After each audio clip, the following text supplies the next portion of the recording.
ZipRecruiter.com/free. In fact, ZipRecruiter has helped a lot of business owners find their needle in a haystack, like Marco, president of operations at Telly Tires and Auto Centers. Because Telly Tires has grown a lot in the last few years, Marco needed to hire everyone from a receptionist to a store manager to a head mechanic.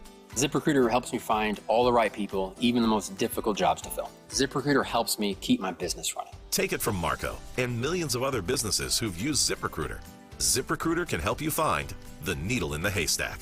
See why 4 out of 5 employers who post a job on ZipRecruiter get a quality candidate within the first day. And right now, you can try ZipRecruiter for free. That's right, free. At ZipRecruiter.com/free. That's ZipRecruiter.com/FREE. ZipRecruiter.com/free. ZipRecruiter, the smartest way to hire. World-renowned PhD economist Moshe Milevsky says that your stocks, bonds, and mutual funds are nothing more than one big lump sum of risk and cannot guarantee the income streams you need to maintain your lifestyle in retirement. In the groundbreaking film, The Baby Boomer Dilemma, this award-winning expert reveals the key ingredient that your 401k and retirement plans are missing, no matter how large your nest egg is. One of the important things for people to understand is how to measure wealth at retirement. They measure wealth at retirement by the size of the account. But the income that we can get from that sum of money is shrinking. You have to convert wealth into income at retirement. Reserve your seat for the next private screening of The Baby Boomer Dilemma at Spring Mill Manor on July 25th and discover how the guaranteed income solutions presented by the renowned experts in this shocking film align with the exclusive crash-proof retirement system.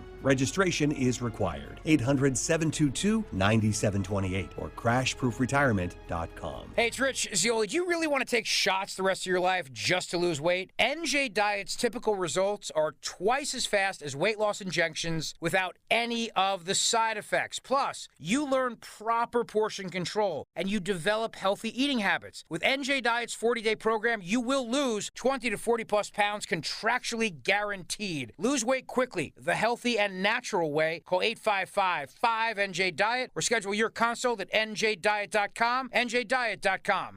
WPHT, WPHT HD, WOGL HD3, Philadelphia. Always live on the free Odyssey app. From the Cherry Hill Volvo Studios, where relationships matter. Live and local from Philadelphia. Free speech lives here. It's Kayal and Company on Talk Radio 1210 WPHT.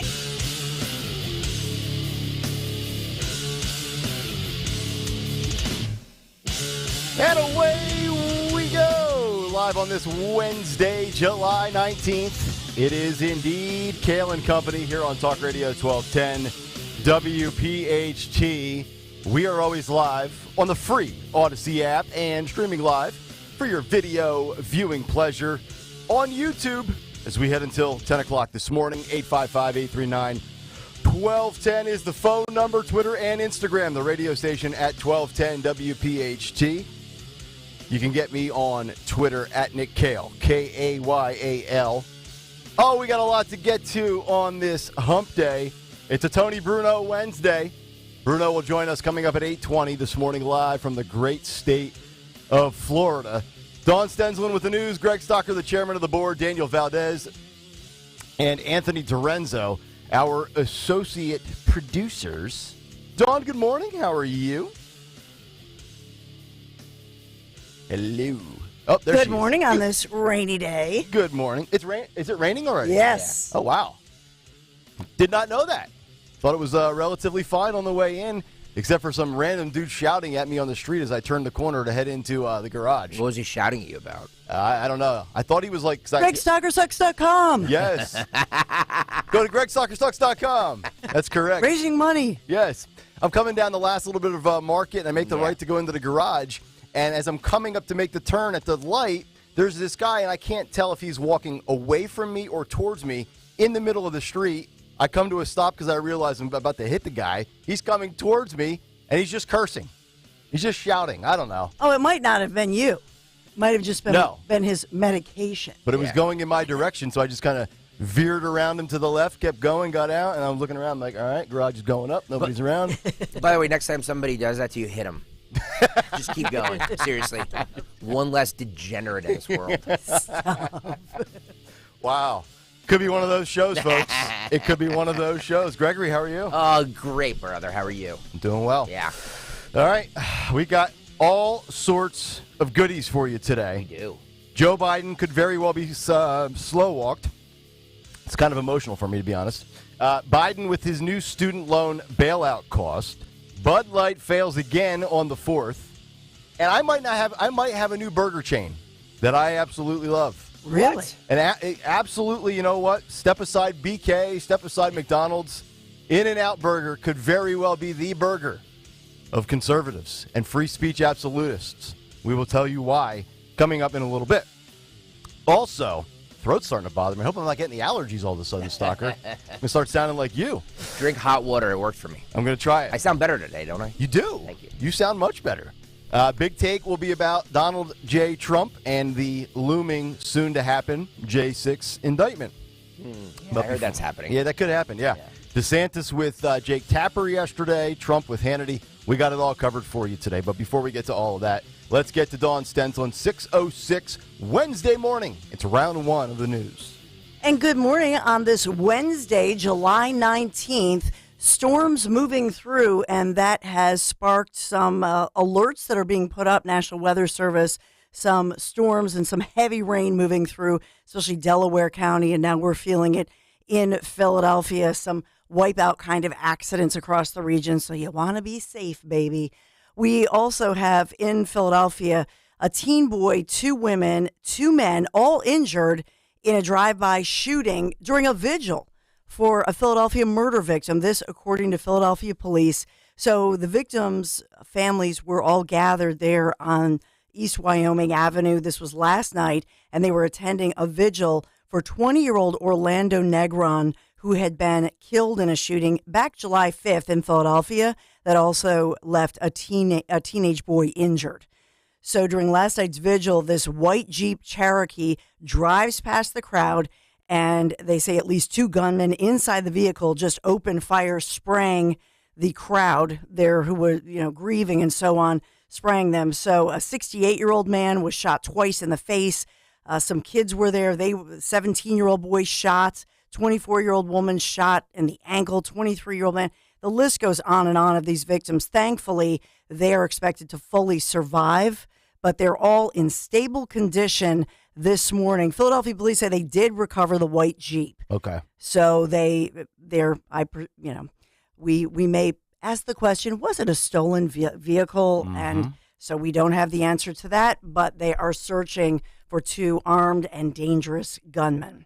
We also have in Bucks County some road closures, obviously still happening in Bucks County, where those fast floods move through, sweeping people away, a lot of rescues, but 5 people did not survive that flash flood, that wall of water that just came up out of nowhere. So among them, the mother of 2 of these little children still missing after that Bucks County flooding. And so the search now is being altered and adjusted as they still look for 2-year-old Matilda, Maddie Shields, her 9-month-old little baby brother, Conrad.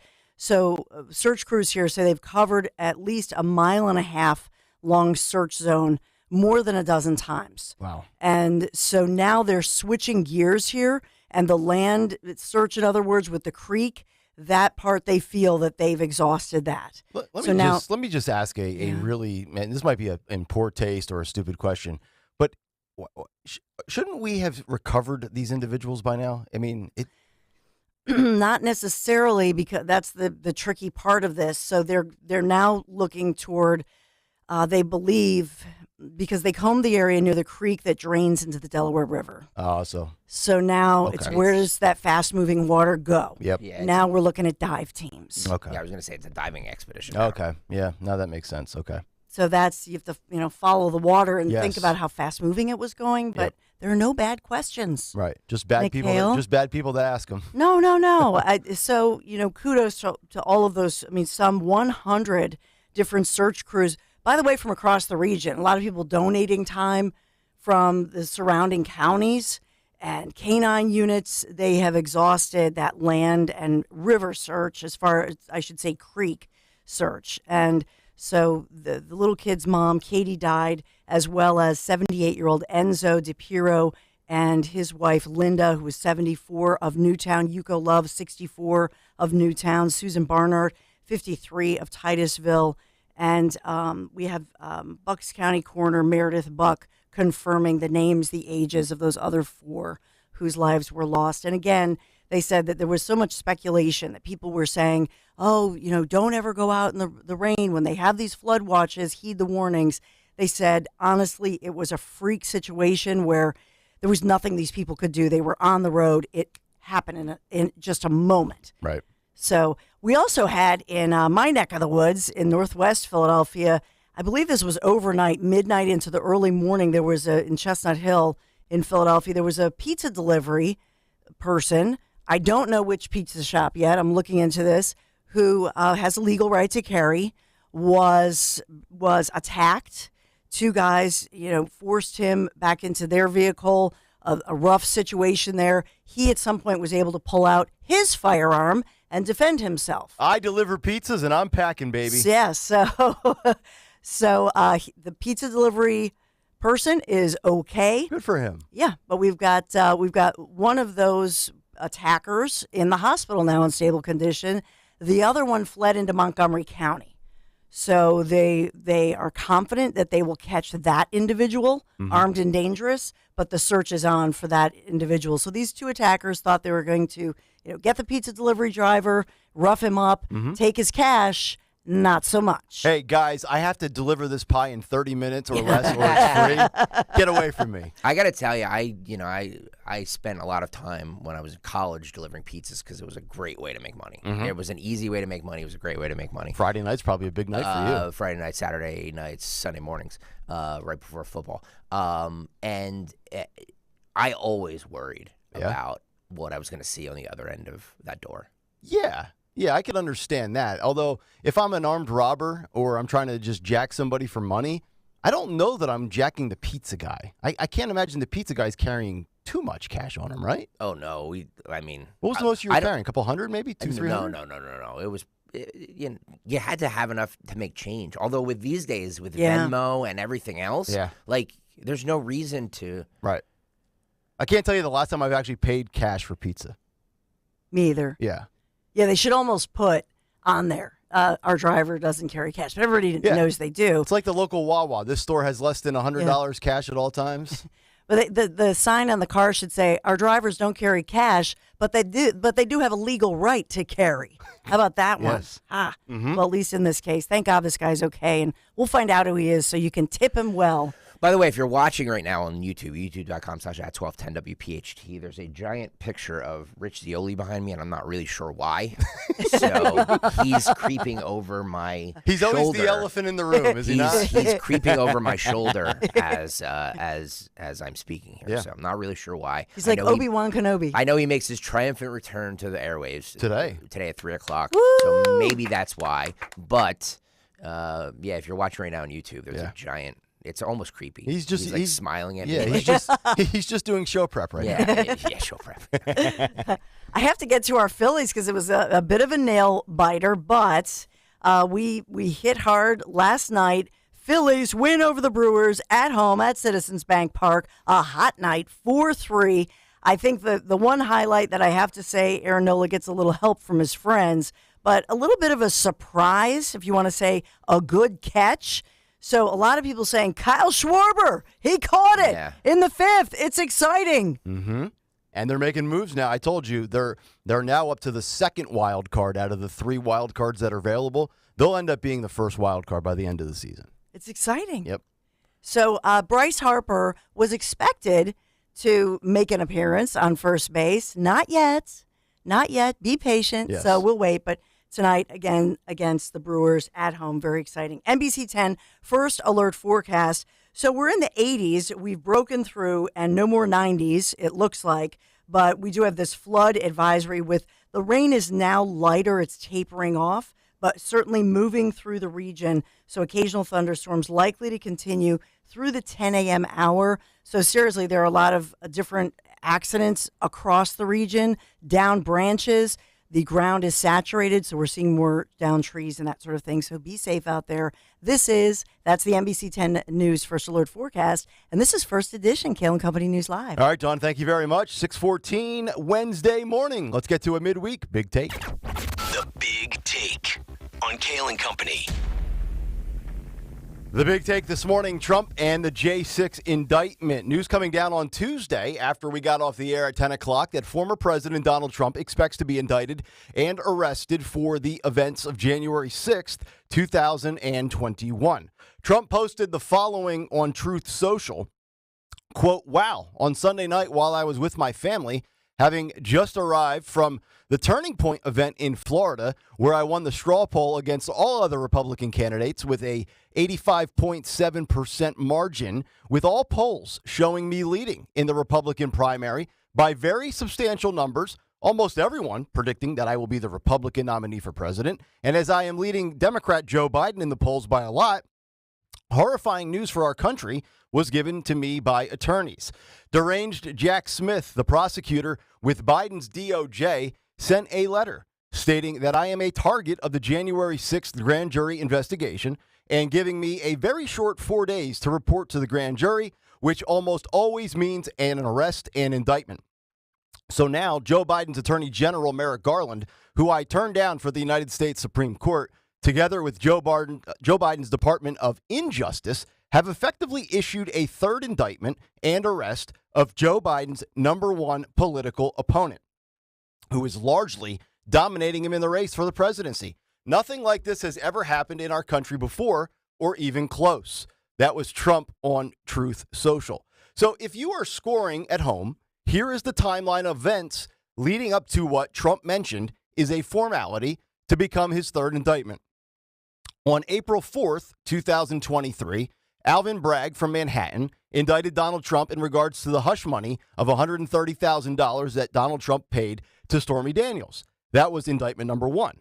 The second indictment came on June 9th, 2023, and that was in Florida at Mar-a-Lago in regards to classified documents. Now, we are looking at indictment number 3 in a matter of moments or days, with the Georgia case still looming, and that would be number 4. What we are witnessing, I believe, is a disgrace of epic proportions. This is what happens in third world banana republics, as the media pundits like to say, and I agree.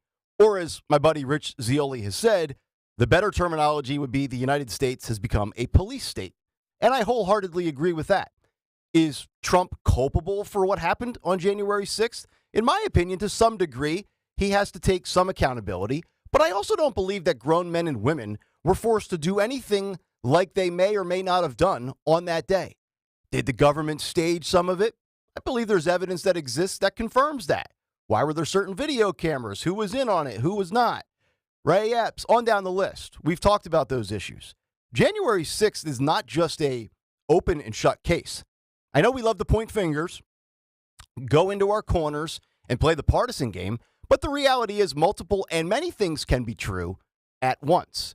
Republican Georgia Governor Brian Kemp, who has publicly feuded with ex-President Donald Trump in the past, told Fox News that the DOJ better have some damn good evidence to back up forthcoming charges from the January 6th probe. Take a listen. Here's Kemp with Bill Hemmer. Investigation regarding January 6th.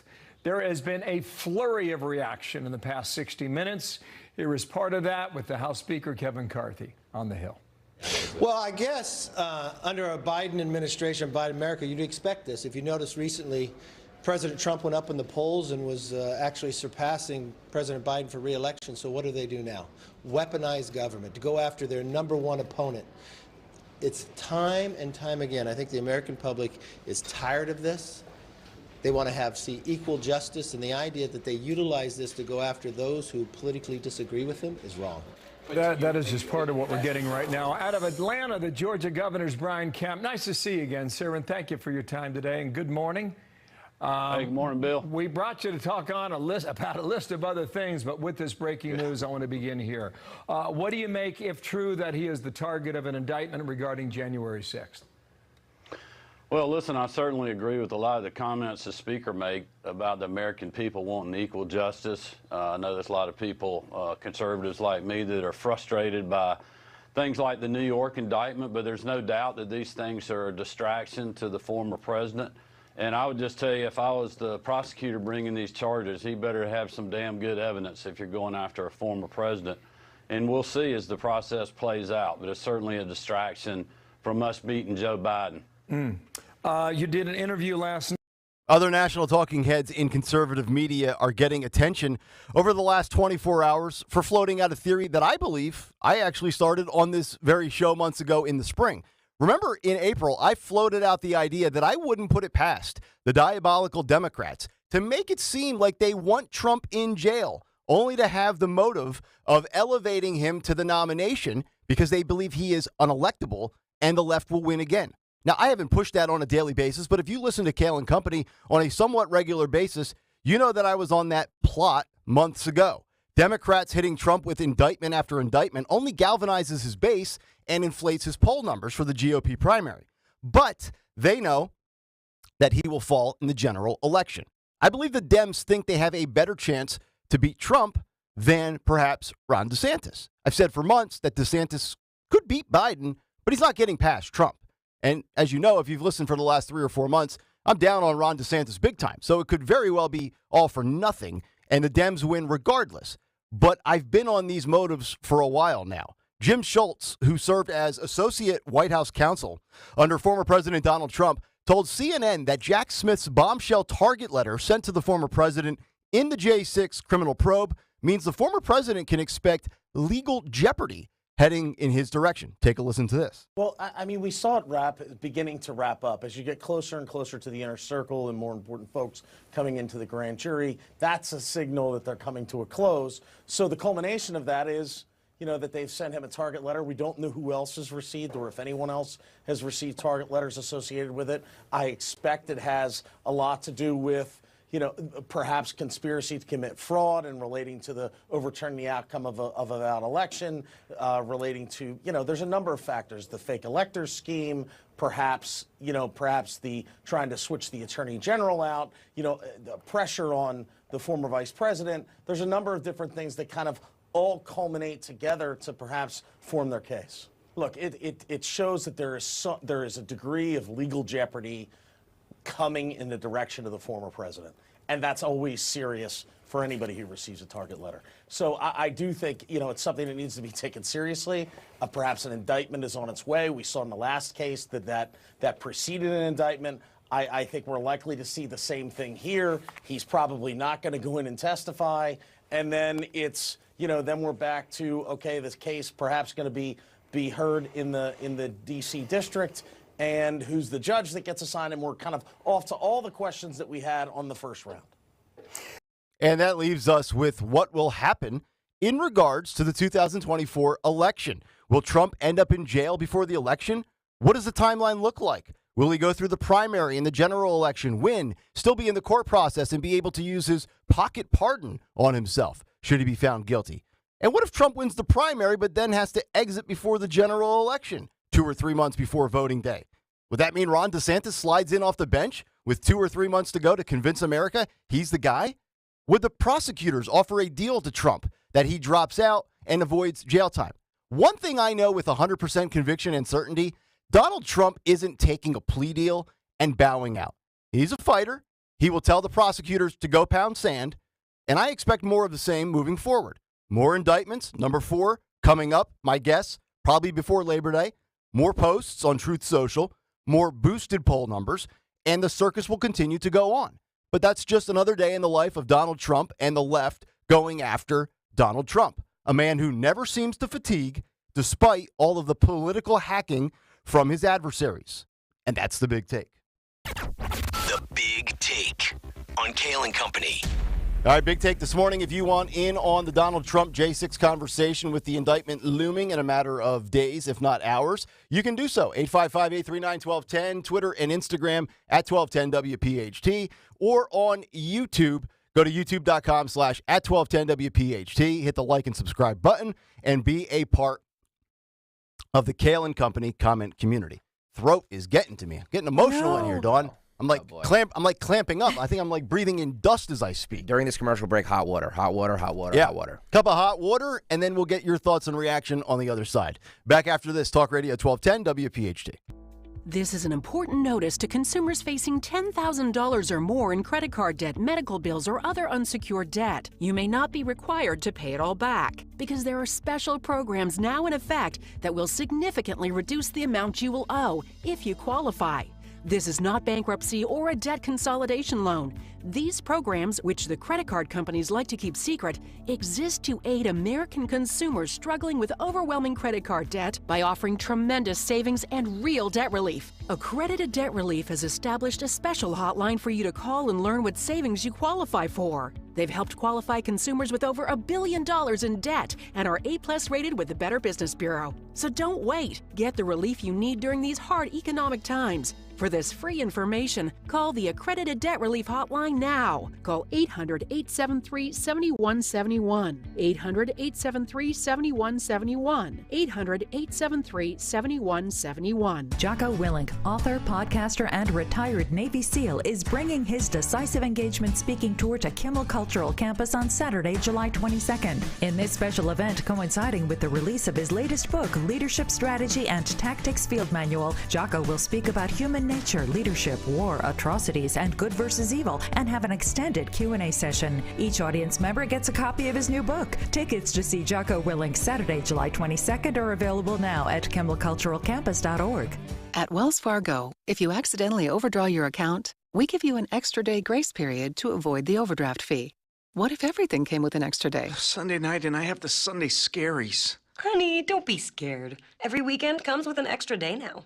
All right. TGI Sunday. It helps to have an extra day. When it comes to overdrafts, you can with Wells Fargo. Visit wellsfargo.com/getextra to learn more. Terms and conditions apply. Subject to timing requirements and the bank's funds availability policy. Wells Fargo Bank N.A. member FDIC. Joe Conklin and the City Rhythm Orchestra. His whole family is unbelievably talented. I can't believe it. Oh my goodness, it was absolutely wonderful. All the voices and the singing. I mean, he could just imitate anyone, any sound. Excellent. Oh my goodness, it was just too hilarious. See Joe Conklin and the City Rhythm Orchestra at Wildwood Catholic Academy High School, 1500 Central Ave in North Wildwood, Saturday, July 22nd. For tickets, go to joeconklin.com. joeconklin.com! Hi, this is Dom Giordano. Get ready for a merry surprise because Rescue Natural Supplements is throwing their annual Christmas in July sale. That's right. The holiday season is making a summer comeback, and they're bringing the gift of huge savings. That means all health supplements will be slashed up to 50, 60, even 70% off site-wide. We're talking about savings on heart-healthy omega-3s, pain-relieving anti-inflammatories, natural immunity boosters, and much more to order. Call 800-26-ALIVE. 800-262-5483. Speak to a rescue product consultant or shop online at res-q.com. res-q.com.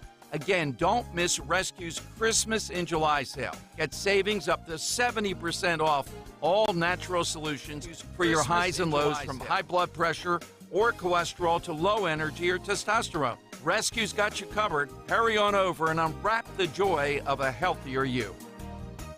Stop by your local grocery outlet to participate in our annual Independence from Hunger Drive. This is a great way to support your local food organizations. So take part in our Give 5, Get 5 program.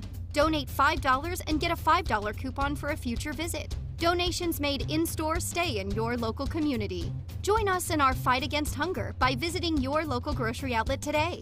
Going on now through the end of July. Grocery Outlet Bargain Market.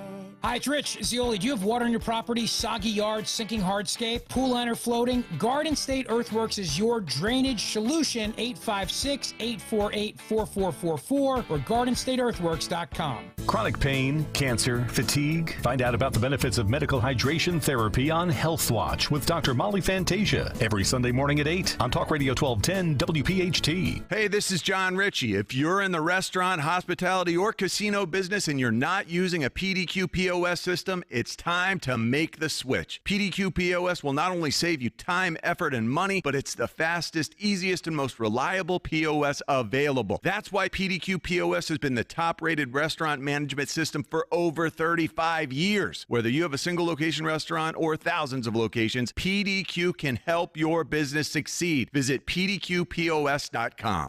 Don Stensland weekdays 10 till noon. Dom's here down on noon till 3. Free speech lives here. Talk Radio 1210, WPHT, and on the free Odyssey app.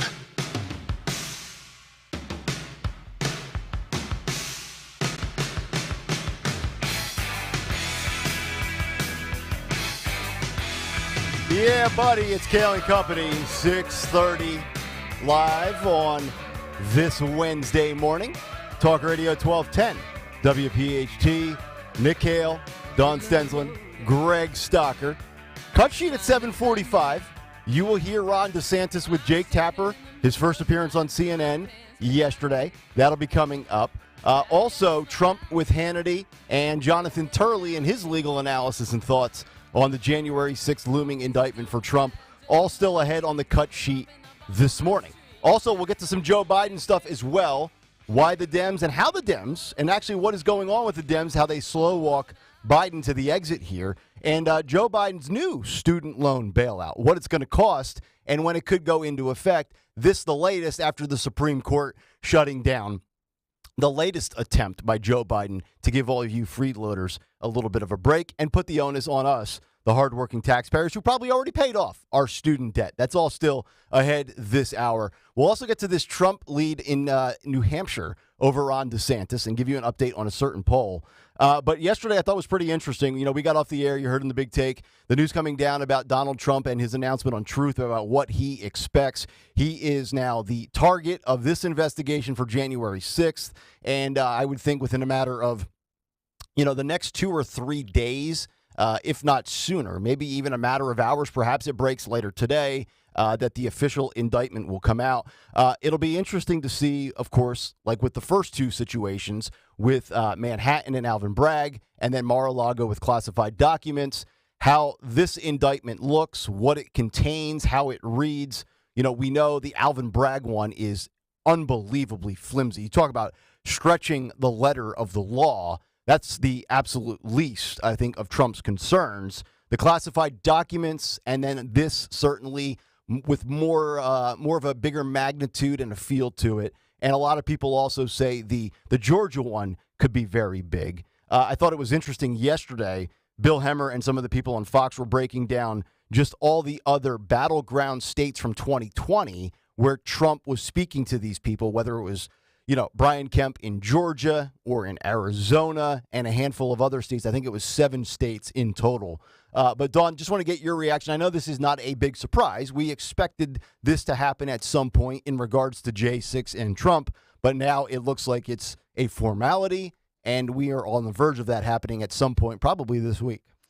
Yeah, this is unprecedented territory, and I think it's, again, I'm just going to say all of this, it's a bad idea because now we're messing with a presidential election. I think it makes people on one side even more divided, pushing back even harder. And I think that ultimately, when we are in the midst of, and it's already heating up, even though we're a little less than a year and a half out, we're still everybody's talking about this. Yeah. And it's not as if, let's say, Trump, DeSantis, and somebody else are neck and neck. Right. It's not.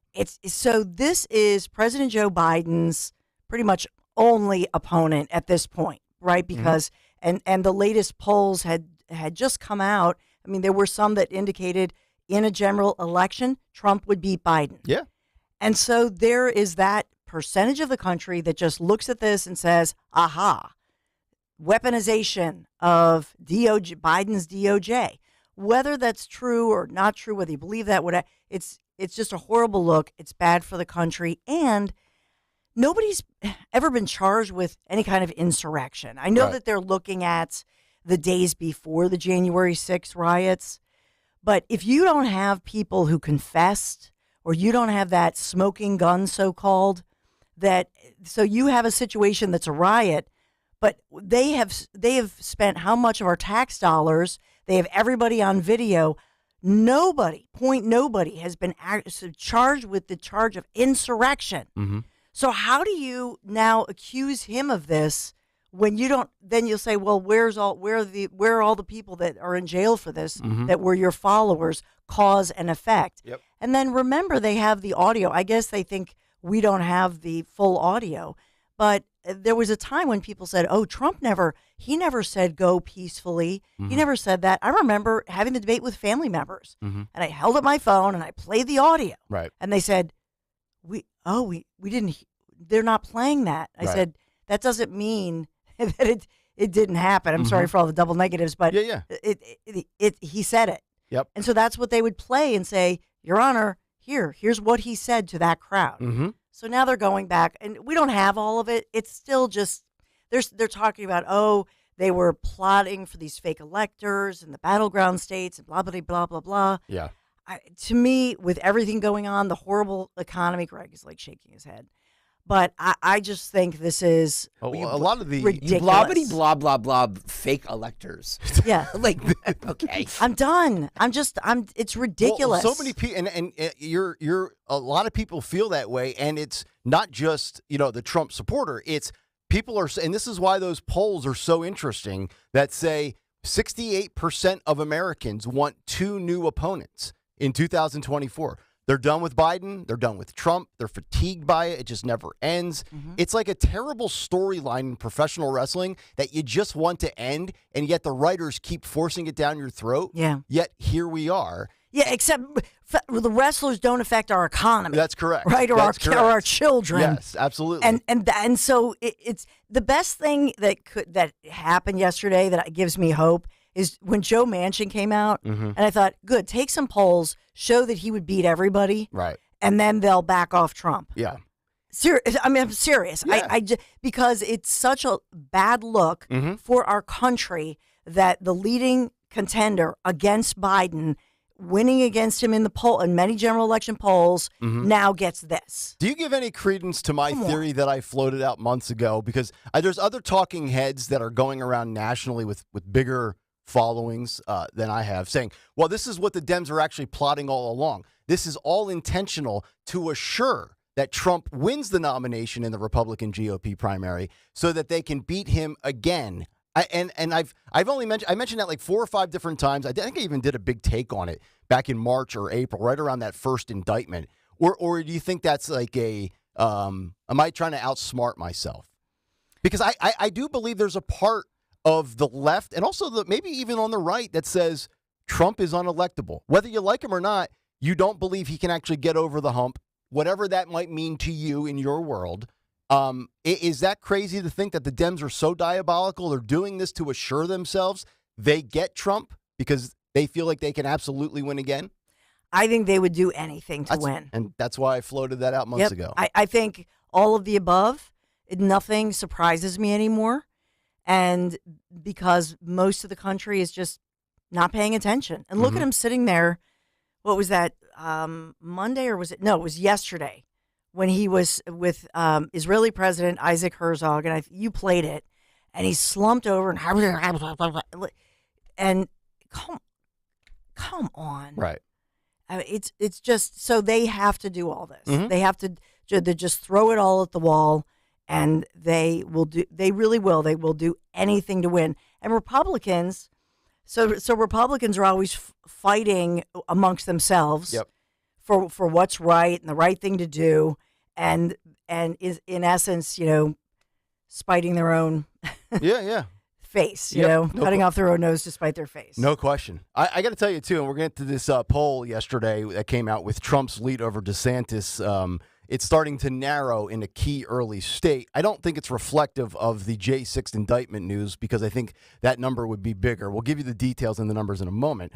But I actually had a moment, and you guys know this. I've been down on DeSantis for a handful of months now. He's not what I thought, and it's not working out. But I actually felt bad for him for a moment yesterday because yesterday at 4:00 was his one-on-one exclusive with Jake Tapper.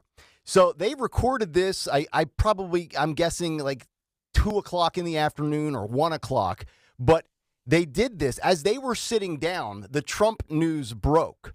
And I gotta believe DeSantis is thinking, okay, I'm going in behind enemy lines. Every other GOP candidate has had their shining moment on CNN. Trump with Caitlin Collins, Tim Scott, Nikki Haley. Now's my chance. I'm sitting down with Jake Tapper in South Carolina, I believe is where they were. And Jake Tapper has to open up with, hey, I know we're sitting down to do this interview, but you know the breaking news that just came down. Donald Trump is saying that he expects to be indicted for January 6th. And like once again, DeSantis is probably feeling like, I'm ready to do my freaking moment with CNN and, you know, show up and show out and impress people in what could be a hostile territory. And now I got to deal with more Trump questions. And once again, Trump sucks up all the oxygen in the room, and it becomes about the guy I'm losing to as opposed to why I think I should be the guy that wins the Republican primary. So I think the DeSantis-Trump element is interesting now from this point, because not only has Trump been trouncing him, but anytime DeSantis tries to do something to break out and bust out, whether it's, you know, firing his staff and having a shakeup, there's more Trump news that overshadows him. Yeah. And look, that's just the nature of the beast. That's just Donald Trump. He commands that kind of attention. But yesterday, I bet you DeSantis was probably like, dude, I'm getting ready to go on my little woke spiel to Tapper, and now I got to talk about J6 again. So Yeah, and for Trump, that news broke, but he still had to go to that afternoon meeting in the Mar-a-Lago situation. Mm-hmm. So that pretrial case still was going on. Yep. With the documents case. It apparently lasted a couple hours. Mm-hmm. No. We'll see how it all plays out. I don't think it's going to slow down at any point anytime soon, because I also think the Georgia situation for Trump with the Atlanta prosecutors. Now, this is just me spitting into the wind here. I have no information. I haven't read any reports online or any rumors or anything like that. I got to imagine if you look at the timeline, we've had one indictment in April, one in June, one in July. I would be shocked if we get to Labor Day and an indictment hasn't came down on the Georgia case as well. Yeah, and as these indictments come down, I think that people are exhausted. You're almost numb to it now, right? A little bit, but almost? At the same time, I mean, I think your point about the poll where half the country just feels like push the dump button, fire all of them. Yeah. We're post-pandemic. We're sick of it. We're sick of the bickering. We're sick of this horrible economy. It's really, a lot of people struggling, and then the mental health crisis really in America on top of it, the southern, the border issue, the crime issue. It goes on and on and on. And I think there is a point where people are exhausted. So that poll doesn't surprise me that half the country just feels like, you know what, fire them all. Fire, that we deserve like the red dump button, that we could just fire all of Congress, executive branch. I think get rid of them. I think soccer has a red dump button in the studio. He's probably been itching to dump a lot of this, but we can't do that. We got to talk about it. 855-839-1210. So Trump's lead over DeSantis and other GOP presidential candidates narrows in a new key early state poll. A new poll in New Hampshire suggests that former President Donald Trump's large double-digit lead over his GOP rivals may be shrinking in the state that holds the first primary and the second overall contest in the Republican presidential nominating calendar. According to a University of New Hampshire Survey Center poll released just yesterday, Trump enjoys the support of 37% of likely Republican presidential primary voters in the Granite State. Florida Governor Ron DeSantis now stands at 23%, with the rest of the large field of contenders polling in the single digits.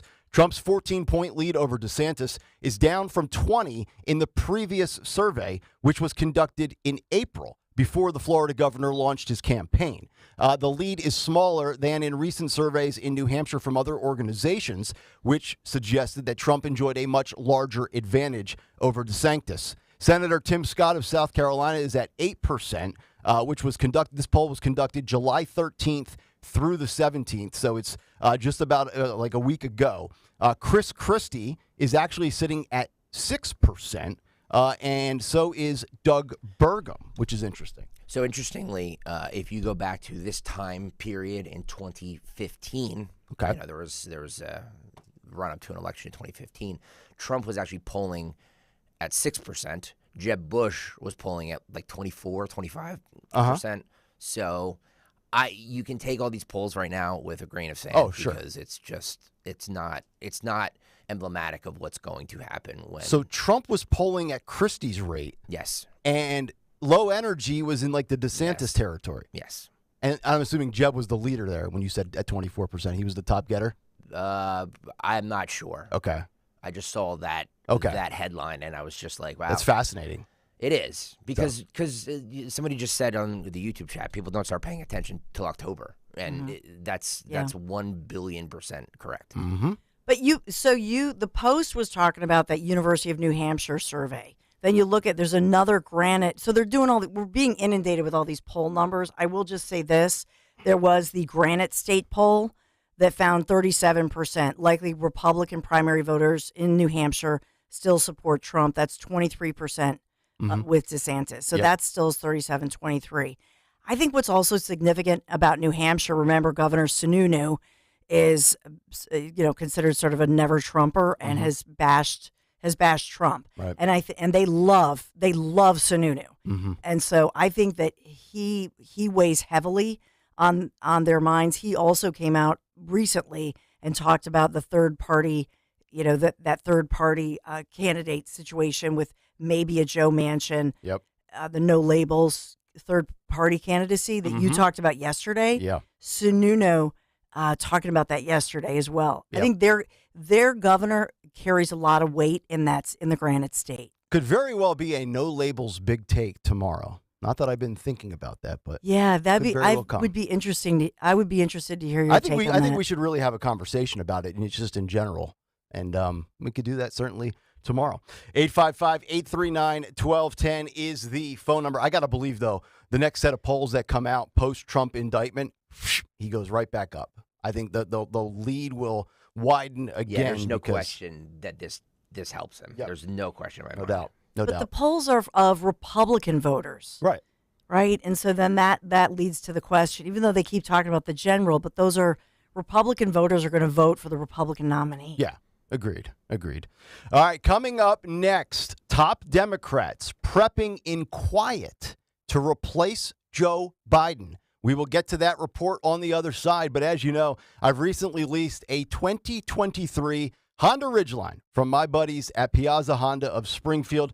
I absolutely love it. If you're a truck person like me, now's the perfect time to visit Piazza Honda in Springfield. Also, Philadelphia, Langhorne, Pottstown, or Reading, to take advantage of 0.9% APR. Or you can get special finance rates if you're not looking and you're not in the market for a truck. What about the Honda Civic? Fuel economy off the charts. The Honda Accord, the bigger sedan for the family. The CR-V, kind of your smaller crossover type SUV. Or the Honda Pilot, which is their traditional SUV. The Piazza Auto Group now with 17 brands, 35 locations. It is my go-to, as well as Dawn Stensland's, for all things automotive. To find your new or certified pre-owned vehicle today, visit at piazzaautogroup.com.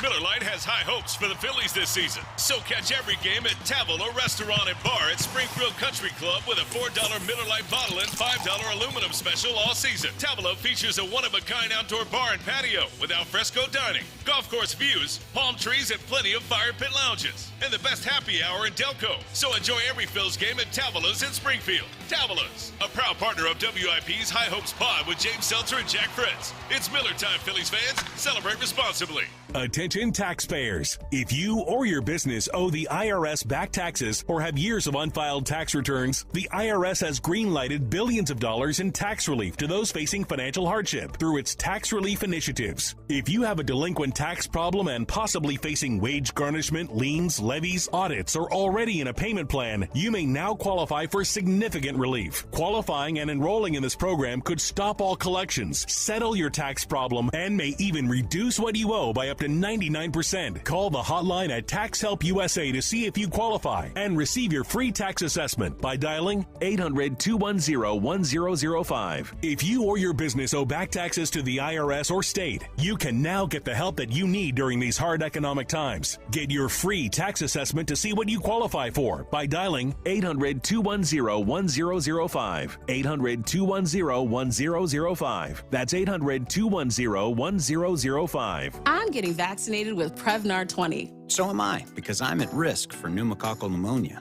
If you're 19 or older with chronic conditions like asthma, diabetes, COPD, or heart disease, or are 65 or older, you are at increased risk for pneumococcal pneumonia. Ask your doctor or pharmacist about Prevnar 20, pneumococcal 20-valent conjugate vaccine. It can help protect you against pneumococcal pneumonia in just one dose.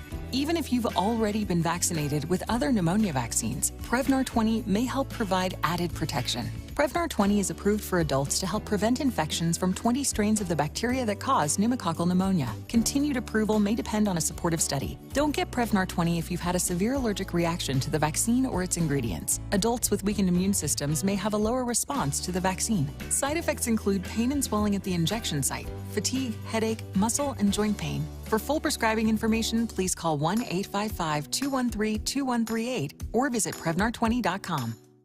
Follow Talk Radio 1210 on Instagram and Facebook at 1210 WPHT.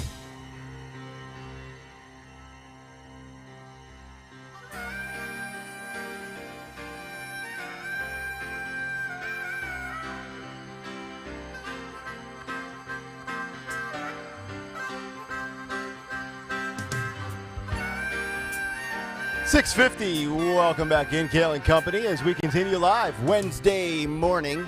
It's a hump day. Tony Bruno will join us live from Florida at 8:20 this morning. Action-packed cut sheet coming up in less than an hour. You'll hear from DeSantis, you'll hear from Trump, and a variety of other big-time names and players in the game. But what about this story? And we got two stories on Biden that we'll get to. We'll get to one here and then one after Dawn's news coming up in the 7 o'clock hour. But according to a new CNN report, there is a growing number of, quote, top Democrats and donors that are reaching out to potential replacements for President Biden as the 2024 Democrat presidential nominee. Several aides of top Democrats have allegedly told the outlet, that being CNN, that the, quote, lack of the more robust campaign activity from the Biden camp has signaled to them that the current president isn't actually running again, despite his insistence that he is.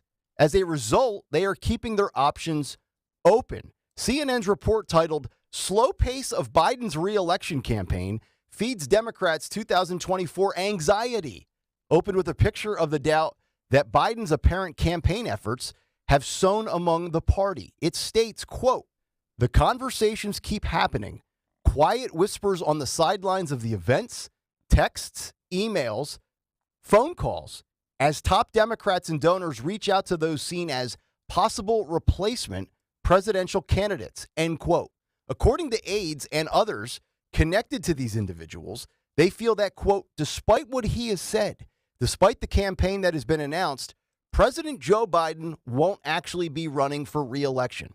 CNN claimed, quote, they feel like the time is already running out and that the lack of the more robust campaign activity they want to see is a sign that his heart isn't really in it, end quote. So what do we make of this? Because we have talked about, the Veep, Kamala Harris, being second in charge. We know she's not an option. As Joe goes, she goes. If Joe runs, Kamala runs. If Joe doesn't run, Kamala is out of the equation, probably in all likelihood. It's also an admission of, the DEI blueprint, because she's the face of diversity, equity, and inclusion, and it usually fails in any walk of life that you try to apply it, whether it's in politics, in business, in school admissions, you name it. And we've talked about Gavin Newsom running his shadow campaign. We've talked about RFK Jr. We've mentioned briefly, the Joe Manchins of the world. I mean, I got to believe that this is the fact that it's coming from CNN and other Democrats that have apparently been, kind of flapping their gums a little bit behind the scenes. I absolutely believe there's something to this, although I'm going to still stay consistent with what I've said for months. I still think at the end of the day, when the smoke settles and the dust settles, it'll still be Biden, Trump again. But you just know deep down, I can't say completely 100%, but I bet if you polled 90% of Democrats in office right now with connections and ties and aides and this and that, I would say 9 out of 10 want somebody other than Joe Biden. I think the only reason that people will still ride with Biden is they feel like if they get Trump, Biden will beat him again. Which is why the no labels thing is so interesting. And when I say interesting, I don't mean like I'm not going to vote for a third party candidate. Yeah. But I think it is. I said this yesterday. I think if there's any time that there is going to be, that there should be, that there was going to be a third party candidate, it's going to be 2024, especially if it's Trump and Biden. And the more we move forward with this, the less I think that it's going to be Trump and Biden. Really?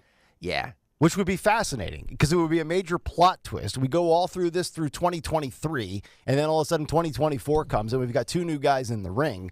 The only thing I would push back on the CNN report is that Joe Biden's heart is not in it. I think Joe Biden absolutely wants another. I mean, this guy is a lifelong swamp creature. I disagree. I just think his head's not in it. No, I just don't think he can perform the job. Well, that, and I don't think he wants this. He's being propped up.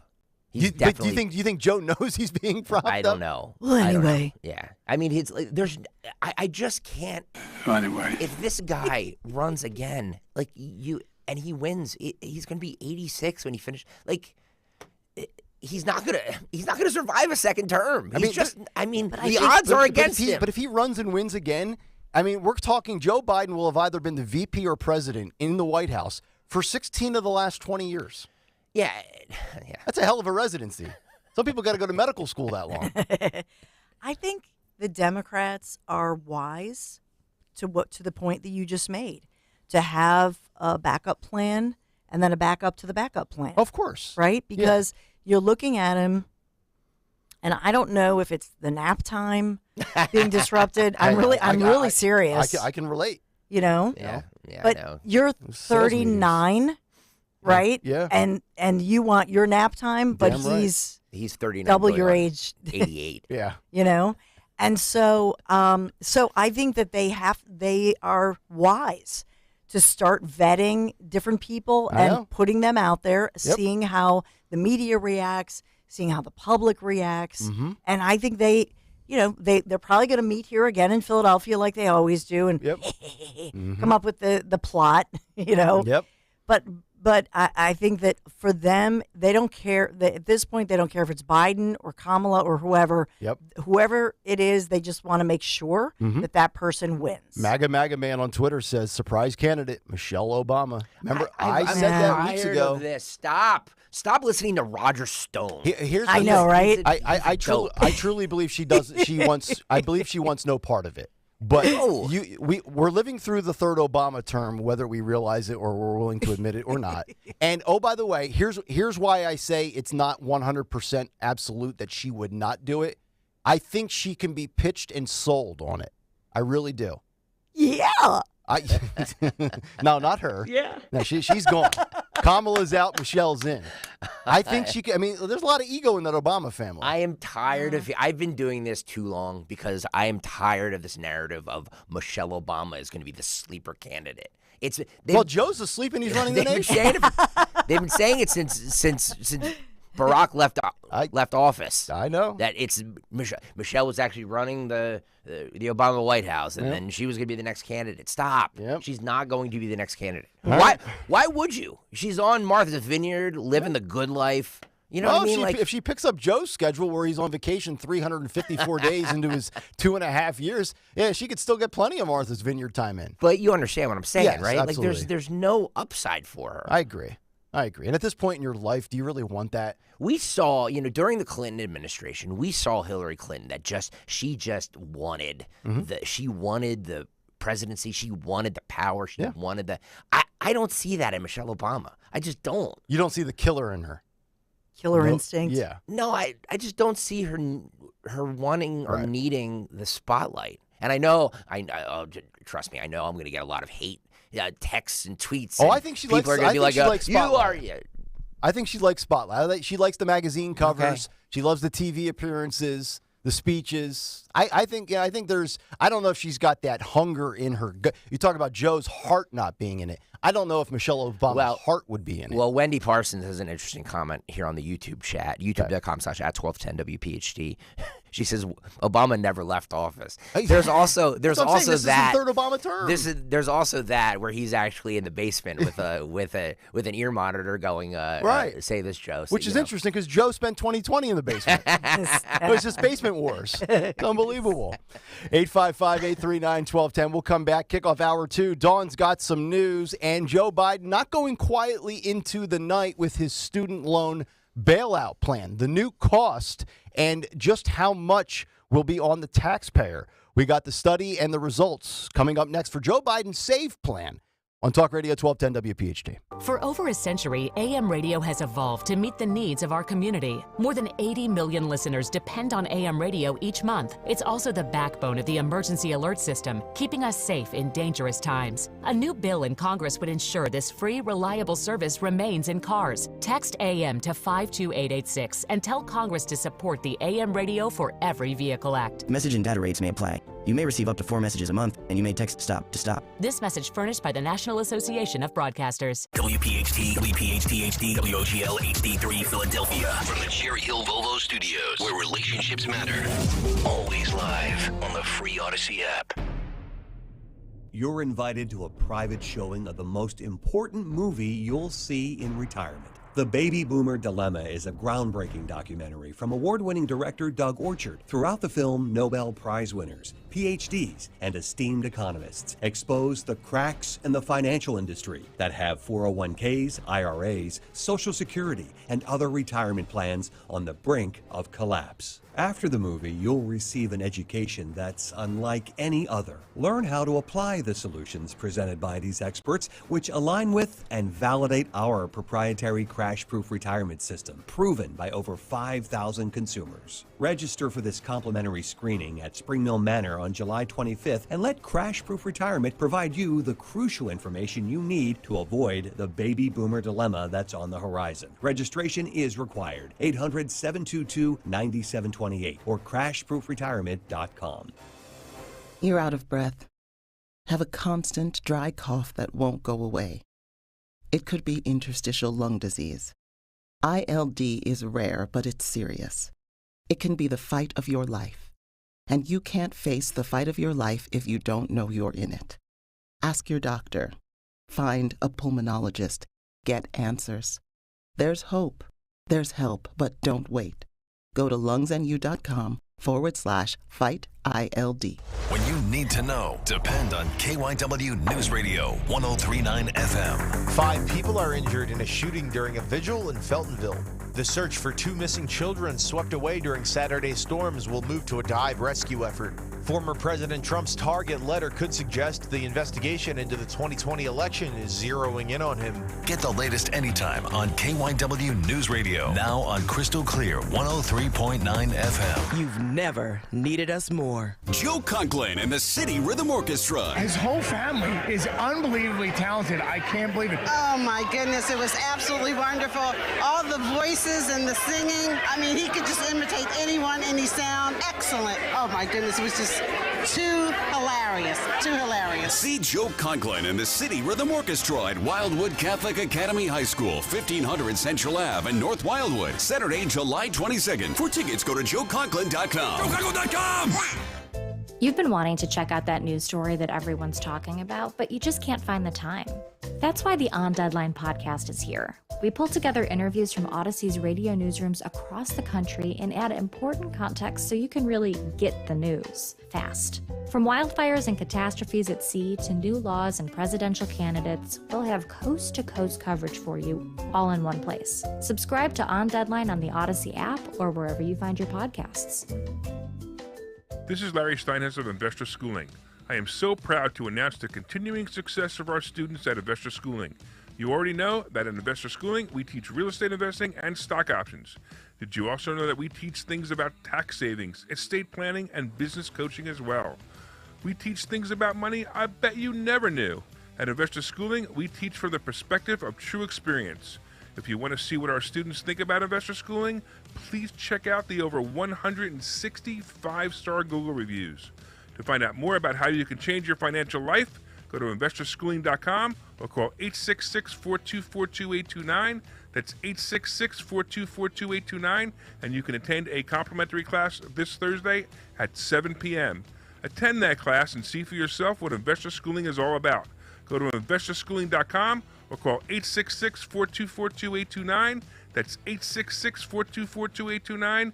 We can't wait to see you this Thursday. Don't miss Good News in Real Estate with Deanne Katsaros and Mark Cumberland, Saturdays at 1 p.m. Find out all you need to know about home buying and selling. Considering a career in real estate? Visit PhiladelphiaRealEstateClasses.com. Good News in Real Estate, Saturdays 1 p.m. on WPHT. Hitting the pool or just lounging around? Take us with you. Talk Radio 1210, WPHT.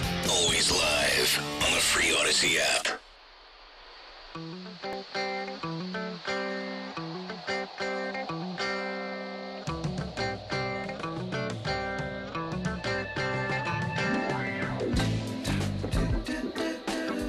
$7:05. Welcome back in. Hour 2, Kayal and Company. Live here on a Wednesday morning. Nick, Dawn, Greg, Daniel, and Anthony. Big 7 o'clock hour. What's on the cut sheet in just about 40 minutes? Tony Bruno after the cut sheet around 8:25. Looking forward to that. And also some good stories leading up to the cut sheet. Climate activists are shutting down runways and gluing their hands to the runway. Talk about, remember the advice you gave me in the 6 o'clock hour about that guy in the street? I should have just ran him over. Maybe these airplanes should just run these climate nut jobs over. That's what I would do. Hey, get your hands off my tarmac or it's you're going to lose your digits. Ooh. Signed sincerely, Captain Kayal of Flight 742. Captain Kayal. That's right. 855-839-1210. We'll get to a Bud Light story and why I think we have a new leader in the fast food burger wars. And we'll give you that story as we move along this morning. Biden's student loan bailout plan, the cost, the new one, and also when they hope to have this in place. We'll give you those details in just a couple of minutes. But before all of that, round number 2 of the news. The great Dawn Stensland here at 7:06. And good morning on this Wednesday morning, July 19th. Rain through the 10 a.m. hour is spotty with flood alerts and possibilities with already saturated ground this morning. We're sponsored this morning by Discover Lancaster. Speaking of flooding, we have Bucks County. Those flood victims are being mourned and their lives being celebrated in a special upcoming vigil. And this as those search crews, some 100 searchers have now obviously gone to the recovery mission, still looking for these lost children who were swept away in those floods. Their mom was killed. Her body was recovered, as well as 4 other individuals. So that vigil is expected to take place, I believe, tomorrow night, a special vigil just honoring and celebrating their lives as they continue to thank the first responders and all of those search crews who now move from a search in the creeks and the land that they have covered extensively with canines, and they've worked around the clock to try to find these 2 children's remains. Now they go to the Delaware River, and so becomes a dive and recovery mission. That's going on. It's something that certainly has dominated our headlines as well as national news. And then we have 5 people wounded in a drive-by shooting while attending a vigil for a homicide victim in the Feltonville section of Philadelphia. That's terrible. I know, right? You're attending somebody that got killed in a homicide and stray bullets, right? Yeah. It's just, oh my God. So I believe one of them was a grandparent who was shot. So those shooting victims are in the hospital in stable condition, but this is just an ongoing situation with violence. And then the question was even asked to Philadelphia Police Commissioner Danielle Outlaw, why weren't you at the vigil? So apparently now police are expected to find, which surprised me, police are expected to find out about vigils when it's, I'm reading through the lines here. Mm-hmm. Is it a gang situation? Oh. Because why are police? So the police response was the commissioner said, well, we weren't notified of the vigil. So apparently this is a thing where you're supposed to notify if there's a vigil for a homicide victim, if it was a gang retribution or something of that nature. For potential retaliation? Yes. Yeah. And so apparently you're supposed to go ahead and notify the police. So the police were already, 1,400 officers at least were down, and now they're supposed to go to all the vigils. Mm-hmm. Oh my goodness. Yeah. It's just, if you can't go to a vigil in peace, where can you go? Right? Well, amen to that. I mean, it's just unbelievable. And that, well, you order a pizza, and that leads us to the pizza delivery driver who has a legal right to carry, shot a suspect, at least one suspect, during a carjacking and attempted robbery. And this happened in Philadelphia's Chestnut Hill neighborhood. Full disclosure, that's where I live, Northwest Philadelphia. It's also where a lot of city officials live. And, DA's office not too far from here, etc. So this happened with a 21-year-old pulled up to the Village at Chestnut Hill Apartments right on Staten Avenue, kind of by Mermaid Lane there. Last night, these two masked men, so indicating that this was a planned situation, two masked men with guns forcing the delivery driver back into his vehicle, and eventually he gets away from one of the suspects and is able to shoot in self-defense. So shot at least one of them. That person is facing arrest and is in custody in the hospital in stable condition. The other guy got away, went toward Montgomery County. It's right on the Montgomery County border. So yes, that one is going on in the search for now that armed and dangerous suspect. We also have a lot of other situations. Everybody's talking about Trump because, of course, the Trump situation yesterday that broke mid-morning, that was dominating the headlines. But there are two whistleblowers who allege that the Justice Department politically interfered with an investigation into the president's youngest son, Hunter. They're going to testify before Congress at 1 o'clock today. Oh, peculiar timing. Oh, Trump yesterday. We're all caught up in that. We'll just do the Hunter Joe thing today. The plot thickens. By the way, whistleblower X is a 13-year special agent of the IRS who apparently identifies as a gay Democrat. Okay. So I don't know if that matters or not, but that's being reported. Interesting. So okay, we're following that one very carefully. There's so much going on. Let's talk about our sponsor, because sometimes you got to just escape, get away. Discover more of Lancaster. Head to Fire and Spice at Nisley Vineyards. This sounds lovely this weekend for live music, wine tasting, and much more. Just a 90-minute drive from Philadelphia. Visit discoverlancaster.com. You want to plan your getaway. NBC 10 first alert forecast. We have rain moving through and certainly caused some accidents and situations this morning. I don't hear of any severe injury. We did have some injuries this morning, but the rain risk continues for about 3 more hours this morning, and that's cooling things down a little bit. So the high today, 87 degrees, and we're out of the 90s. We've had this extreme heat, and so we're only at 75 degrees right now, and so it feels like 75. The humidity sticks with us, but still lower temperatures. So we want to point that out as we're home again. Citizens Bank Park fills. We talked about that earlier, but we're in the 80s now. I will tell you even though we have rain chances throughout the rest of the week, this weekend looks just lovely with mid-80s, lower humidity. Yep. So we're Just in time looking for the towards bike ride. Sunday. Yeah. I know. Wow. So it looks You're lucky. You're so knocking on lucky. wood, crossing my fingers. And you thought Kayal would melt into a puddle. Well, here's the thing. Is that because you're doing this for a fabulous charity. Yes. Of course it was going to be nice weather. They were not going to, it was not going to be torrential downpour for you. Or 95 with 100% humidity where you can almost scoop the water out of the air with a ladle.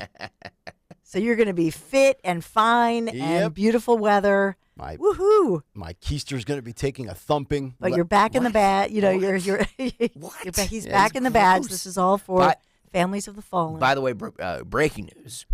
Tony Bruno has joined the YouTube chat. No. So if you go over to YouTube, youtube.com/@1210WPHT, he is in the YouTube chat if you want to chat with him. So Bruno's in there now. Yep. We've had Joe Biden a few days ago. Yep. Joe is in there. Everybody. All the big timers go to the chat. Everybody's joining the Kayal and Company community. There you go. Chat community. Yeah.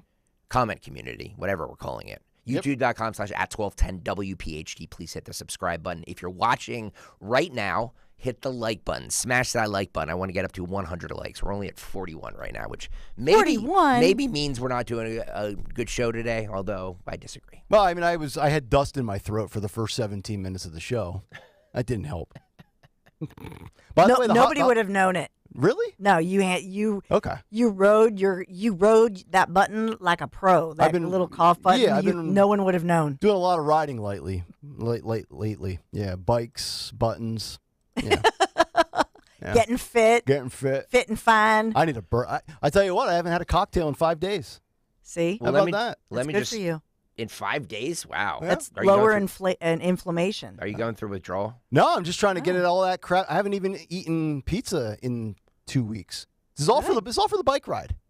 By the way, since you mentioned it, let's just give it a plug here, shall we? You're riding 65 miles from the Ben Franklin Bridge to the New Jersey Shore, Atlantic City. FYI, on Sunday. this is still part of the Dawn newscast right here. Oh, I'm sorry, 65 miles. She's.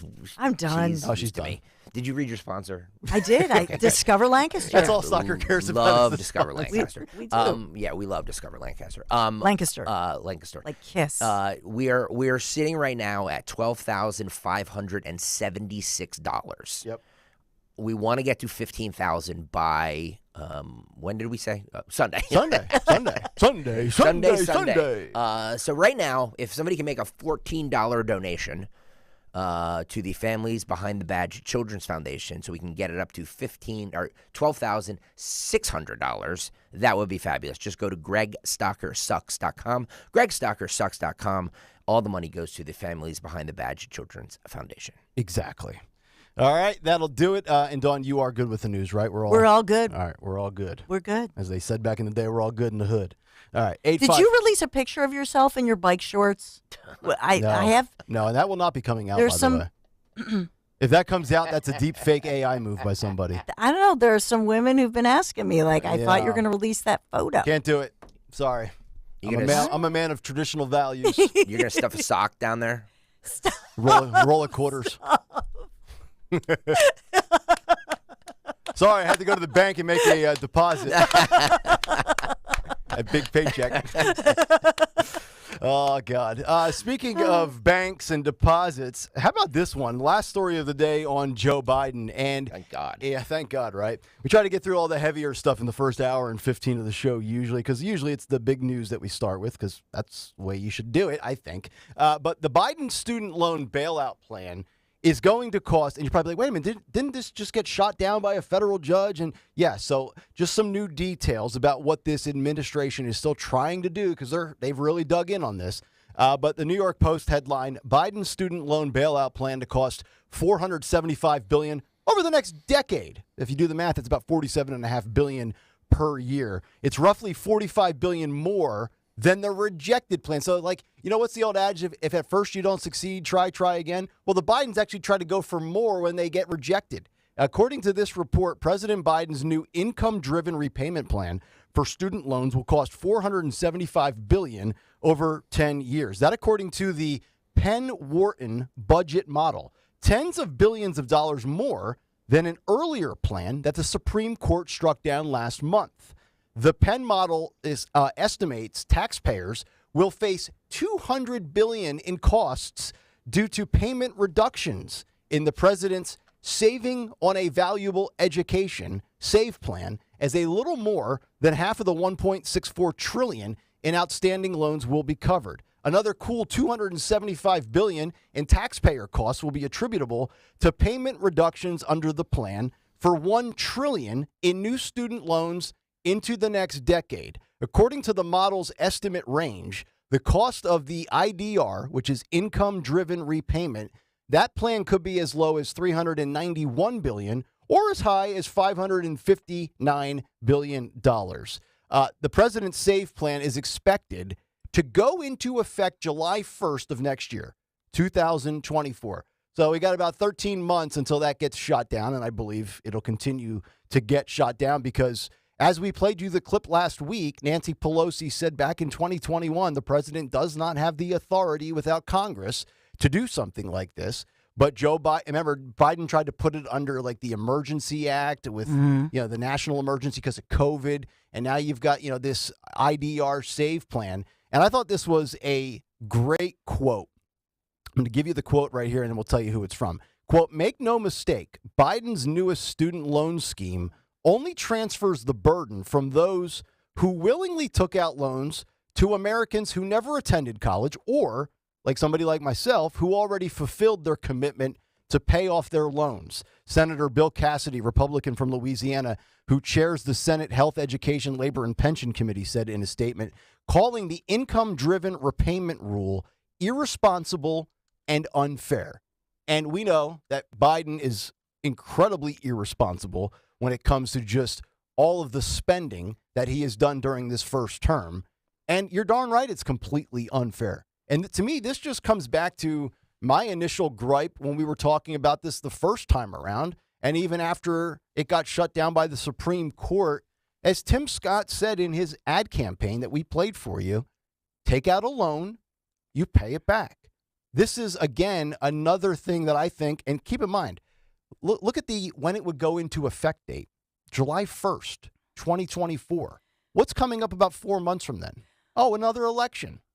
Yeah, and it's so the RNC convention in Milwaukee is July 15th. I was just because you were saying that I'm looking up when is the DNC, but you're right. They're saying, if you don't vote for us, you don't get this. Mm-hmm. Yeah. And they're going to do that. They're going to pander to the left. They're going to pander to the young crowd that's eligible to vote, fresh out of college. You know, Bobby's sitting on $82,000 in debt. He only makes $57,000 a year. And you're going to vote for Joe in part because of that. And then ultimately we will find out that there's no way they could ever do this. Buying votes $1 billion at a time. Yeah. When he's not giving... We are the Democrat Party. When he's not giving billions to Zelensky, yep. He's proposing billion upon billions upon billions of bailouts, yep. Which is just, again, think about where we are with this guy, with this administration, with the lack of accountability on multiple fronts. The housing market, remember the new system, the new plan to put in place, so people with poor credit scores can be first-time home buyers. It's like, well, so let me get this straight. So Katie didn't pay off her Boscov's bill. She's got a terrible credit rating now, but I should pay $60 more a month on my mortgage so she can get a home. Yeah. Like, it doesn't work that way. Katie and that damn Boscov's bill. Yes. I had a Boscov's. It was that was the first way I established credit my freshman year of college. Opened up a Boscov's charge account. I still have my Boscov's Do you card. really? Is Boscov still around? Plymouth Meeting Mall. Oh, well, there's only like 4 stores left. Yeah, I was just going to say there. So that's I know. one of the 4, right? But they're because it's Isn't that a methadone clinic now or something? They don't have the Macy's there, No. but God bless them. Yeah. But because everybody else has closed down, Yeah. I think that's why they survive, because it's Okay. like that last Yeah. local place. Right. Gotta love those big mall anchor stores, right? Right. They keep the malls afloat. Valdez, I think, works at the pretzel store in the Plymouth Meeting Mall part-time. Annie Ann's. He picks up a few hours when he's not here. It smells so good. It does. It really does. 855-839-1210 is the phone number. Coming up next, we got 3 stories to get to as we work our way towards what's on the cut sheet. We've got the latest on Bud Light. I believe now the front runner for best burger joint, and also climate activists. And on the front of the burger story, this is so long overdue because I've seen employees in businesses still practicing a practice that we were forced to do in our lives for well over 2.5 years. And this burger chain has said, enough. We're done with it. We'll give you the details coming up next here on Kayal & Company. Stay right there. Hurts gives it off and keeps it and rolls down to the 2. And is he in? Yes! He let it go and it's intercepted. It's picked up by Josh Sweat. 15, 10, 5. Touchdown, Josh Sweat. Deep down the far side, and it is A.J. Brown again. Another touchdown. He steps up. He's hit. He fumbles the football, but I think he has it. No. Now the Eagles have it. That'll be the game. He breaks away at the 35, 30, 25, 20, 15, 10, 5. Miles Sanders, touchdown. Wow. He is firing the football, and it is caught by Devontae Smith. Great catch. Attention, air traffic control. A flock of eagles is heading to Arizona. Ah, sweet memories. Last season was so much fun, and I believe this season will be even better. If you want your business to be part of this season's Eagles Radio Network highlight reel, email advertise@94wip.com for information. More great action is quickly approaching. Real people are getting real and lasting pain relief at QC Kinetics. Who would have thought that I would be in better shape now than after I got out of the Marines at 22? It's great to be active again. I've played 36 holes multiple days in a row without pain. Everything is great. Are you tired of living with chronic joint pain? QC Kinetics uses cutting-edge regenerative medicine to restore and repair damaged tissue. Natural healing agents from your own body, so your body can heal itself the way it was designed. With no pain pills, no steroids, no drugs, and no downtime. It was super successful, and I recommend everyone seek out QC Kinetics as an alternative to surgery. Thanks to QC Kinetics, quality of life is just a lot better. Definitely changed my life. Call now to see if regenerative medicine could be the answer you've been looking for. The local medical professionals at QC Kinetics have proven protocols that can give you lasting relief now, and the consultation is free. Call QC Kinetics, 215-999-3000. That's 215-999-3000. 215-999-3000. I am Judith Krupnik, president of Cherry Hill Volvo. At Cherry Hill Volvo, we are offering the new electric XC40 lease for as low as $487. An absolutely fabulous offer, $487. No sales tax for New Jersey residents. Monies due at signing are license fees and the first month's payment only. This is an incredible offer. Considering the electric XC40, now is the time. Visit Cherry Hill Volvo online or in person for a great selection. Our team looks forward to seeing you very soon. Wells Fargo gives you access to direct deposit funds up to 2 days early. Plus, if you look at the X and Y axes... What if everything came 2 days early? Like the weekend. Well, that was a pleasant surprise. You can't get everything early, but when it comes to direct deposits, you can with Wells Fargo. Visit wellsfargo.com/get-early to learn more. Terms and conditions apply. Not all direct deposits are eligible. Early availability is not guaranteed and may vary between deposits from the same payer. Wells Fargo Bank N.A., member FDIC. Hi, everyone. This is Stephanie Kelly from Emmons Roofing and Siding, and I have some exciting news to share. Emmons has partnered with SunPower, the top-rated home solar company in New Jersey. SunPower has been leading the solar industry for over 37 years and is the only U.S. solar company that's lasted longer than their 25-year warranty. Kill the bill. The energy bill, that is. Imagine no more high energy bills, while all the while helping reduce your carbon footprint at no cost to you. It's a win-win. Yes, we now offer solar, but remember, if you need a new roof, siding, doors, windows, or interior remodeling, don't wait. Right now, Emmons is offering all 1210 listeners 10% off roofing, siding, and Anderson windows, and we are continuing to offer 12-month same as cash financing, and don't forget that lifetime warranty on your roof. Give us a call today for a free estimate at 856-885-6677, emmonsroofing.com. Roofing, siding, windows, doors, kitchens, baths, and solar. Trust Emmons to be your first and last stop for all your home improvement needs. emmonsroofing.com. Life can get hectic. It's easy to lose focus and balance. Wouldn't you love to retreat from the noise? Take a breath. Regain your inner peace. Visit Malvern Retreat House, the nation's largest Catholic retreat house. Our stunning campus is the perfect place to step back, reflect, and recharge. Malvern Retreat House hosts men's and women's retreats, helping individuals live life centered on Christ. Go to malvernretreat.com to discover your journey. Retreat from the noise. Hear God's voice. Hi, it's Rich Zioli. Do you have water on your property, soggy yard, sinking hardscape, pool liner floating? Garden State Earthworks is your drainage solution. 856-848-4444 or gardenstateearthworks.com.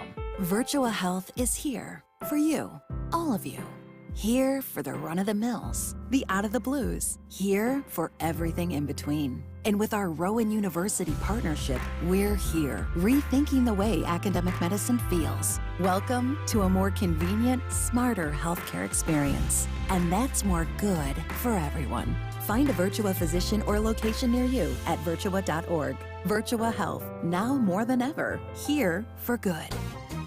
Hi, this is Dom Giordano. Get ready for a merry surprise because Rescue Natural Supplements is throwing their annual Christmas in July sale. That's right. The holiday season is making a summer comeback, and they're bringing the gift of huge savings. That means all health supplements will be slashed up to 50, 60, even 70% off site-wide. We're talking about savings on heart-healthy omega-3s, pain-relieving anti-inflammatories, natural immunity boosters, and much more to order. Call 800-26-ALIVE. 800-262-5483. Speak to a rescue product consultant or shop online at res-q.com.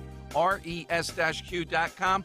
Again, don't miss Rescue's Christmas in July sale. Get savings up to 70% off all natural solutions for your highs and lows, from high blood pressure or cholesterol to low energy or testosterone. Rescue's got you covered. Hurry on over and unwrap the joy of a healthier you. Calling on Atco, New Jersey to follow 1210 WPHT on the free Odyssey app. Download it now. Download it now.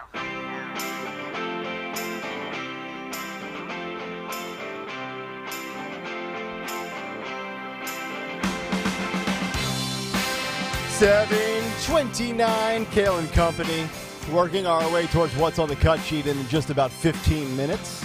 Nick, Dawn, and Greg. Talk Radio 1210 WPHT. Yesterday it was Luke Combs, and later yesterday it was Jason Aldean. We will explain what that's about, which is incredibly fascinating. Can I just say this?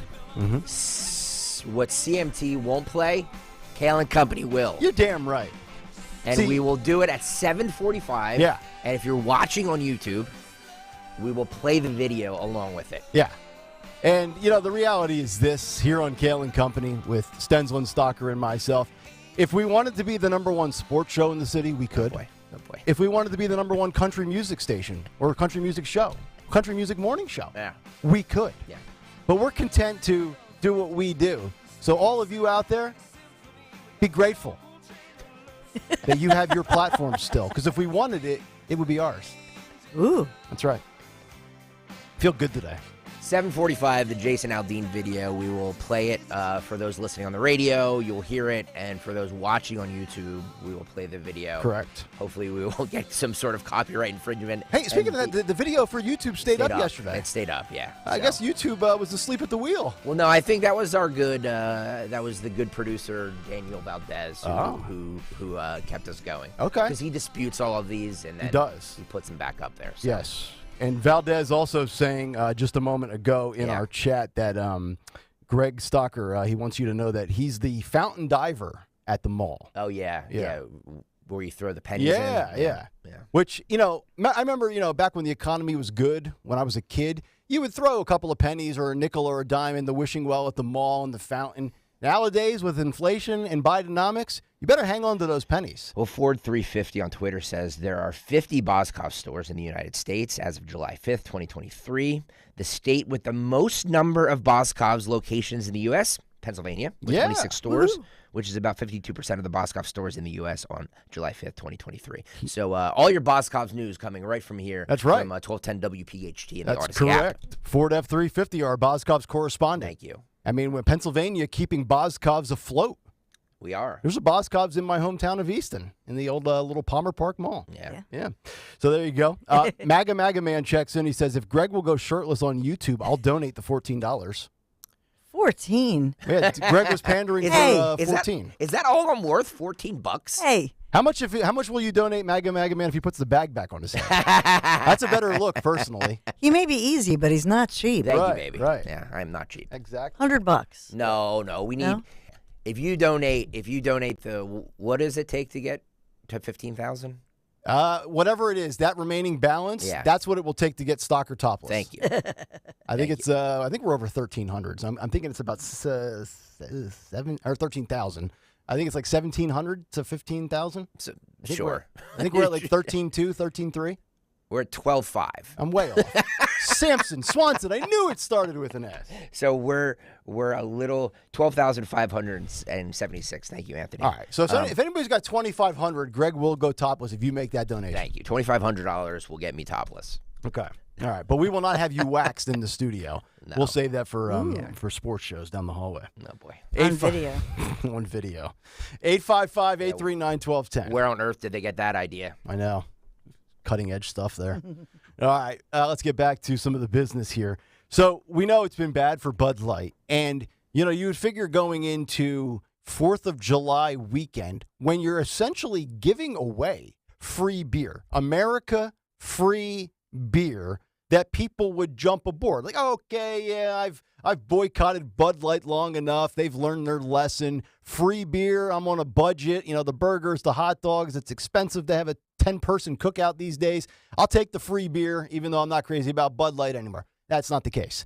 Bud Light sales collapsed over the 4th of July weekend as the numbers are in now, and they dropped a staggering 23.6% for the week ending July 18th compared to a year ago, according to Nielsen's data. That covers 4th of July weekend, a weekend that generally would have had Bud Light flowing instead of another huge decline. The only upside is that the bleeding wasn't as bad as the previous 2 weeks, which peaked at a decline of 28.5%, according to the same data. Bud Light sales dropped 27.1% for the 4-week period ending July 18th, according to Nielsen data. While Bud Light continues to struggle, other brands continue to soar. The Anheuser-Busch's brand loss is another brand's gain, as Coors Light was up an astronomical 30.2%, and Miller Lite 25.3%. for the same time window. So Coors 30%, Miller 25%, Bud down 24%. Modelo was the top-selling beer since May, and they are up now for the month of July, 20.7%. So the bleeding continues for Bud Light. Modelo will continue to be successful, which I guess is somewhat of like damage control for Anheuser-Busch because Modelo is under their umbrella. But the other light companies that compete against Bud have just got to be sitting back, handing out bonuses and laughing and going on vacation because Miller and Coors are absolutely cleaning up. So there's your look. And it'll be interesting to see how it plays out by the time we get to Labor Day and those facts and figures come out. We'll see if Bud Light can get below like a 20% dip and start to, salvage back some respectability in the market share world of light beer. And we'll see how that plays out. Okay. Hands down, favorite burger joint of all time now. There's got to be, if you were somebody during the pandemic that maybe didn't wear a mask or did it for a while and then you were like, okay, I've seen enough data. I'm not at high risk. I've got a shot or two. I've got natural immunity. You ditched the mask, whatever it might be. You might want to find an In-N-Out burger joint and maybe patronize them a little bit. Because the iconic fast food chain In-N-Out Burger, which is actually really big down in Tennessee, I remember going to it a couple of times when I was in Nashville, has informed employees in 5 different states that they will no longer be allowed to wear medical masks unless they have a note from their doctor, according to a company memo that was leaked on Twitter earlier this month. Quote, the memo reads, quote, we are introducing new mask guidelines that emphasizes the importance of customer service and the ability to show our associates smiles and other facial features while considering the health and well-being of all individuals. California-based In-N-Out Burger, poised for major expansion as they go on in this story, In-N-Out employees who have, quote, a specific medical condition or a health concern that requires them to wear a mask will need to provide a, quote, valid medical note to their store supervisor, though they will not be required to disclose the diagnosis or other confidential medical information, the memo states. Employees who are given permission to wear a mask will be required to wear a company-provided N95. How about this? It's long past due, and I've seen it at a couple of just random coffee shops or wherever I've been in lately. I still see some people wearing a mask here and there. I love the fact that this company is saying, look, you're going to give our customers great service. Mm-hmm. You're going to smile. You're going to show your facial features. And unless you have an authentically validated reason from a medical professional, so like if you're high risk and you still think the mask provides whatever it provides, even if it's just mentally for your own peace of mind, okay, I got you. It's all good. But time to get back to work, and that means being a better employee. And you know what? Customer service means having a smile on your face and making it sound like you really want to help the person that you're waiting on. Yeah, and it matters. I mean, that's why I will say I like Chick-fil-A for that reason. Their customer service, whether they're out in the line, expediting the line, outside or inside, they do a great job. I was at Chipotle last night because I'm running around till like 10 o'clock at night with the kids and the sports and da-da-da. And we go run into a Chipotle, and there's somebody, a young woman in a mask. And so, avocado, you know what I mean? Yeah. And you can't, no eye contact, no hello, looking down. Yep. It's just, You just By the say, way, come on. You can order Chipotle online. I know, and I should pick have. it up, right? That's what I should have done. Uh-huh. And, the thing with me for that, too, is I've been in these situations. I think it was either a grocery store or I forget where it was. There was a plexiglass divider, and the cashier or whatever their role is was wearing a mask. And I couldn't hear what she was saying. And, there was 2 layers blocking our communication, her mask and then the divider. And I'm like, what? Can you speak up? And you could tell she got agitated with me. I'm like, you're the one wearing a mask, hiding behind a piece of plexiglass, which is like 2 feet wide and 2 feet high, as if like whatever COVID particles might be floating around can't go up and above and around the glass. Like you're in just like a hyperbaric chamber all of a sudden. Yeah. Like, come on. And I'm the bad guy.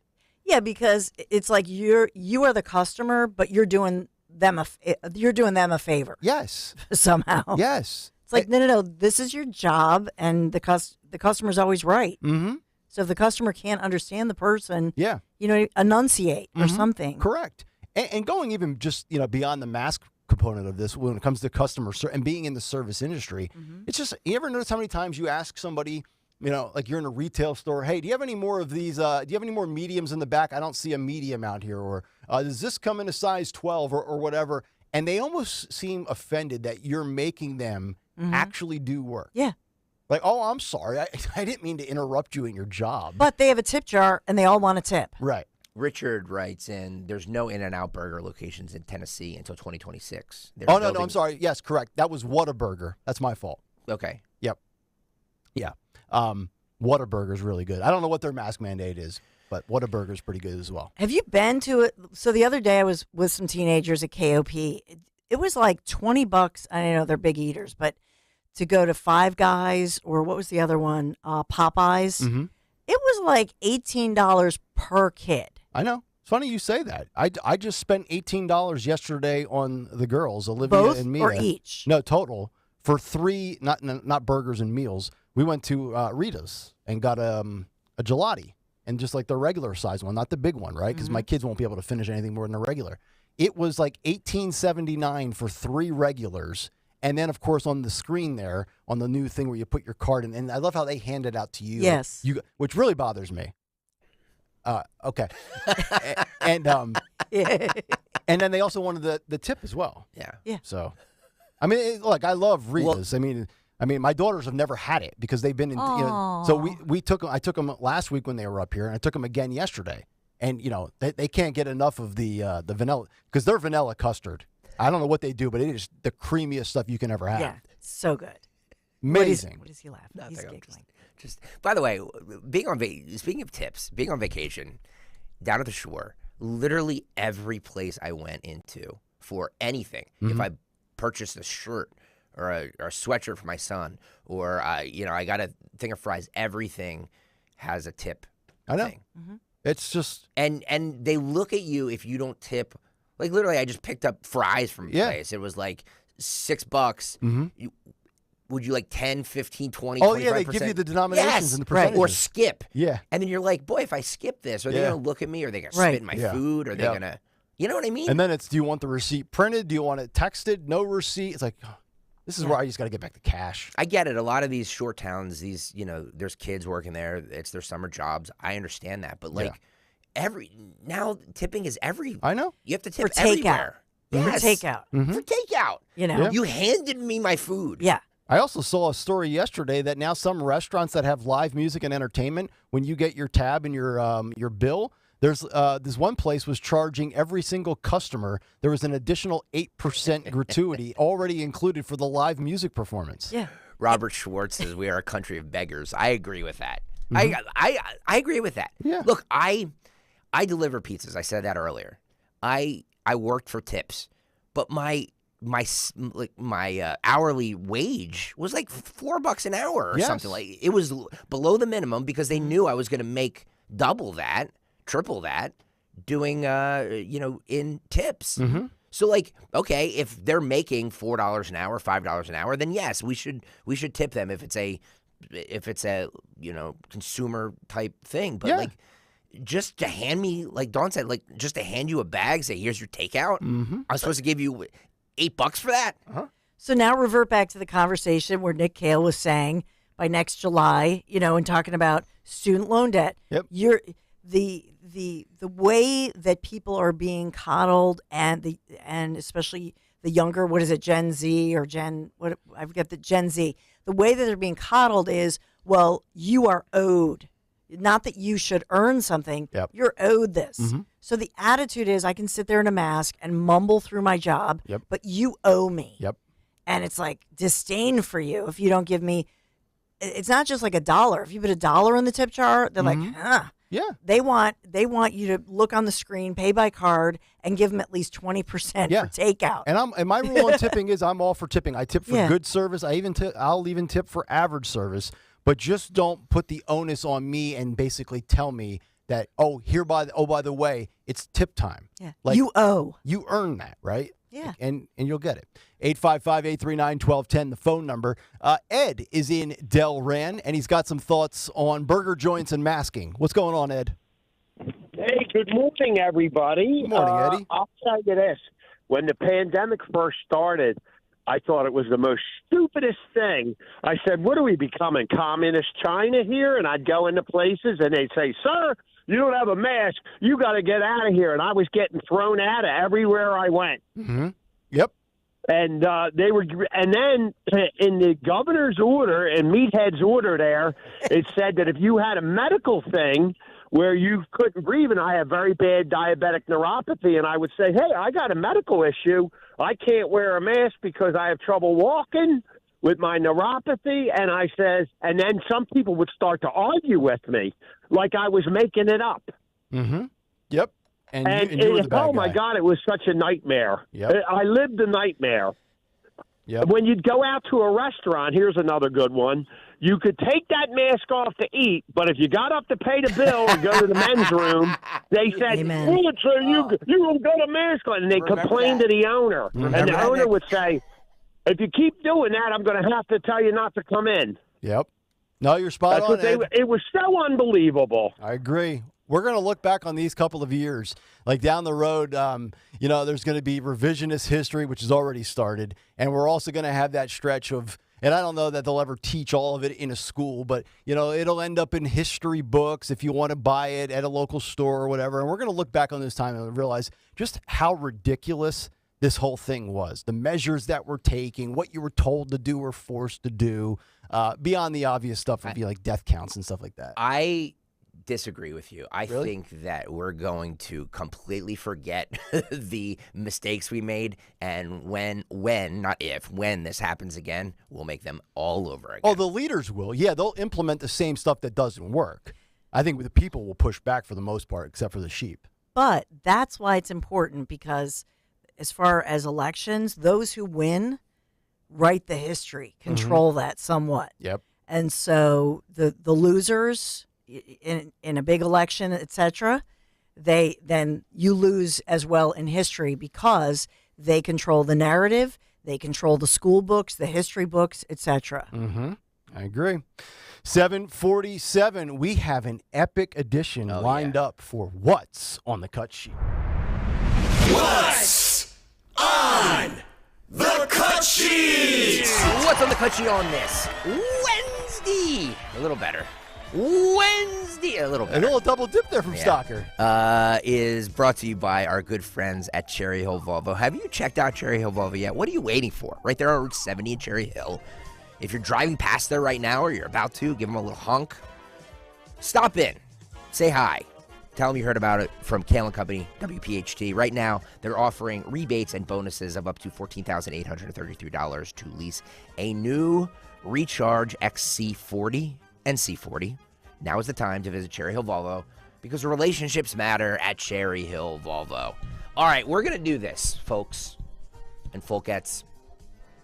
We are going to play the Jason Aldean music video. Yes. What is it called? It's called Not in This Town or something? It's funny. I just downloaded it on Spotify last night, to be honest. Try that in a small town. Hell yeah, great song. So we're gonna play it on the radio because CMT decided last night that it was going to ban the music video by Jason Aldean, the country singer, It's about Antifa and BLM riots. They said it's akin to lynching. Oh, of course. Yes, this is hate speech via music. I'm just censorship never works, and what CMT did was just guaranteed a #1 hit for Jason Aldean. Yep, you're absolutely right. It's so I'm very consistent on this. I hated it when, and by the way, like violent, like, okay, now let's do rap music. Now let's do rap videos. Right. Now let's do heavy metal videos. Yeah. Like, let's just censor anything that has any insightful words. I absolutely hated it when the PMRC did it to heavy metal and rap in the 80s and 90s. Yeah. And I absolutely despise what this, and it's that group, Shannon Watts runs it. I think that's her name. It's that, what's that anti-gun group called, Dawn? Like, something, Democrats? Everytown or something. Sorry. That group of Everytown. So, if you're watching right now on YouTube, youtube.com/@1210WPHT, we will play the Jason Aldean music video. Yep. What CMT won't, if you're listening right now, you will hear some of it. Daniel, if we can start the music video in 5, 4, 3, 2, 1.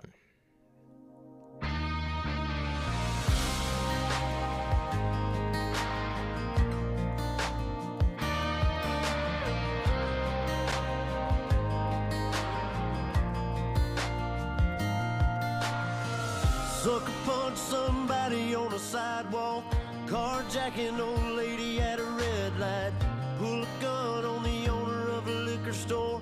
You think it's cool, act a fool if you like, cuss out a cop, spit in his face, stomp on the flag and light it up. Yeah, you think it's tough? Well, try that in a small town, see how far you make it down. So he's just using clips, news clips from riots. Yeah, all summer of 2020 Yes. stuff and all the unlawfulness. Yep. Absolutely.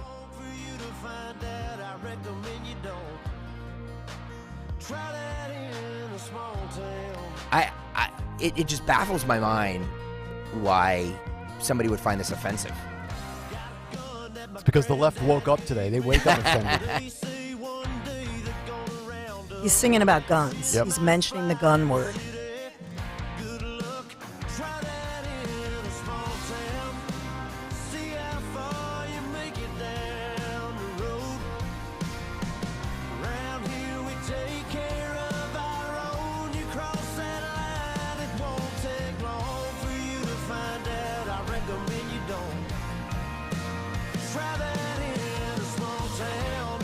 Are they saying it's threatening?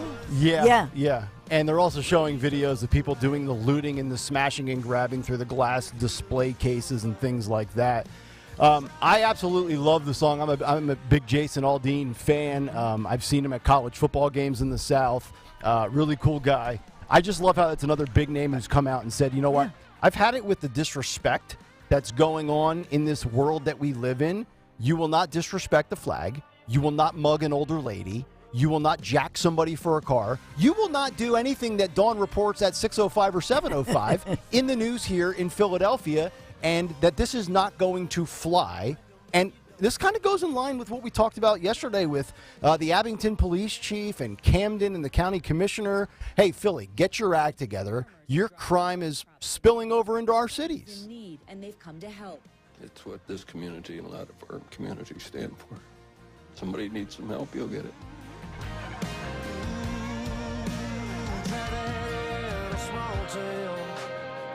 I don't even know his politics. Is he a conservative?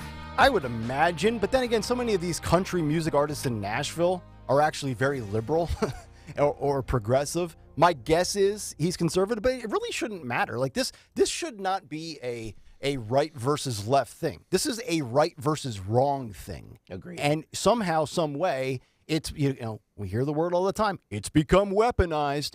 Aldean tweeted this out. Because of course he had to release a statement after this, because that's the ridiculous world we live in. Where, hey, let me go to my social media feed and explain what I meant because I'm being attacked by morons. Jason Aldean says, in the past 24 hours, I've been accused of releasing a pro-lynching song. a song that has been out since May, by the way. Pro-lynching? Pro-lynching. Yes, he's apparently been getting those messages. And was subject to the comparison that I, direct quote, was not too pleased with the nationwide BLM protests. These references are not only meritless, but dangerous. There is not a single lyric in the song that references race or points to it. And there isn't a single video clip that isn't real news footage. And while I can try and respect others to have their own interpretation of a song with music, this one goes too far. And as so many pointed out, I was present at Route 91, where so many lost their lives, and our community recently suffered another heartbreaking tragedy. No one, including me, wants to continue to see senseless headlines of families ripped apart. To try that in a small town, the name of the song, for me, refers to the feelings of a community that I had growing up, where we took care of our neighbors, regardless of differences of background or belief, because they were our neighbors, and that was above any differences. My political views have never been something I've hidden from, so I'm thinking he is conservative, and I know that a lot of us in this country don't agree on how we get back to a sense of normalcy, where we go at least a day without a headline that keeps us up at night. But the desire for it too, that's what this song is about. Now, just because you mentioned it, but just so everybody remembers this, he was singing at that Route 91 Harvest Festival in Vegas 2017, where that guy, who they still haven't figured out the motive, shot 61 people and killed 61 people, injured more than 400 people. So that was him. That's what he's referencing. I know we know it, but I just want to say that just to jog everybody's memory, that horrifying Vegas shooting. Yep. I can't wrap my head around this banning of, I mean, the good news is that, is there anybody watching CMT anyway? No.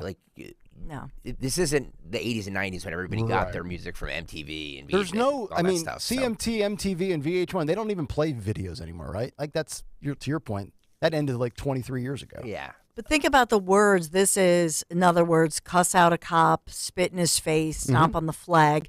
So this is disrespect. It is disrespect, but it's pro law enforcement, pro for those who protect and serve. So what is that? It's anti-defund the police. Yeah, which immediately if you're pro-police these days, that means you're deemed a racist, right? Yeah. Yeah. So you must be a racist. I stand with the blue. Oh, so you're one of those guys. Like, what does that mean? What do you mean I'm one of those guys? You mean like actually respecting the people, that 99% of them that do their job properly? By the way, if our viewer count obviously just shot up. So if you're watching right now on YouTube, please hit the like button. And hit the subscribe button too. YouTube.com/@1210WPHT. We played the Jason Aldean song, even though CMT will not. That's correct. Let's really infuriate more people. Dawn Stensland being one of them. Uh-oh. This is an OBGYN. Her name is Danielle Jones. We know that because if you watch the video, she has a name tag that says Danielle Jones MD on it. So not outing her, she outed herself on TikTok. She's an OBGYN who says that every patient who has a baby is not a woman. A woman is saying this. This is cut 7, Daniel. Assist women in labor. And the things that they are doing are uniquely feminine. So first off, as a doula, your job is to support the person giving birth. If all of the patients that you have are women, then it's totally fine for you to call them women. However, every patient who has a baby is not a woman. As an OBGYN, I care for many patients who are trans men or non-binary people who have babies.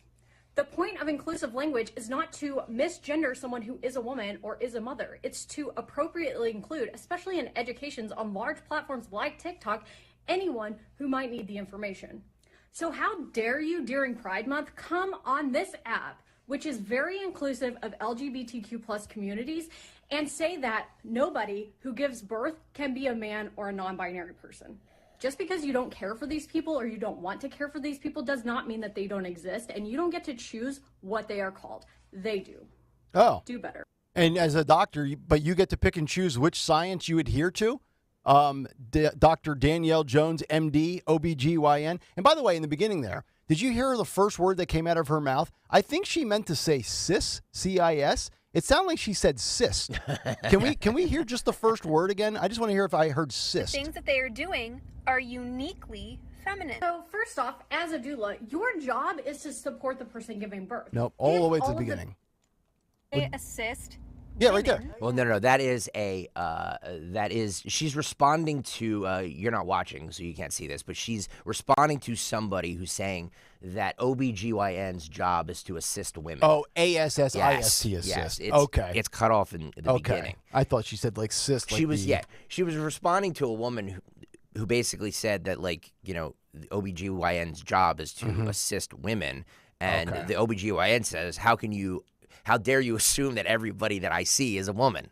These people, and then Dawn, I'll let you go off then. The audacity of these people, how dare you come on our platform? It just confirms what I've said, is that TikTok is the app of mental health. Mm-hmm. Yep. Where did she go to medical school? Seriously, it's scary to me that she's a doctor. Yeah.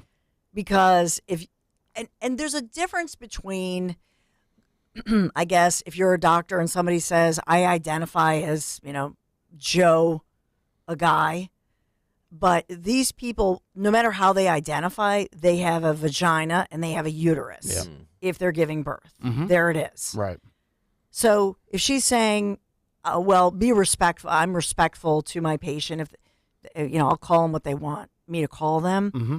But why is she on TikTok? I want to look her up. Mm-hmm. And she says that she delivers. Really? How many? Right. How many of these individuals? Well, really? And even when they publicly show and tell you who they are or where their name tag, it's not like they're really at risk of jeopardizing their career because they're on the right side of the debate. So this will, if she was against all of this and she was showing her name and went on TikTok and said that, maybe there's a chance that the hospital or the doctor's office that she's a partner with or works under, might actually fire her for that stance. But this is the righteous stance to take, right? They say that wisdom comes out from the mouths of babes. I think my son yesterday, we were talking about something. He said, Mom, social media and all the algorithms, they just push the crazy. Mm-hmm. And for some reason, we all want to talk about and see the crazy. Yep. And that's what social media delivers. Mm-hmm. And so this morning,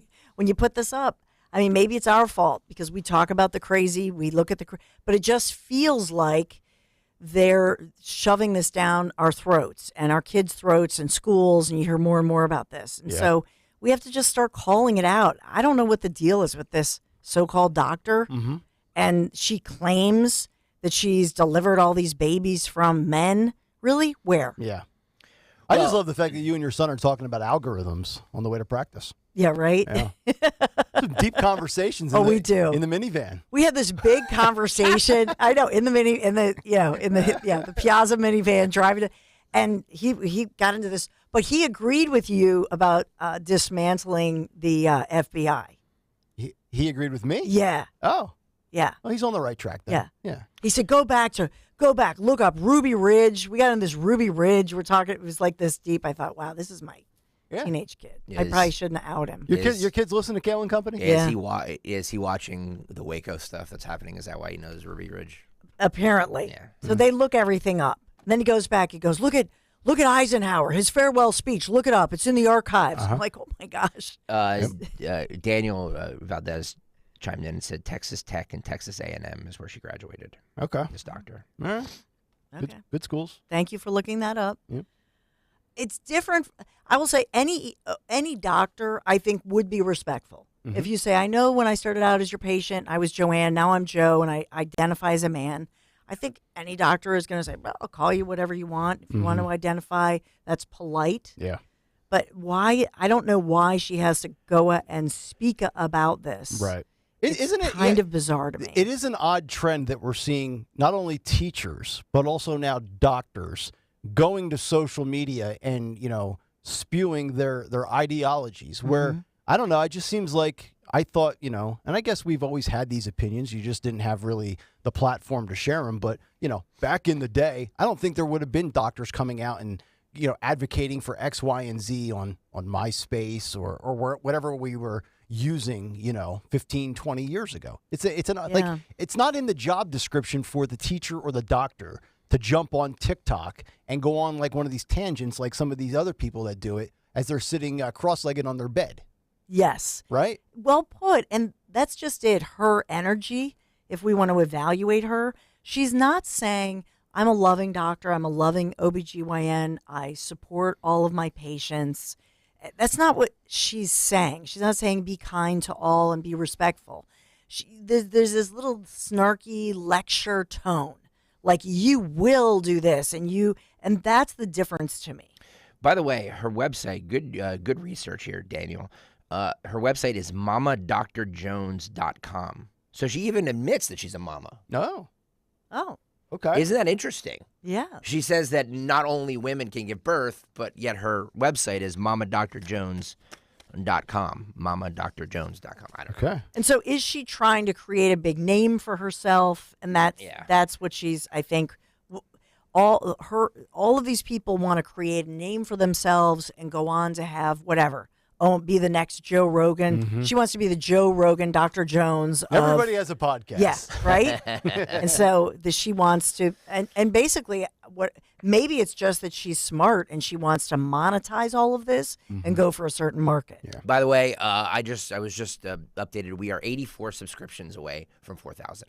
Yes. 84. Ooh. 84. Can you be the 4,000th YouTube subscriber? YouTube.com/@1210WPHT. Go there now. Mm-hmm. Go there now. Hit the subscribe button. It's free. You don't have to do anything. Just hit the subscribe button to be the 4,000th YouTube subscriber. What a notch on your belt, right? Let's discuss the January 6th Trump indictment, shall we? That is looming, according to him. Fox legal analyst Jonathan Turley was on Fox News yesterday when this news broke. Love Turley. And he said that this indictment needs to stick the landing or risk boosting him politically. This is cut 9. This is fulfilling his narrative that there's a weaponization of the criminal justice system. That's why this indictment, if there is one coming, could be so important. With Mar-a-Lago, those were classic types of charges, a classic built case. This one, they have to really stick the landing so that no one will question it, or few people would question it. That's going to require some very direct and strong evidence. We haven't seen that. So if Smith doesn't have that type of evidence and he's moving forward largely on the speech, then I think he will fulfill the narrative of Donald Trump. He will be the federal version of Alvin Bragg in bringing that indictment. It is really interesting because we've seen these first two indictments where we're sitting here and we're saying, okay, you can punch holes through certainly the Bragg one and even, the classified document stuff. You look at other situations in past with other presidents and VPs. I don't know where Jack Smith has, quote, the smoking gun here. I mean, even when Trump was behind like that, that bulletproof glass panel, on January 6th in the morning, and, there was nothing that said directly to lead to. So I don't know where they're going to find the inciting. We don't know all the evidence that they have. Right. We haven't seen all the evidence. And we're going to have to see the indictment. But if it's anything like it was with at least Alvin Bragg, count 1, count 10, count 17, count 34, and you start to look at it and it's just a copy and paste job, I think it's going to be very interesting to see what he's sitting on. Because from a public standpoint, whether it was his posts on Twitter, his videos, or what he said on television in person that day, I don't know where that actual criminality comes into play. It doesn't, and Jonathan Turley actually said that earlier in the clip. I didn't pull that part, but he said if they're just basing it on his speech on the ellipse that day, that's not going to. It's not going to pass the judicial standard. That's not going to stick. So yeah, because that's what I said earlier. He says go peacefully. Yeah, he says that. So I think they're going to the states, and then it goes to the Georgia case that they're trying to say, well, days before they were trying to manipulate the electors and all this and that. This is, to me, this Jack Smith, if you look him up, I think he's shady. Oh, of course. I'm just saying. Yeah, of course. And I think. Shady how? Look at his past and his past actions. I think he's so political. Mm-hmm. And he prosecuted Yeah, what was the big Menendez case? Yeah, I was just going to say, what was John, it was John Edwards. So, Yeah. I mean, he has a history of... Oh, and did John Edwards go to jail? No, I'm just saying that, like, he has a history of prosecuting Democrats, too. Okay, cool. Awesome. He went to... Jack Smith yesterday went to Subway. Did you see this is my favorite story. So, like, as in the sandwich shop. This is CNN. With exclusive video. Bought a $5 sub. $5 footlong. At Subway. And the CNN anchors who are they here? They're John King and Dana Bash. They agreed that the footage of Special Counsel Jack Smith going to Subway for lunch was a message to Donald Trump. A message to what? These people get paid millions of dollars to have this sort of political analyst or analysis. This is cut 6, Daniel. Jack Smith, remember when the classified documents target letter, when Trump announced that, there was a lot of commentary. It was Jack Smith making a mistake here. Is he leaving this all to Donald Trump? And then they released the indictment, and we all said, wow. Wow. We read it. We saw the documentation. We saw the level of detail. Jack Smith going to Subway today is a message to Donald Trump. Donald Trump tries to intimidate people. He tries to bully people. He tries to scare you away. That was Jack Smith with no words and a simple $5 sub in his hand saying, I'm here. I'm not going anywhere. Yeah, the imagery was was intentional and spoke volumes. Okay, so a couple of things here. Number one, that's John King there. Yeah. That's talking. Who lost It's a message. Lost his job to his ex-wife Dana Bash.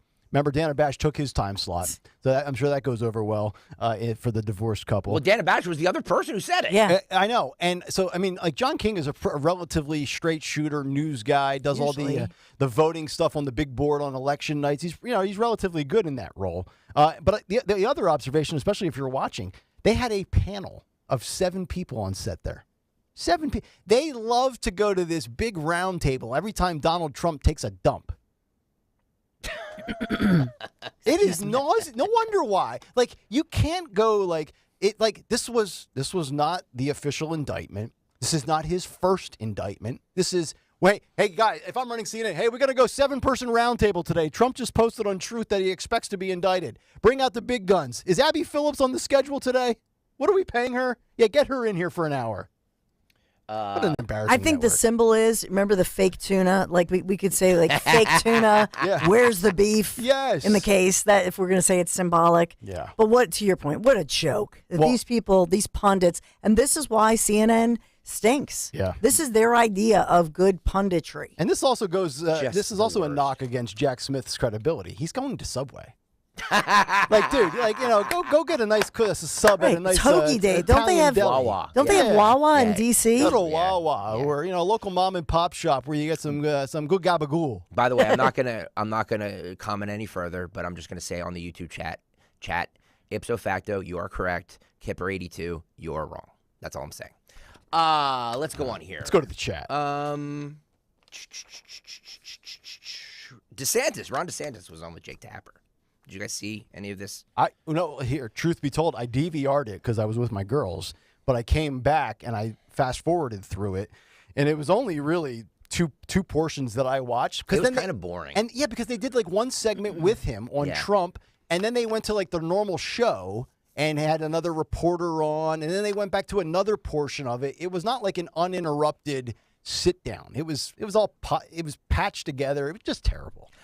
During the interview, Tapper pressed DeSantis on his focus on woke politics and his military proposal that vowed to rip the woke out of the military. When Tapper presented a study that showed troops had concerns about other things and wokeness coming in much farther down the list, DeSantis pushed back. So here's that back and forth, cut 1 here. I'll give you a copy of it if you want. They haven't released it, but I got my hands on a copy. And it surveyed people, I think 16 to 28 barriers to service, and beyond the ones such as don't want to die, don't want to be injured, don't want to be away from my family. The biggest issues were the number 2 issue, women and racial or ethnic minorities are discriminated against in the Army. Wokeness is listed here, but it's only number 9.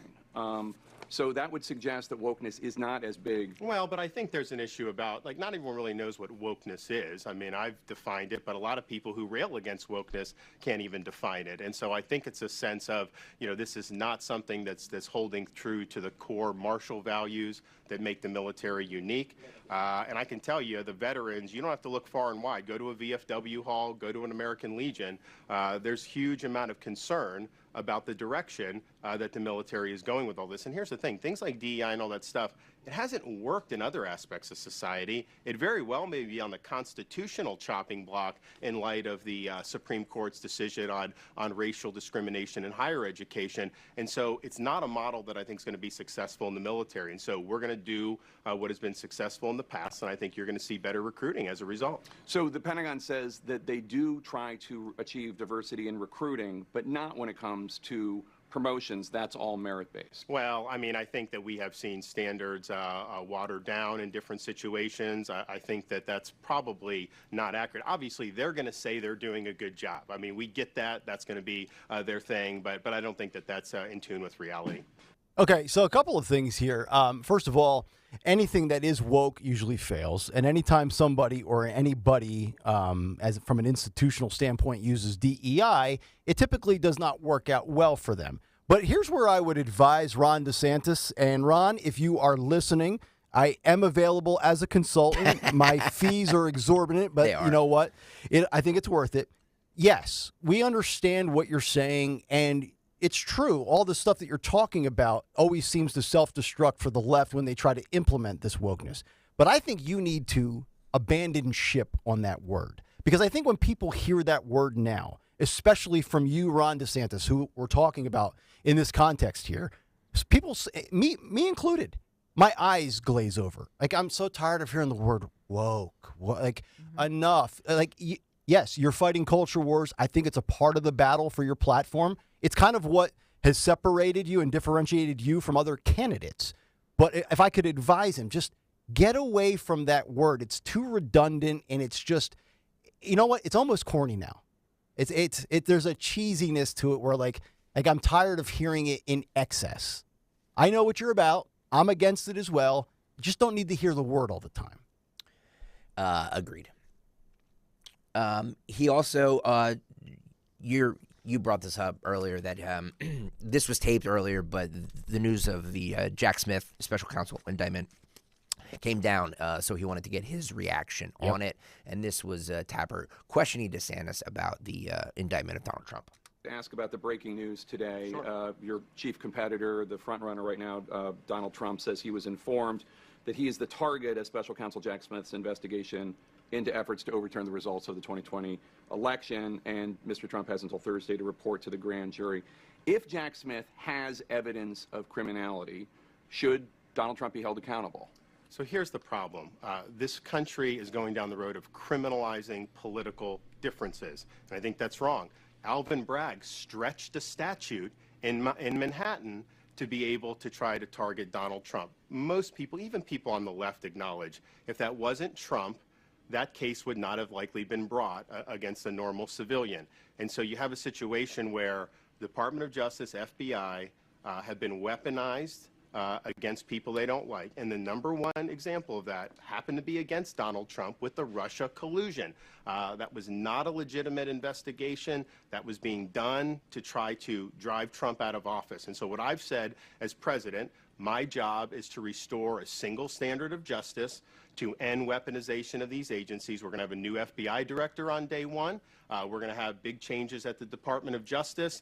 Americans across the political spectrum need to have confidence that what is going on is based on the rule of law, not based on what political tribe you're in. And then the second thing I would say is this country needs to have a debate about the country's future. If I'm the nominee, we'll be able to focus on President Biden's failures, and I'll be able to articulate a positive vision for the future. I don't think it serves us good to have a presidential election focused on what happened 4 years ago in January. And so I want to focus on looking forward. I don't want to look back. I do not want to see him. I hope he doesn't get charged. I don't think it'll be good for the country. But at the same time, I've got to focus on looking forward, and that's what we're going to do.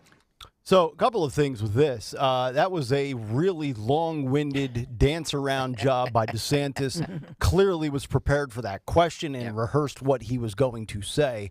But having said that, this is where I think two things can be true at once. I believe, first of all, we have seen presidents get away with a lot of things in the past where if they weren't the president or they weren't in politics or they weren't a political figure, they would be hit with a crime or charged with this, or there would be more investigations and, digging and due diligence. But here's the thing. I think if you are a law and order person and you believe in the rule of law and you're consistent with that, I think most people would agree that if Trump did something, then he should be held accountable for it. Having said that, this does not, if you take out Donald Trump's name from everything that he's been indicted with, and the name of the guy that's being indicted is Bob Smith, Bob Smith's not getting indicted. Donald Trump has been targeted regardless of what he has done or not done, and it's been that way for 8 years. So we can sit here and say however you want to characterize it, but they have gone after him relentlessly because he was flat out and still is a threat to the swamp and a threat to the establishment. They want somebody in there, even when it's a Republican, that, quote, plays by the rules. And they don't like that Trump doesn't march to that playbook. Simple as that. One more from DeSantis, and then we'll do Dawn's big three, because Tony Bruno's standing by in the wings. In the chat? In the chat. He also talked about his favorite subject, men competing in women's sports. Okay. This is another thing that you knew Jake Tapper was going to bring up, but this was his response to Leah Thomas and all the stuff that we've discussed here at length. The question is, what role does someone that's a man have in women's activities, even if they conceive of themselves to be a woman? I think it's wrong to have men compete in women's sports. And I understand some of those men conceive of themselves differently, but it's not fair to the girls who are competing. It's not fair to the women athletes. The swimmers who lost that national championship to the Penn swimmer, they've been training too. So I don't think it's good for that. And I think having things like locker rooms where they're having to share with somebody who's of the opposite sex, I think is wrong. So I would respect everybody, but what I wouldn't do is turn society upside down to be able to accommodate, which is a very, very small percentage of the population. It's a very simple equation here, folks. You're either born a man or a woman. That's why we have male sports and female sports. And when you go through one of these procedures surgically, that's why the doctor says there's one of two outcomes. I can either make you a man or make you a woman, not make you 12 other different things. And yes, keep the men out of female sports. We're not going backwards in time. That's why they created Title IX. That's why women have fought for 100+ years to be viewed as equals to men. I just would love to see the biological female that transitions to a man try to compete in men's sports. And then we can obliterate there's no advantage that the biological man has against, biological females. My foot. 855-839-1210. All Your right. foot? Yeah. I was going to use another word, but I cleaned it up. My tuchus. Okay. Yeah. We done? For now. All right. Part 2 coming up at 9:40 this morning. By the way, Joe Biden is in the chat. Oh, he is. And he says, I love you, Greg. Your hair smells so good, man. Oh, thank you very much. I washed it this morning, so it should smell good. Oh, well, anyway. 8:21. Bruno's on the other side. But before we get to that, we get to Dawn Stensland for the Big 3 at 8:21. It's the Big 3 at 8 on Kayal and Company. Big 3 at 8 this Wednesday morning, July 19th. We have drizzle on the road, 73 degrees, and we are sponsored by Piazza Auto Group. Hey, there's a huge crash involving a truck has jammed both directions on the Blue Route in Montgomery County. Ugh. It's a big semi-trailer truck great. smashing over the median. I'll get home by noon today. Weather-related, I guess. Yeah, it's a lot of accidents out there this morning. So we've got that going on.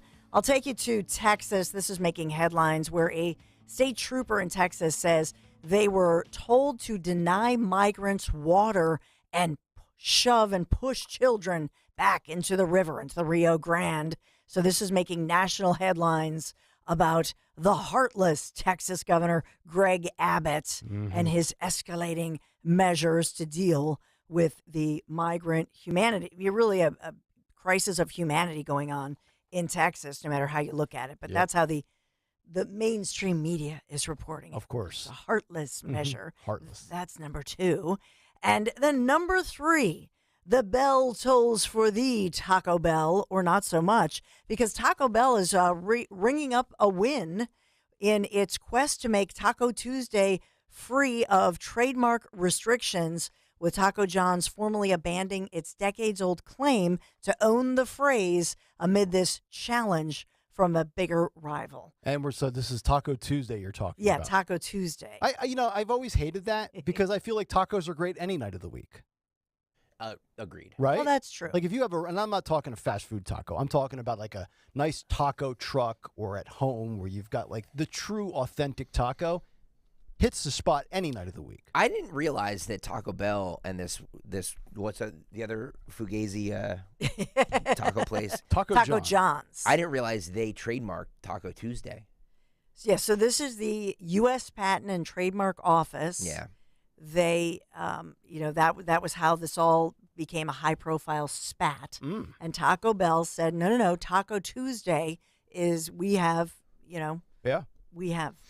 Taco Bell's been in legal spats before. Remember the little Chihuahua back in the day? Oh, Yo yeah. quiero Taco Bell. Yeah. That was a big court case about that. We studied that when I was in law school for 3 months. Yeah, so the deal is, I just want to make it clear, it's Taco John's is the one that they filed it in the patent office. Okay. Taco Bell said anybody should be able to say it. Mm-hmm. And so I don't know if you knew there was a local angle down the Jersey Shore. So Gregory's Restaurant and Bar in Summers Point, they're fighting Taco Bell over the exclusive right to hold Taco Tuesday promotions in New Jersey. So there's still like this David and Goliath battle as they all go back and forth as to who owns the trademark or the patent, etc. Let me ask you guys a question here on Kayal and Company. Could we trademark Taco Tuesday? Instead of Tuesday. Or just to avoid any pending litigation, we do it Taco Wednesday, and we'll just have your voice on it. Yeah, that's I like original. that. Mm-hmm. I love it. And you'll get emails about how people hate how you pronounce days. Well, the summer season is a great one with perfect for finding our Piazza Auto Group with the perfect Hyundai from your trusted dealers, Piazza Hyundai of Pottstown and Westchester. Just shop the 2023 Elantra, Tucson, Santa Fe, and much more. PiazzaHyundai.com, Piazza, PiazzaHyundai.com. Thanks for sponsoring our Big Three here with Kayal and Company News Live. All right, Dawn, thank you very much. Tony Bruno is coming up in just about 5 minutes, but you guys all know my respect for first responders. I'm asking you to join me in supporting the Bend to the Shore Bike Tour. It's coming up this Sunday. We're just a few days away, July 23rd, and you have a ton of options here. You can ride 65 miles from Philly to AC or 30 miles from Hamilton, and there's a family-friendly celebration at the Showboat Hotel after the ride. You can even register to ride with me in Team 1210. I'll be the captain of Team 1210, and I want you to be a part of it. Whether you're riding or just donating to support the great cause, visit bend2shore.org or the alternate website, gregstockersucks.com. And when you're there, sign up with the code NICK1210. They'll knock $25 off the registration fee. That's Ben, B-E-N, the number 2, shore.org, promo code NICK1210. And let's show everybody why 1210 WPHT and Odyssey supports law enforcement. FBBCF, which is Families Behind the Badge Children's Foundation, provides financial relief for the families of the fallen and injured first responders and supports the Police Youth Alliance, which fosters a positive relationship between police and the youths. So try to ride, try to donate, and that's coming up this Sunday, and Tony Bruno is coming up next.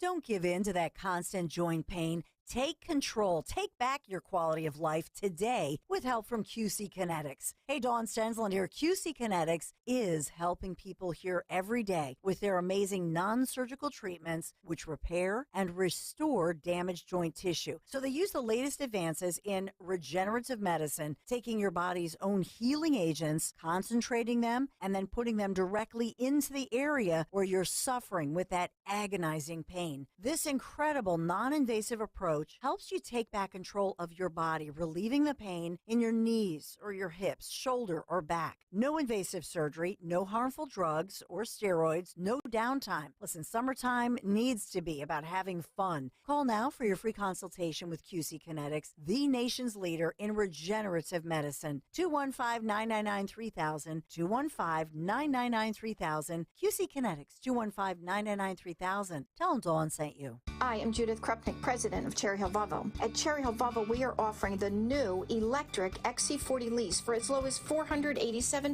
An absolutely fabulous offer, $487. No sales tax for New Jersey residents. Money's due at signing or license fees in the first month's payment only. This is an incredible offer. Considering the electric XC40, now is the time. Visit Cherry Hill Volvo online or in person for a great selection. Our team looks forward to seeing you very soon. AM radio provides always-on news, sports, talk, traffic, and weather reports. It also delivers vital emergency information when your community needs it most. A new bill in Congress would ensure AM radio stays in your car, because when cell and internet services are down, this free emergency service is critical. Text AM to 52886 and tell Congress to support the AM Radio for Every Vehicle Act. Message and data rates may apply. You may receive up to 4 messages a month, and you may text STOP to stop. This message furnished by the National Association of Broadcasters.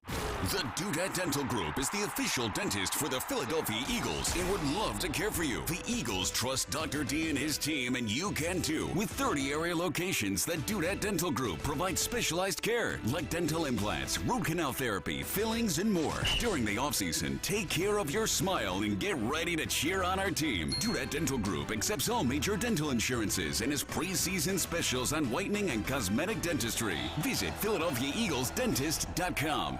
Tune in to Crash Proof Retirement Show, Saturdays at 11 a.m. to hear Phil Cannella and Joanne Small. The Crash Proof Retirement Show, Saturday mornings at 11 on Talk Radio 1210. See Joe Conklin with the City Rhythm Orchestra at Wildwood Catholic Academy, 16th and Central in North Wildwood, Saturday, July 22nd. For tickets, go to joeconklin.com. JoeConklin.com! Pastor Brad Lacey here, First Baptist Church, Conshohocken. Join us Saturdays for the great message and be blessed. 5 a.m. right here on Talk Radio 1210. WPHT. Kayal and Company mornings. Rich Cioli afternoons. Free speech lives here. Talk Radio 1210 WPHT.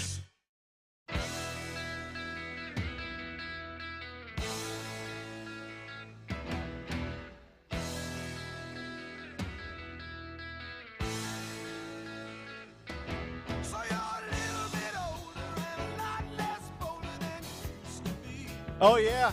8:30, Kayal and Company, Talk Radio 1210 WPHT. You can always get us on the free Odyssey app. Take us wherever you go. Maybe you're going down to the shore.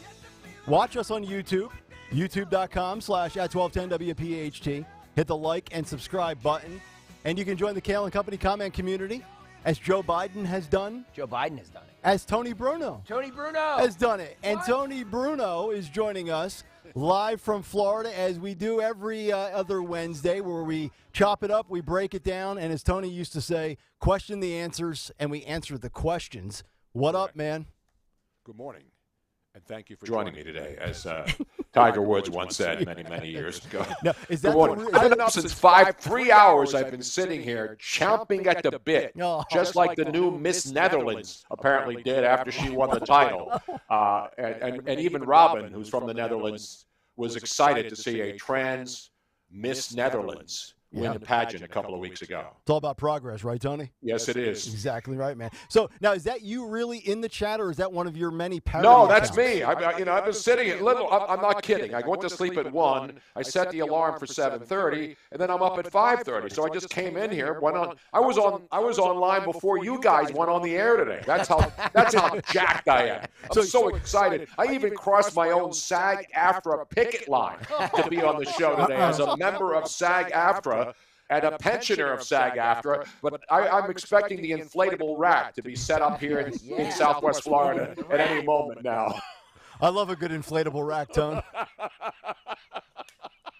Meanwhile, So let me ask you this, because, I was reading this story from, let me start with this, because this is bigger than Trump. Your ban on Twitter. This is much bigger than January 6th. No doubt about it. Trump at least still has his own, vanity project with Yeah. Truth Social. But here's the best part of the Twitter story. Yeah. So not only am I, my account can't, but here's the best part. So every day I can go in and see what's trending in the morning. But then after looking at 5 different things, like Miss Elizabeth is trending, Stephen A is trending on my page. So I try to click on Miss Elizabeth, and then it won't let me get in. It says something went wrong. Yes. Try reloading. So I can still watch, but now here's the best part. Not only am I permanently banned, now if I want to see more than a couple of things every morning, because I can still see things, I can't respond, I can't tweet, I can't retweet. Now they want me to pay to upgrade my banned account so I can see what else is trending later in the day. So what you're seeing here now, again, I'm not a victim here. I'm not going to play victim card. And people are telling me to go to that Meta thing. So when you got billionaires throwing money out there, whether it's Donald Trump with his Truth Social, he's allowed back on Twitter. He won't go there because he doesn't want to give Elon Musk the run. Yep. And then you have Zuckerberg with his thing. What's that new thing? Threads. Everybody's saying, go on there, Yeah. go on there. We got to get Tony's threads. Should I go on there with my new threads? I think you should. By the way, speaking of threads, I even went on the chat, on the YouTube chat, and I even said to Greg Stocker, people think it's a joke. Yeah. You got to go. Not only did I go shirtless on my last show Friday night, I went bottomless for a few seconds. I heard it was the shanking heard round the world, or seen around the world. Wait, what? Because I was outside working, and I had prepared the show all day. So then I go outside, and I'm working in the heat and humidity, because that's what we get here. Yeah. Other than waiting for a potential hurricane, we wait for October when the weather gets nice again, and you can go outside without sweating. So I come in, I jump in the shower because I'm soaked, and then I sit down and I wrap the towel around my waist, and I did the show topless. Now, I know you're not allowed, and I was doing that actually to honor all the Hollywood celebrities, the men who appear naked in some movies, who gets hammered when women do naked scenes, and nobody cares, right? So I wanted to stand up, and I did, and then the towel fell off, and there was a rare glimpse of my buttocks as I walked across to go grab myself a Corona Premier. Oh, so that's why Tony's tush was trending on Twitter Friday night. I wondered what that was about. It was trending on Threads, not on Twitter. So it was a sight to behold. Yeah. It's a sight I hope I never see. Take the shirt off, man. I did it. I took the shirt and the towel off. I'll do it. I'll do it for charity, I said. Wait, show your tuchus? Well, no, I'm never going to do that. How dare you? I will do that if somebody makes what is it, Nick? A $2,500 donation? Yeah, that gets us to $15K. $15K to GregStockerSucks.com, and all the money will go to the Families Behind the Badge Children's Foundation. That's correct. Well, Robin says Tony's got a 10+ rated. Maybe $3,000 for Tony to flash it again. I heard 10+, and I just my brain shut off for a second. There for a second. I was like, whoa, where are we going? No, I here? meant like the Olympics, more than like 11. Right. All right. Yeah, his goes all the way to 11. Okay. For those of you who know that joke. Yeah. Fine Fanny. Yes. So let me ask you this question, because Real Clear Politics wrote a column, and it was about, has Elon Musk already ruined Twitter? And they say the following, Tony. 3 months ago, Elon Musk said he had to buy Twitter in order to save it, and by extension, free speech in America and also the world. The site had become too siloed and too partisan for his liking. Above all, he believed that the social media platform was betraying the fundamental values of the internet. To unlock the tremendous potential of Twitter, it had to have more speech, less moderation, and fewer fake accounts. You're the perfect guy to ask the question, and because you're banned right now. Has Elon Musk ruined Twitter? I'm not going to say he ruined Twitter. I mean, Twitter ruined itself. But when he bought it and overpaid for it, that's what really made it a problem for him, because obviously the sponsorships aren't there, and then charging people $8. I get that, because that's what Zuckerberg's doing. I mean, these guys are all doing it. They're billionaires who want their own little toy so they can play with it and get to say what they want on their own companies. But he had how many billions did he pay for it? 44. I mean, it's ridiculous. Yeah, again, God bless him. If he can throw $44 billion at something that people still use, let's be honest. people still know Twitter. Everybody knows Twitter. People are now supposedly making money by being on Twitter. So to me, is some people are benefiting, but the fact that I was permanently banned when I never was banned, other than a 24-hour ban every once in a while, until I took a tweet down that somebody determined was offensive and reported me, to be permanently banned and then being asked to get verified to unlock new features on an account that's blocked. I mean, that's the ultimate. That's the ultimate in, all right, listen, I control you. Even if you want to watch and see what's trending, I'm going to charge you to go and look at tweets. I don't care about it. I'm not paying to look at tweets. I just want to see what's trending. Yep. And right now, Miss Elizabeth Oppenheimer and Stephen A. Smith are trending. Okay. So that's what I get to see, but then I can't open anything because I've already reached my limit. Another thing I didn't know I had. I didn't know I had limits to how many things I could see. Yeah. So that's what they're doing. And listen, this is the new economy. You got to find ways to make money, and you've got people doing TikTok videos and fake doctors like that woman. Yep. Did somebody say to that woman, Robin, do you have this on for me right now? That's what I say to Greg when I go to my keys in the day. It's the quintessential thing. Every show should open this. I don't know what you open with at 6 because I wasn't logged in yet. Yeah, neither was I. What they say? What do they say? It's not working, Rob. It's not working. Okay. Technical issues again. In the movie Kindergarten Cop, the quintessential line. You know what it is? Yes.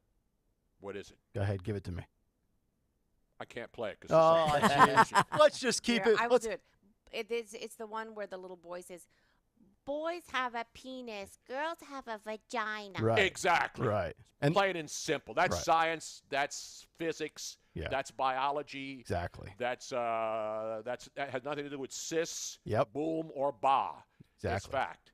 And as our old boss once said, let's get it back to the Eagles, Tone. Let's get it back to the even Eagles. though the Phillies are making a run right I now. know. 4 in a row again. By the way, did you see the stat in baseball? And I know we're not talking baseball here. Right. But last night in Major League Baseball, for the first time since 1894, I'm not making this up. Yep. There were more runs, there were more double-digit baseball games last night.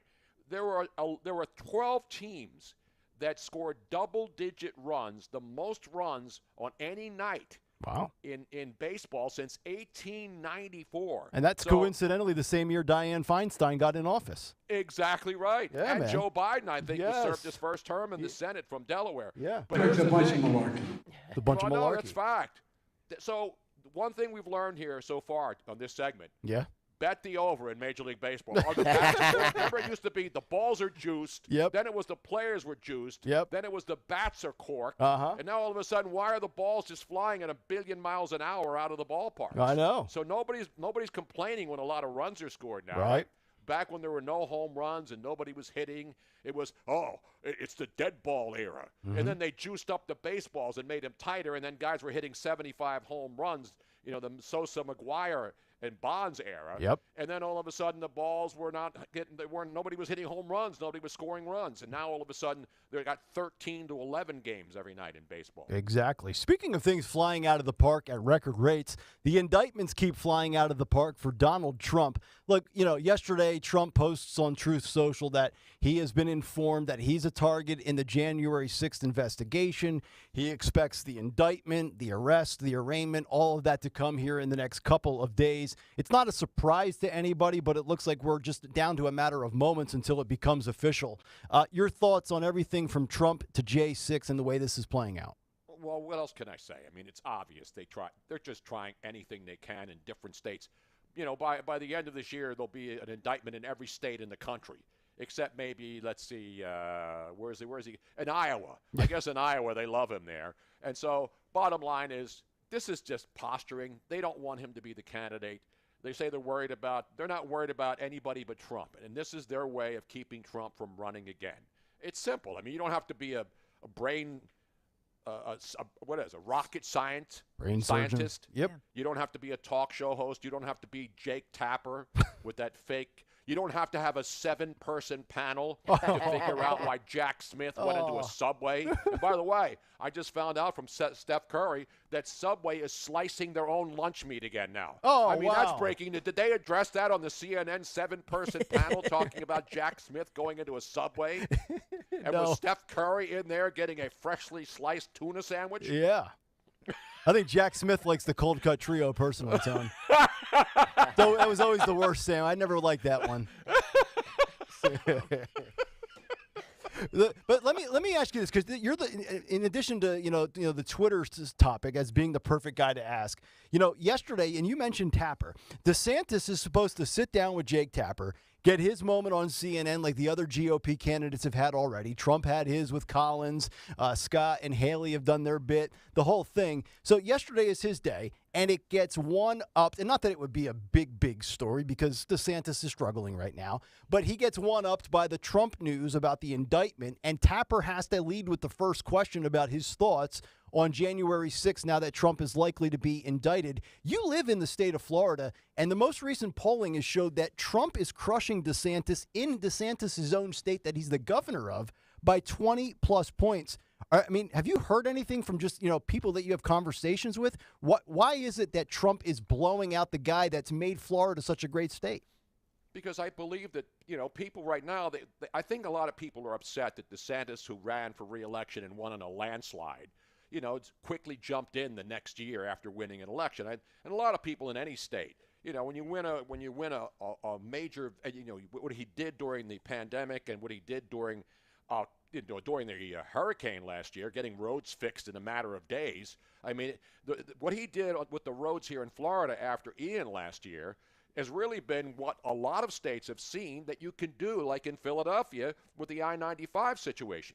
So when you can get it done fast, people love this guy here, but right now they're not paying attention to that. They're looking at the weather to see if there's another hurricane coming, and they're looking outside and seeing how hot it is and waiting for the fall when all the snowbirds come back down here and the place starts booming again, because it's pretty quiet here in the summer. That's why Disney World on 4th of July, a lot of people didn't go, but it's not because people don't want to go to Disney anymore. It's because it was really hot, and people who live here who get the Disney passes, they go, but it's that families that try to come down here and go to Disney, you got to have a lot of money to even do a couple of days. So what used to be like once a year you'd take the whole family, people can't afford that anymore because it's expensive to come to Disney for 1 week. And by the way, Universal Orlando has really taken a lot of the business from Disney because they got new roller coasters, their park entrance fees are cheaper, and their hotels are cheaper. So people are looking at options because it's not just about Disney or Orlando, even though they are the main property.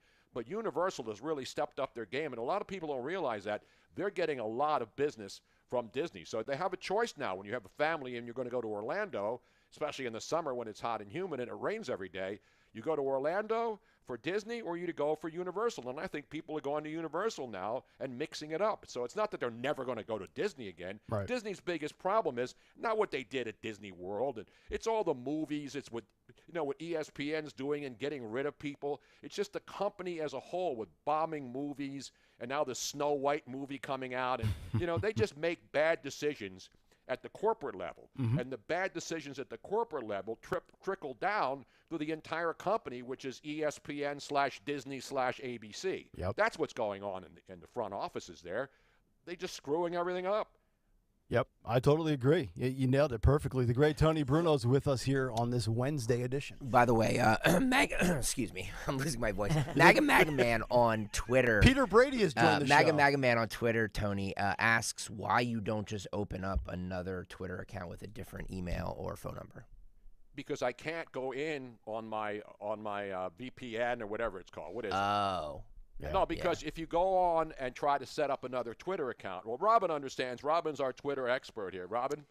I have been told by people that if Tony tries to do that and it's on the same IP address, if they then discover that he did it, then they will immediately cut out any possibility of reinstatement. Wow. Oh. Well, so John Paul wants to know, why is Dawn so quiet? I noticed Dawn doesn't talk when I'm on the segment anymore, probably because I talk too much.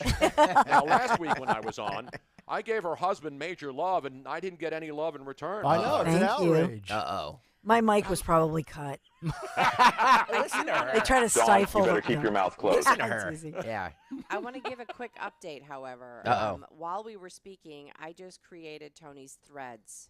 So he's now on threads under Tony Bruno Show 1 because Tony Bruno Show is already taken on threads? On Instagram, that was when we created the Tony Bruno Show when you were still with Fox Sports Radio, and I could never get it back. Wow. So you are Tony Bruno Show 1. And I didn't pay the $1 billion ransom that somebody wanted for my actual name to get back. And FanDuel, actually, now that FanDuel see this, the great folks at FanDuel with their sports book, they're always privy to this information. So they've got the over-under on when Tony gets blocked and banned on threads at July 28th. Wow. Oh, I got 2 weeks. No, I got another week and a half. A week from this Friday. Wow, how about that? How about that? All right, Bruno. A couple of things we got to get your thoughts on. This is also going to be in your wheelhouse because back in the day when I was your producer, and it was you, Harry Mays, and myself. We would always have these arguments about college football being an illegitimate sport. What? And Tony was always bashing me and Harry for our love for Saturdays as opposed to Sundays. And this story is interesting because the former Tennessee Volunteer football coach, when I was down in Nashville, is Jeremy Pruitt. Now, he got fired. He didn't win enough games. He also committed NCAA rules violations. The school got hit with sanctions. But now he's claiming that his defense or his excuse for breaking the NCAA rules was because he felt bad about George Floyd and racial inequality. That's the defense he is making. He said the following in regards to this allegation. In documents obtained by the Knox News, Pruitt claims he broke the NCAA rules because of George Floyd's death, COVID, and mental health. Specifically, Pruitt claims racial inequity following Floyd's death is what drove him to give a player's mom $300 in a Chick-fil-A bag because she was struggling financially. He then gives a quote talking about George Floyd, Ahmaud Arbery, Breonna Taylor, and really goes down that road of 2020. There's a lot of things that coaches do on the shady side, and they get caught and they get busted, and if they lose games, that ultimately leads to their dismissal. But citing you felt bad about George, like that's your excuse? That feels like a really weak, lame excuse or pivot by. Well, he learned it at Alabama. Yeah, exactly. Where, let's be honest. I mean, when you're the big boys in college football, that's why I have a problem in college football, not the game itself. Not the game. Not the game. Not the game. Just the fact that you have like 5 teams out of 120 Division I teams that have any chance of even smelling a national championship. So you're basically playing for nothing except, the Red River rivalry and all these other world's largest cocktail party and all this other stuff that they do every Saturday. Listen, go to the games and enjoy them. I don't hate college football. To me, it's just an exercise in futility, and it keeps the alumni out there, except in the Philadelphia area where nobody goes to local college football games and nobody cares about Tennessee football. Although I know, Nick, you're a big fan. Tennessee is a 28-point favorite at home against the University of Virginia on Saturday, September 2nd. I got that for you. Who do you like? Will you lay the 28 for the Volunteers? I'm going to lay the 28.5, and then I'm going to take Stalker's prop bets as well. And I'll be in the hole by week 1. Powerball is $1 billion tonight. I went out yesterday and actually spent $80 of my hard-earned cash to play Powerball and Mega Millions for the next 4 consecutive draws. Because in Florida, another thing we can't do, we can't bet on sports online, and you can't play the lottery online. When I lived in Pennsylvania or New Jersey, you can go on and play the lottery. Now you got to go to stores, got to go to Publix or Winn-Dixie to stand in line to play the lottery. Outrage. It's an outrage, and I demand Governor DeSantis abandon his presidential campaign today and get these important matters figured out here first for us Floridians. Yeah. Well, Trump's got some thoughts on why Ron's been failing, Tony, in that regard. Here's the answer. Ron has always been a loser. It's such a crazy clip. All right, so yes, By the way, you were talking about Jason Aldean. Yeah. Sounds like Jeremy Pruitt was playing a Jason Aldean song. Yeah. The best song, and it's an old song, but I think the best country song that should be in heavy rotation. It's a song that came out in like 2005, and I don't even know if you can play it, the Daniel Rateliff and the Night Sweat song. Oh. Nathaniel Rateliff. Nathaniel, what do they call him? Daniel. Oh, no, it's Nathaniel Rateliff and the Night Sweats. Isn't that a great... I mean, I know a lot of women, like Robin gets uncomfortable when you hear night sweats. Well, most women, who are postmenopausal or premenopausal know what night sweats are. Well, yeah, some women deal with the night sweats. Chris Christie has the meat sweats. The meat sweats, yeah. Sloppy Chris Christie. Can we play a little clip, Robin? Sure. Do we have a clip of Nathaniel Rateliff? Can we play the SOB song? Sure. Yeah. Absolutely. Don't cross the streams, Venkman. You can play it. You can play Okay, it. I'm bringing it in at the good part. Okay, that's good. This is a great song. This is him doing it live. Yeah. How great is this song? It's a great song.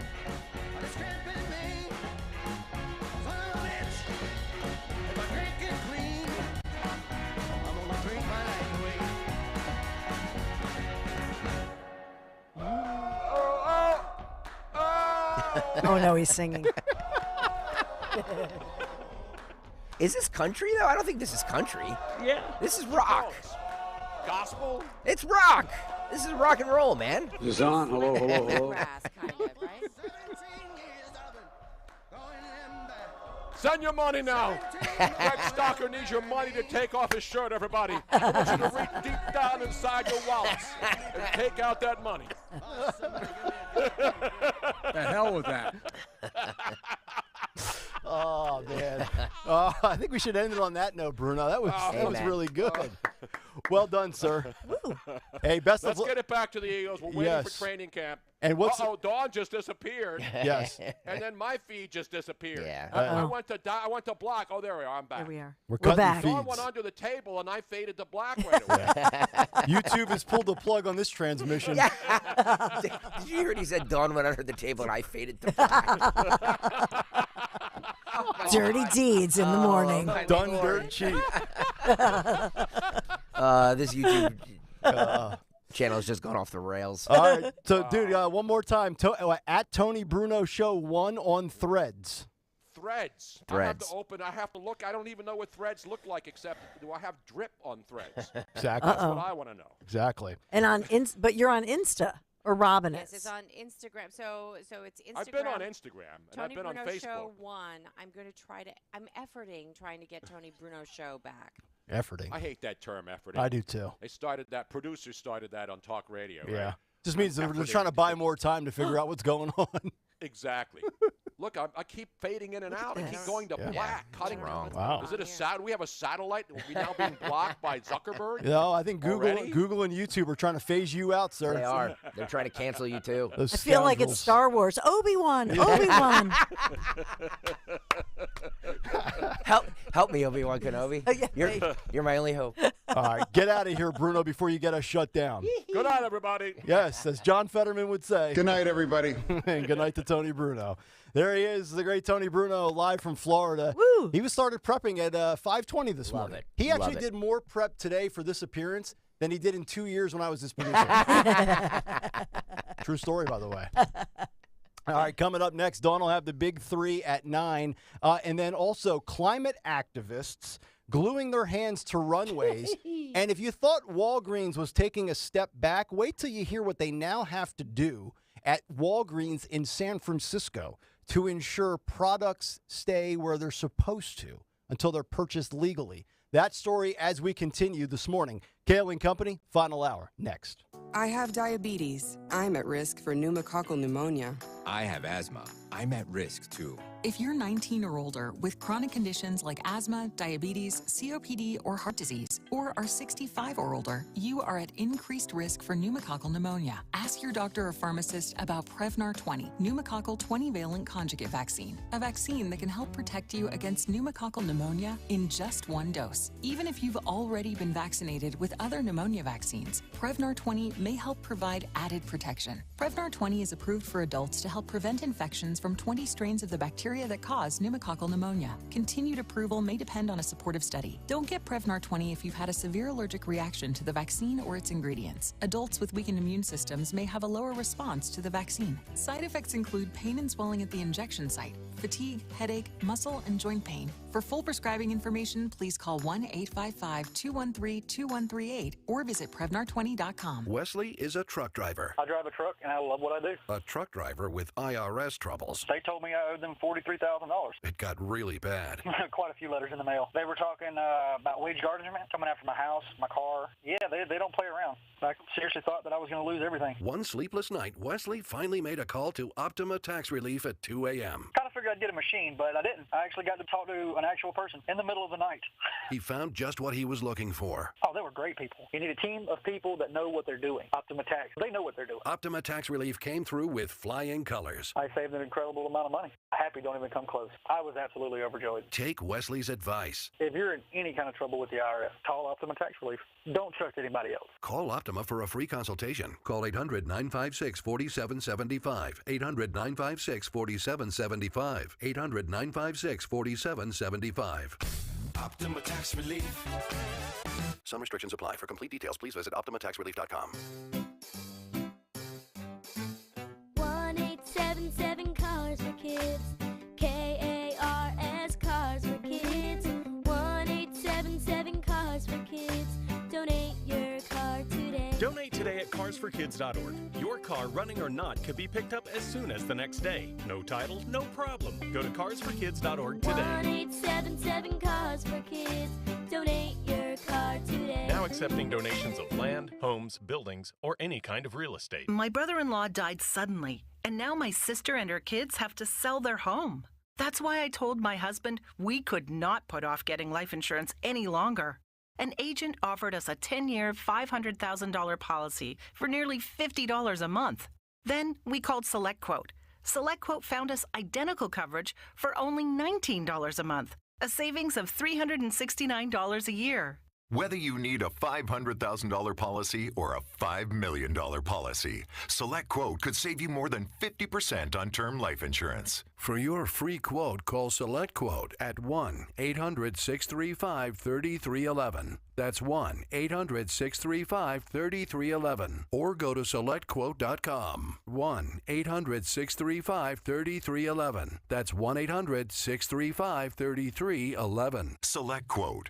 We shop. You save. Full details on example policies at selectquote.com/commercials. WPHT, WPHT HD, WOGL HD3 Philadelphia. From the Cherry Hill Volvo Studios, where relationships matter. Always live on the free Odyssey app. Don't give in to that constant joint pain. It's aching. It's hurting. Maybe, your back, your shoulder, your knees, your hips. Whatever that is, you got to take back your quality of life today, right? You got to do it with help from my friends at QC Kinetics, which is helping people every single day. Here in Philadelphia, our region, across the nation, they have amazing non-surgical treatments which repair and restore your damaged joint tissue. Yeah, repairing and restoring. That's pretty amazing, isn't it? So they use the latest advances in regenerative medicine, taking your body's own healing agents, concentrating them, putting them directly into the area where you're suffering with that agonizing pain. It's pretty incredible, and it brings such relief without invasive surgery. That means no surgery, no harmful drugs, no steroids, no downtime. Summertime needs to be about having fun, right? Pain-free, making the memories, doing what you want to do. You got to take control. Call now for a free consultation with QC Kinetics, the nation's leader in regenerative medicine. 215-999-3000, 215-999-3000. QC Kinetics, would you just call them? Do this today. Don't put it off. 215-999-3000. Tell them Dawn sent you. Follow Talk Radio 1210 on Instagram and Facebook at 1210 WPHT.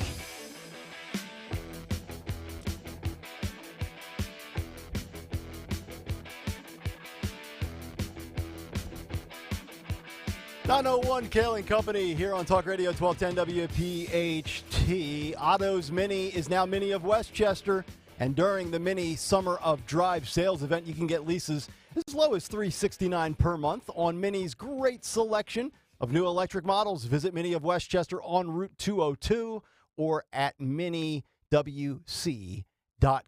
a part of the great Piazza Auto Group family as we kick off the final hour here on this Wednesday morning. You can also get us, of course, on the free Odyssey app. Watch us live on YouTube.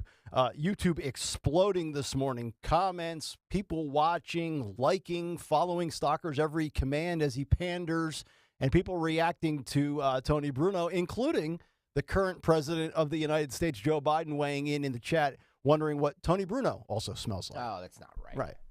Because Joe likes to sniff, individuals. He does. Which is odd. What's our subscriber?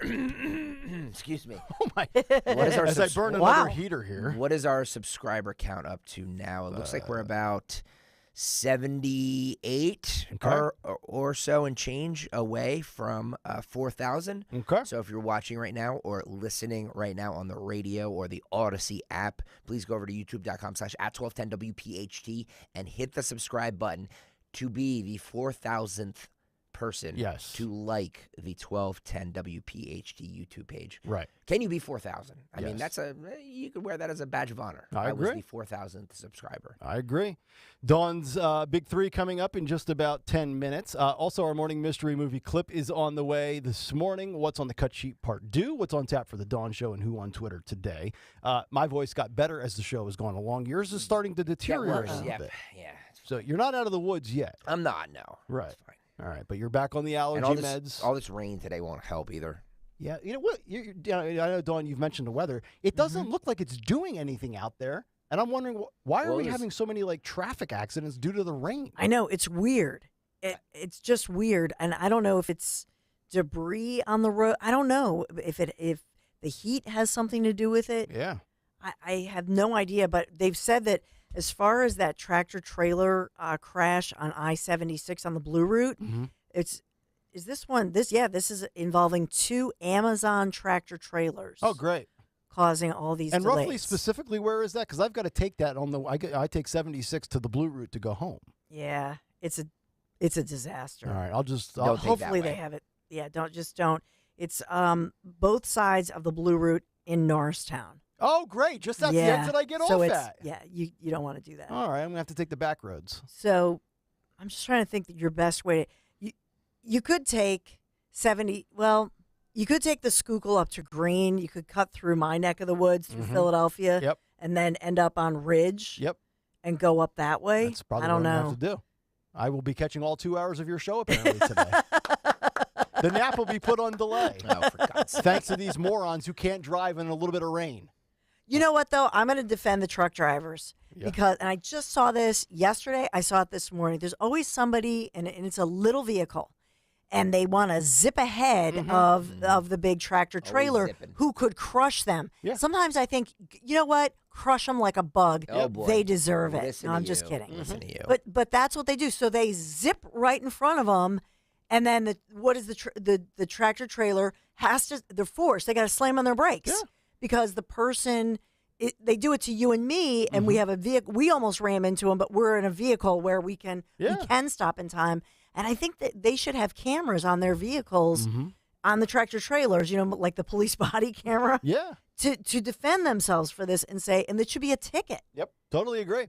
And if it's not the small cars, it's the guys like Valdez with their little scooters and crotch rockets that want to zip in and out of traffic when it's all backed up, thinking they're invincible. Yeah, but they're driving in the Valdez's, or I know our Daniel would never do this, but they drive in the middle. Do you ever? But they're not. I don't see those vehicles.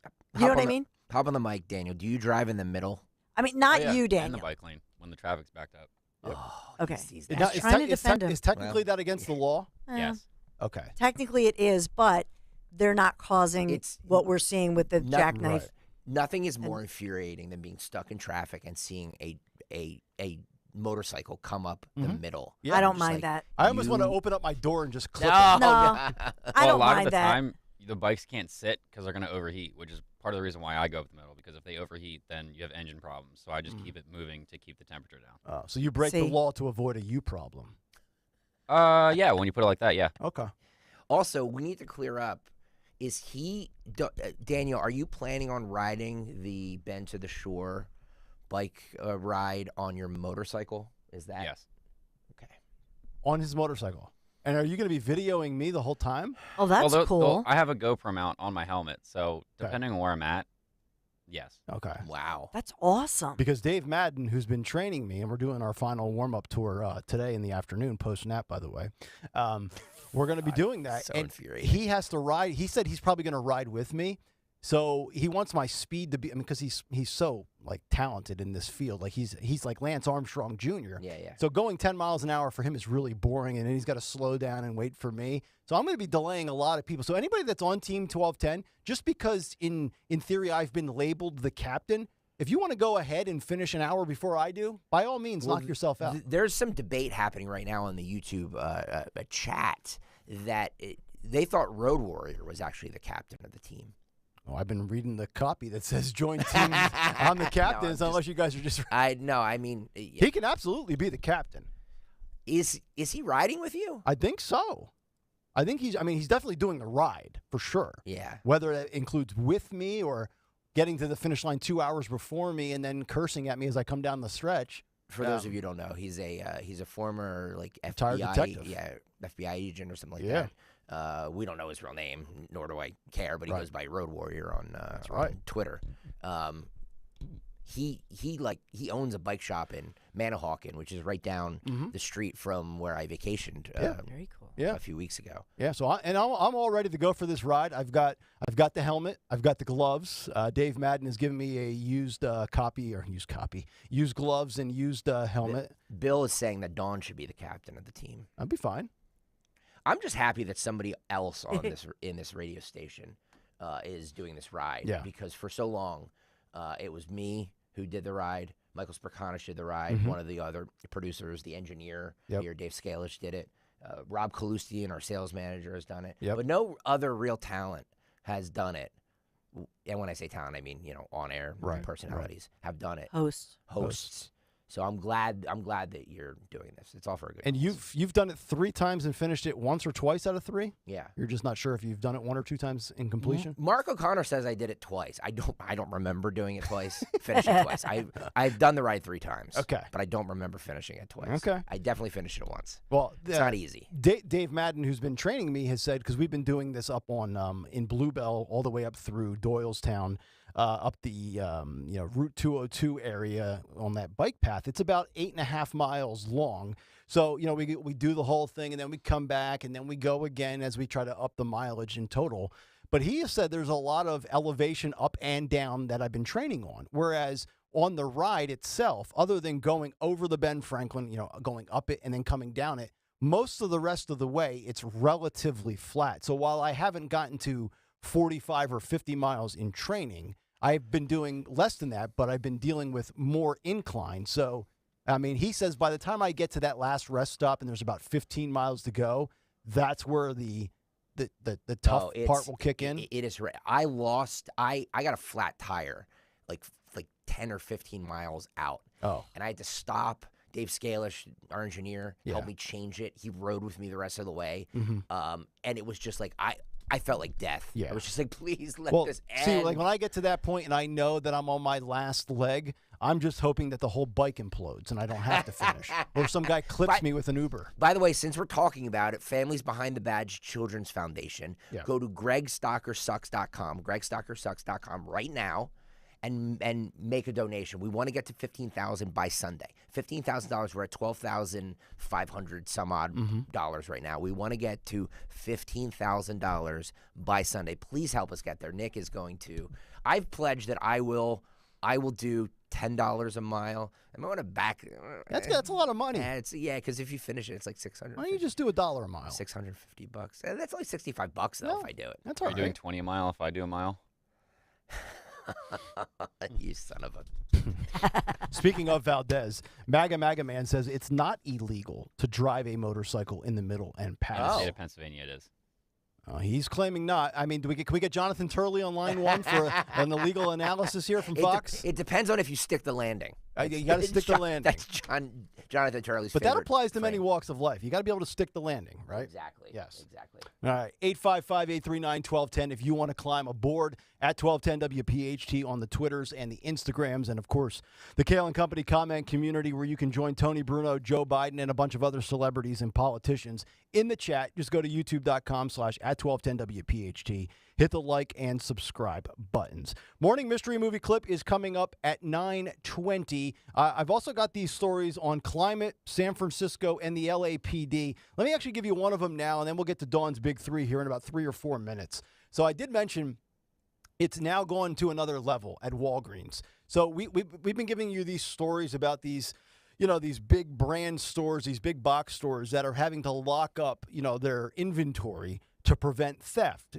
whether it's like, toiletries and deodorants and all that types of stuff. Now, the San Francisco Walgreens has had to resort to chaining the freezers closed and locked to stop shoplifters in crime-riddled cities such as San Francisco from swiping pizza and ice cream 20 times a day. Wow. As another branch completely boards up its windows. So a San Francisco pharmacy has taken extreme measures to protect its goods. They are now padlocking the freezers shut, tying metal chains to ensure that the doors remain closed. Video captured by a potential shopper at a local Walgreens in the Bay Area shows aisle after aisle of products, including lower value items, stuck behind perspex and glass. Rampant theft continues to plague many of the city's pharmacies, with shop workers reporting instances of thieves coming into the store as often as 20 times per day. So now, if Joe Biden wants to go into Walgreens and rob them of chocolate chip ice cream because Joe likes chocolate chip ice cream, he would not be able to do it because they have padlocks across the ice cream.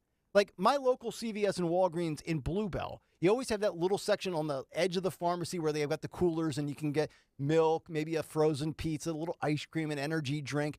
If you've ever seen that and you know what that looks like and you can envision that, they are now padlocking them with chains in the United States of America. In these big cities where the criminals know they can get away with murder, literally, they are now turning. This is like, you talk about a banana republic, third world. This is what I would expect, in a country with a population of Montgomery County. And yet here we have San Francisco. And it wouldn't surprise me if it's going on elsewhere and it just hasn't trickled down the news, the pipeline to us here on the show. I mean, could it happen here in Philadelphia? Wouldn't rule it out. We know the common themes of all these big cities, right? Democrats, blue city. When you don't prosecute crime, no, this the store owners have to take. Yes, it's so obvious and it's so sad that people, we don't even try to go in anymore and steal the $110 item. Now we're just, going, oh, well, you know what? I'll just take out the ice cream. I might eat it in aisle 3 and then throw it over to aisle 5. And, if you try to detain me, I'll play that I'm the victim and you assaulted me. And I won't get arrested. And if I do get arrested, I'll get, no cash bail. And I'll be back on the street in 12 hours. By the way, I'm being called out for vacationing on LBI. Is that an elitist beach or something? Why is that not a Philly beach? I mean, look. No, it's not. Oh, wow. It's not a Philly beach. Really? I'm shocked that you're. You know why he's going to LBI? It feels New Yorkish, though, doesn't it? Yeah. The reason he's going. It's an hour and 40 minutes from here. How is that a New York beach? But the reason you're going there is because I predict by next year or the year after, you'll be in Ocean City because of Dylan. Because of Dylan. Yeah, no, absolutely. You're going to be at Wonderland. You're going to go on the rides. I've gone to LBI since I was Dylan's age. Did you take it? Was Dylan with you at LBI? Yes. Of course. I don't know if it was maybe just you and the wife took a little. No. Okay. Nobody does I don't know that. if Pawpaw was watching them while you guys went to the beach. No, the whole family was with us. It was like a giant. I need a vacation for my vacation. I do feel like I know. I can't say I know individual people specifically, but I feel like LBI is kind of like where the New York or North Jersey people go. Everybody's saying it's a New York beach. Yeah. I mean. Yeah, I don't care. I guess I see a lot of New York and Connecticut plates, but I don't know. I went to a beach bar down there. They had the Phillies game on. Well, yeah. I mean, but you grew up in this area. Well, I grew up in the Lehigh Valley, and there's a lot of people that go to LBI in the Lehigh Valley. Yeah, really. Yeah, I mean, Bucks County too. I've told you guys many times on this show I prefer to go further south. I'd rather go lower than New Jersey, lower than Delaware. Like, I've always been a Ocean City, Maryland guy. So what are the acceptable beach? Like Ocean City. That's an acceptable beach. Sea Isle. Sea Isle's an acceptable beach. Wildwood, Cape Avalon. May. Avalon. LBI is not an acceptable beach. Ventnor. Well, is that like Seaside Heights? Is Avalon the most mature of the Jersey Shore destinations? Well, Avalon doesn't have a lot of it's not a very touristy place. Yeah. There's a lot of Avalon, Stone Harbor, those places, Margate. Richer. They don't have a lot of places for people to just stay for the week or whatever. Okay. There's a lot of people who own homes there that go there. Places like Wildwood and Ocean City, they because have more. There's two tourists. interesting dynamics to shore destinations, Yeah. and I'll give you South Carolina as an example. Myrtle Beach is great for golf, and if you're a college kid and you want to party. Yep. But Hilton Head is more of the hey, Agreed. I've got a family. We're not going to be going nuts. Yeah. You know, I've been to both. I was talking to Ashley, one of the sales managers here, and her and her husband and their kids are going to the Outer Banks in North Carolina. I've never been. Would love to. I haven't been there since I was like 10. But there, you can get one of those giant houses right on the beach. They have pools. The beach is basically all to yourself. Yep. You can bring dogs. You know what I mean? Like you can drive on the beach. You can drink on the beach. Yep. But the issue is that when you're at OC, especially Ocean City. Yeah. And like you said, the grandparents are there, all the families are there. So that's that. And then you go on the little kiddie rides. They have everything. It's so perfect because they've got the Wonderland, all for when they're little. Amusement park thing there too. But then they have fine. It's fine. Castaway Cove, which is more for the preteens and teens. All the teenagers, so Dylan, just wait till he's in school. He's going to want to go to Ocean City because why? The kids see each other. That's where everybody goes. Yeah. And then when they're teenagers, especially, everybody's on the boardwalk. So you're going to deprive your son of seeing, the pretty teenage girls in their bikinis. Yep. Because they're all in a bikini when starting at 13. Yeah. Oh, man. Yeah, I know. The best thing in the world, which is nasty for me to say this, is like they're this group of girls in bikinis, and they're like 14, okay? And the dad's driving the minivan, all the dads, and they practically get in a car wreck like on the Blue Route because they look at the body, and then all of a sudden they look at the face and go, "Oh my God, what's wrong?" Because they realize it's a girl. Yeah. You know what I mean? And they're a dad. But they're all in their little bikinis. By the way, I don't know, Dawn, if you've noticed this, and maybe it was just the elite beach that I was at, but have you noticed women's swimsuits now are basically thongs? Yes. That's the style. That's a thing now. Yeah. And Like, that's the other. I saw more butt cheeks. What, are you mad about that?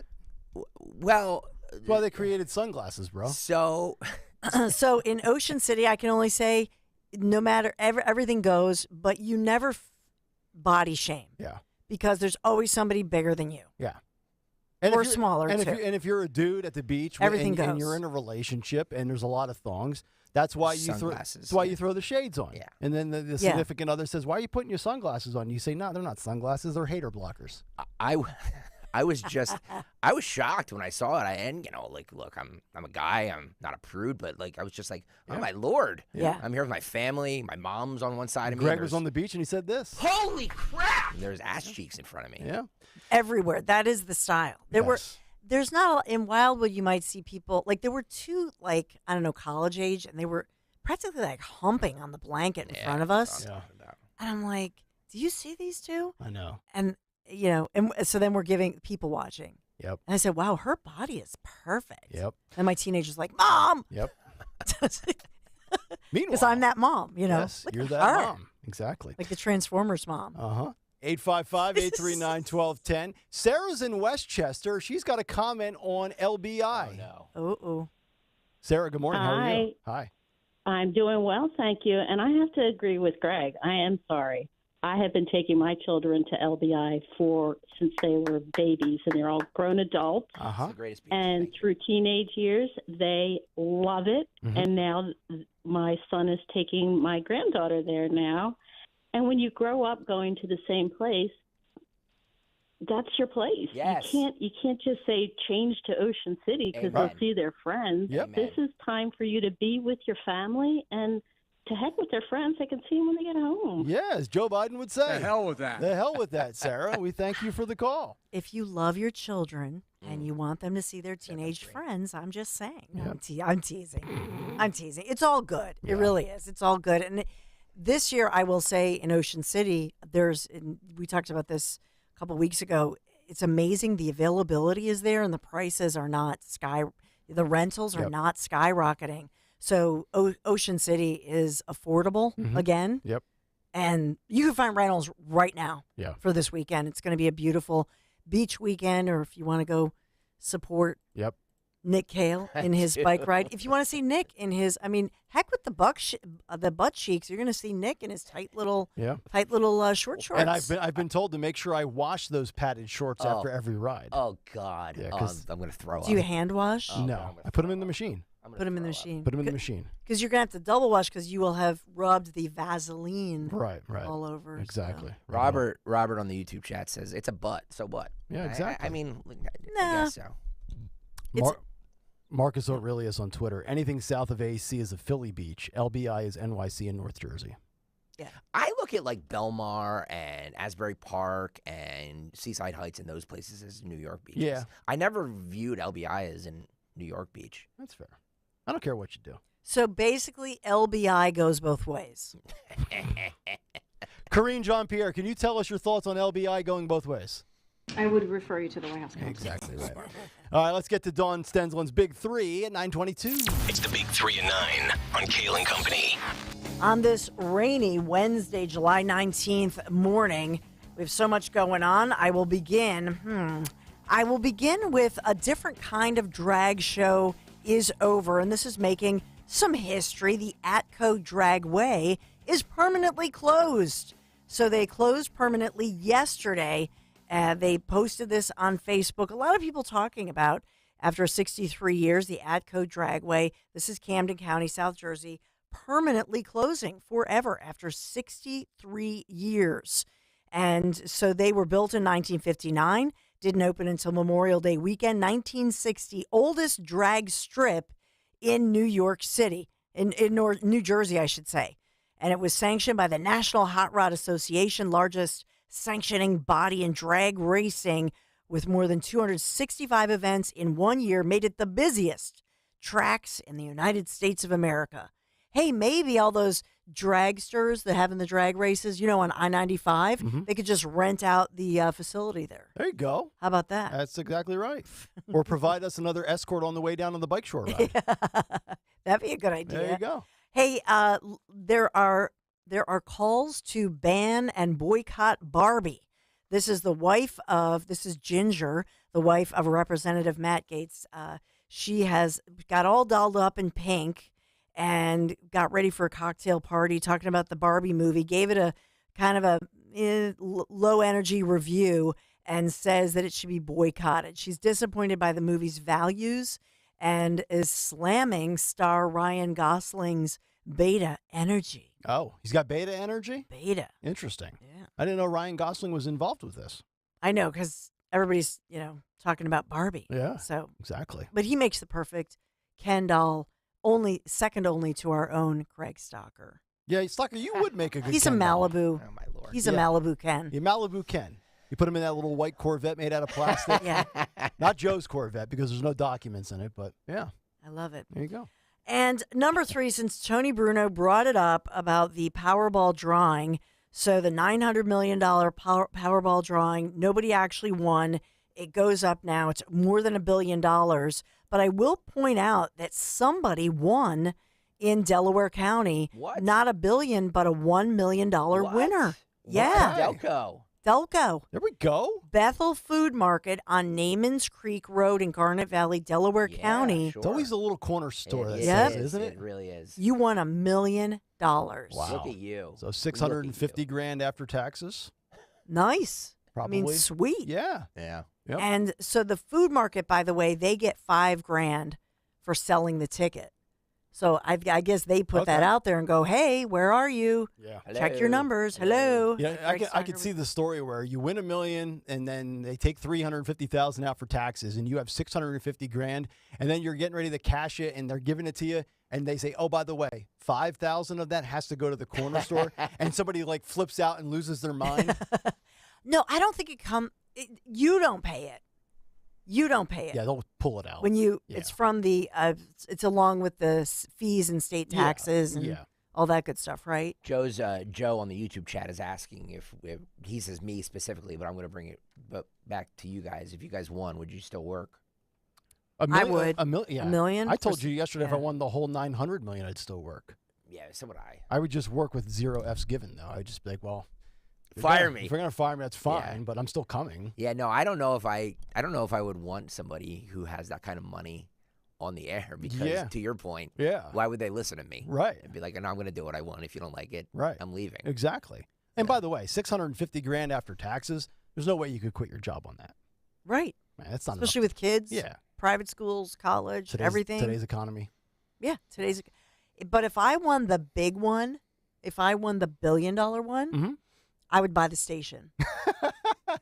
And then what? Larry would do mornings and afternoons? She would fire all double of us. book Larry? Can you imagine Dawn buying the station? She would fire every single one of us. No. It'd be Dawn and Larry. Keep your mouth closed. It'd be Dawn and Larry 24 hours a day. No, Larry, he would have to go somewhere else. Because I'm the boss. I'm like AOC. I'm the boss. She would buy the station and flip it to music. No, but you know what I would do? The first thing I would do, I would buy up every billboard. Yeah. And put up, because remember how Rich, it still bothers him. He was never on a billboard. Other people are on billboard. So everybody would get a billboard. Well, Rich is in the studio right now. Yeah, I was going to say, he's on your billboard. Right behind me. People are wondering why there's a giant head of Rich Zioli behind me. And the answer is, I have no idea. And by the way, Newman Price posted a tweet, says, T-minus 6 hours, the man himself returns to the airwaves. The whole daily lineup is awesome, but definitely missed Rich. Days are back to being complete. And he's got a picture of Rich, like in a classroom with a chalkboard, and he's holding the long stick that the teachers used to hold. We got to bring back like the old TV show Mr. Belvedere and have Zioli cast that role. I love it. It'd be hilarious. So funny.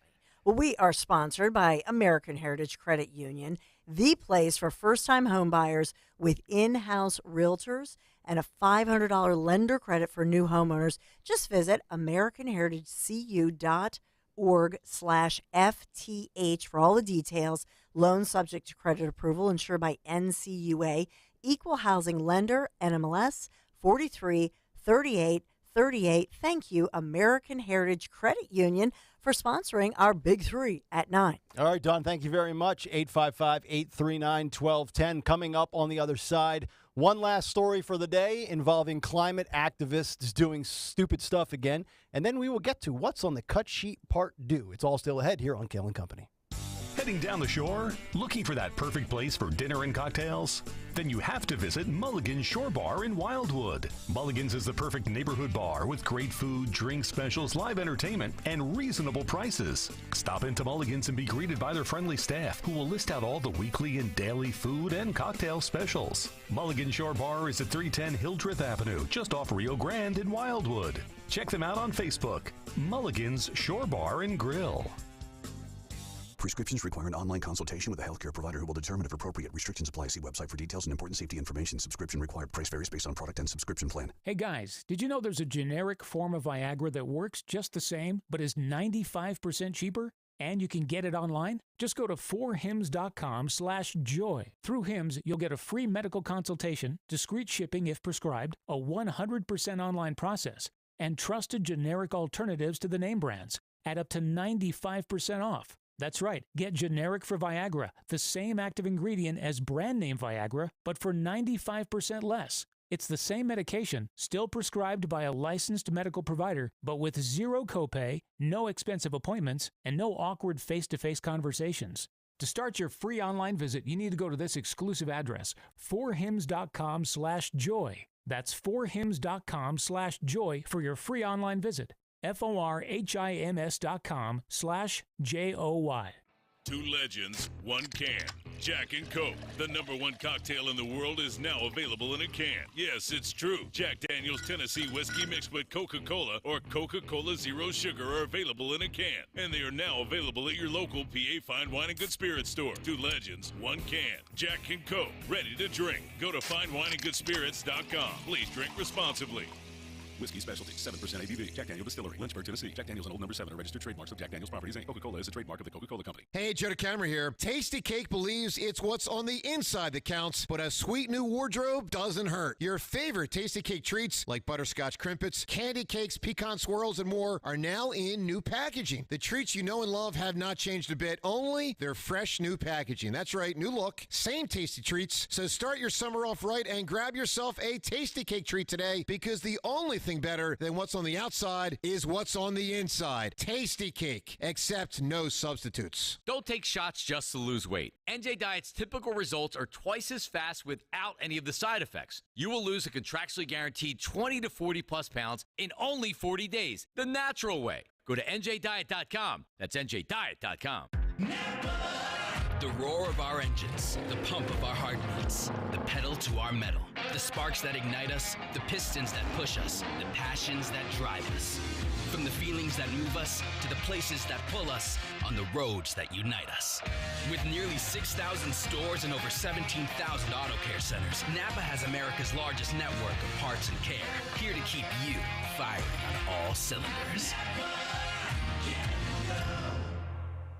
Don't miss Dr. Marianne Ritchie, your radio doctor, Saturday afternoons at 5. Tune in for accurate information so you can make the right medical decisions. Your radio doctor, Dr. Marianne Ritchie, Saturday afternoons at 5 on Talk Radio 1210 WPHT. Hey, neighbor, what you up to? Just getting the groundwork done to put in my new patio. Oh, cool. Did you contact Pennsylvania One Call System to check for underground utilities first? Nah, there's nothing but dirt back here. Whoa, hey, man, are you okay? Hey, did you guys lose power too? Love that new hair color, Bill. Yeah, your hair's totally white now. Maybe I should contact Pennsylvania One Call. Well, that's the smartest thing you've said all day. Know what's below. Contact 811 before you dig, or visit pa1call.org to submit a locate request to have underground utilities marked. Style like Schwarb's when the Phillies host the Royals on Sunday, August 6th at 1:35, and kids 14 and under receive a Kyle Schwarber replica jersey presented by CP Rankin Roofing Experts. Snag tickets now at Phillies.com. Catch the Orioles' only trip to CBP this season when they face the Phillies on Monday, July 24th and Tuesday, July 25th, both at 6:40, and Wednesday, July 26th at 6:05.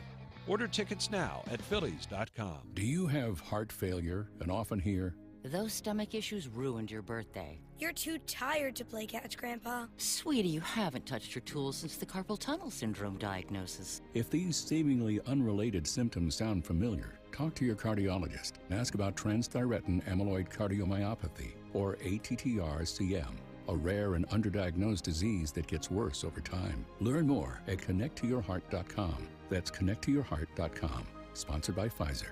If you speed, there's lots of sounds you might hear, like the sound of your vehicle crashing, because eventually, speed catches up with you. A message from the National Highway Traffic Safety Administration. The IRS is the most powerful collection agency on earth, and if you owe back taxes, the news isn't good. The IRS is raising the interest rate it charges on unpaid taxes, and further rate hikes are expected. Most people don't know it, but the IRS adds interest charges to your tax debts daily. So if you owe the IRS today, you'll owe even more tomorrow. And it doesn't stop until you get right with the IRS. The good news is getting right can start with one phone call to Optima Tax Relief, America's #1 tax relief firm. Optima's tax professionals specialize in the Fresh Start Initiative, a powerful IRS program that can save you thousands if you qualify. In fact, the experts at Optima have resolved over $1 billion in tax debt for their clients. Call now for a free consultation. Call 800-956-4775. 800-956-4775. 800-956-4775. Optima Tax Relief. Some restrictions apply. For complete details, please visit OptimaTaxRelief.com. It was the day we all feared. The stock market went down and then kept going. 2008, when the markets lost over 50% of their value. But that was over a decade ago. Today, it's not so painful. Jim Cipriotti at Retire Ready Financial Group calls that financial amnesia. When you forget the pain of losing half your savings, and more importantly, ignore the fact that it can happen again. A complimentary consultation from Retire Ready Financial Group can show you where you stand now before the next market pullback. You're much closer to retirement than you were in 2008. Don't let it happen again. Call Jim Cipriotti at 610-894-7415 for a complimentary consultation. That's 610-894-7415 or online at retirereadyfg.com. You can forget where you put your keys, your glasses, or even your car. Don't forget to protect your retirement. Investment advisory services offered through Retire Ready Wealth Management, a registered investment advisor. Insurance and annuities offered through James V. Cipriati, NPN number 2083768. Rich Zioli this afternoon, 3 till 7. Kayal and Company now on Talk Radio 1210, WPHT, and the free Odyssey app.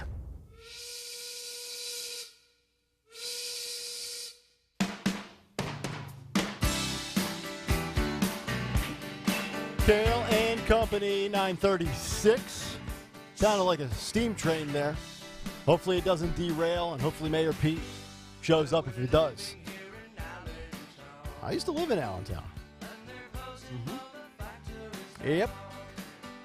Good to have everybody in as we work our way towards what's on tap for the Dawn Show and Who Won Twitter today. Been an action-packed show, fun show. If you missed the big take this morning on Donald Trump and the looming January 6th indictment, go back on YouTube or the Odyssey app and get that, as well as some of our conversations that we had on Ron DeSantis and his interview on CNN with Jake Tapper, some stuff with Joe Biden, and, of course, Tony Bruno in the 8 o'clock hour. But let's get to an action-packed edition of What's on the Cut Sheet Part 2. What's on the Cut Sheet? Part 2. Yes, Nick Kayal, What's on the Cut Sheet Part 2 is sponsored today by the Millville Army Airfield Museum. Help honor World War II aviation heritage at Millville Army Airfield in New Jersey, America's first defense airport and gunnery school for P-47 Thunderbolt fighter pilots. Admission is free. Schedule a group tour online at p47millville.org. That's p47millville.org and become a member. Now, let's start with, I have all the Trump Hannity town hall stuff, so we'll get to all of that. But let's start with yesterday. Joe Biden met with Israeli President Herzog. And Dawn referenced this in the 6 o'clock hour. It's painful. But this is the message that he wanted to deliver to the Israeli president. And we brought Israelis and Palestinians together at a political level, and Akwa and as well as Shram. And as I affirmed the Prime Minister. Now, if you're watching this and you've seen the clip, he's sitting there in the chair with his legs crossed. He's got his hands kind of together, almost like he's in like a prayer. Like and he's saying the rosary. Yes, and his head's down. It looks like his eyes shut. I thought he was like trying to bless somebody. Yeah. Or napping. Or napping. Well, that's the thing, is that he does look like he's asleep when he's talking about it. And I don't know, Dawn, if you made this point or somebody made this point. It does look like your grandfather in his easy chair when his eyes are half asleep and he's tired and he says something incoherently. And it's the 7th inning of the Phillies game and it's like 9:45. It's like in the Lazy Boy. Yeah. I told you to get the damn thing. I said another gin and tonic. Yeah. Where are my pretzels? Right. So, I mean, imagine the prep that they have to put this man through for when he does have speeches where he needs to be alert. Yeah. I mean, this looks like he doesn't give two hoots about this function with President Herzog, which if we were the left, we would be saying, and this was a Republican president, that's anti-Semitic. He's not paying attention. Goodness. Yeah. Can you imagine what they'd be arguing about today? Yeah. Come on. Well, and then you feel it's awkward for the Israeli president, right? I know. This is a what huge do you do big. there? He's kind of looking. He looks at the, looks out, looks over. He does. It's just. I'd be like Principal Vernon in the Breakfast Club. Hey, you, Skippy, up and at him, snap out of it. This isn't Can you imagine? This isn't a rest home. It's so. I mean, who nicknamed him Sleepy Joe? That was Trump. That was Trump. I think so. I mean, these nicknames are so apropos of these people. Yeah. Absolutely. I can't look at Chuck Todd and not call, like he was Sleepy Chuck Todd too. Mm-hmm. Like I can't look at these people the same way. Well, he's going to have to correct that though, because remember with Crooked, you can't have Crooked Hillary and Crooked Joe. Remember Trump had to cancel one out because two Crookeds, equal what is it? Yeah. Two negative, two. Sleepy Crooked. No. Anyway.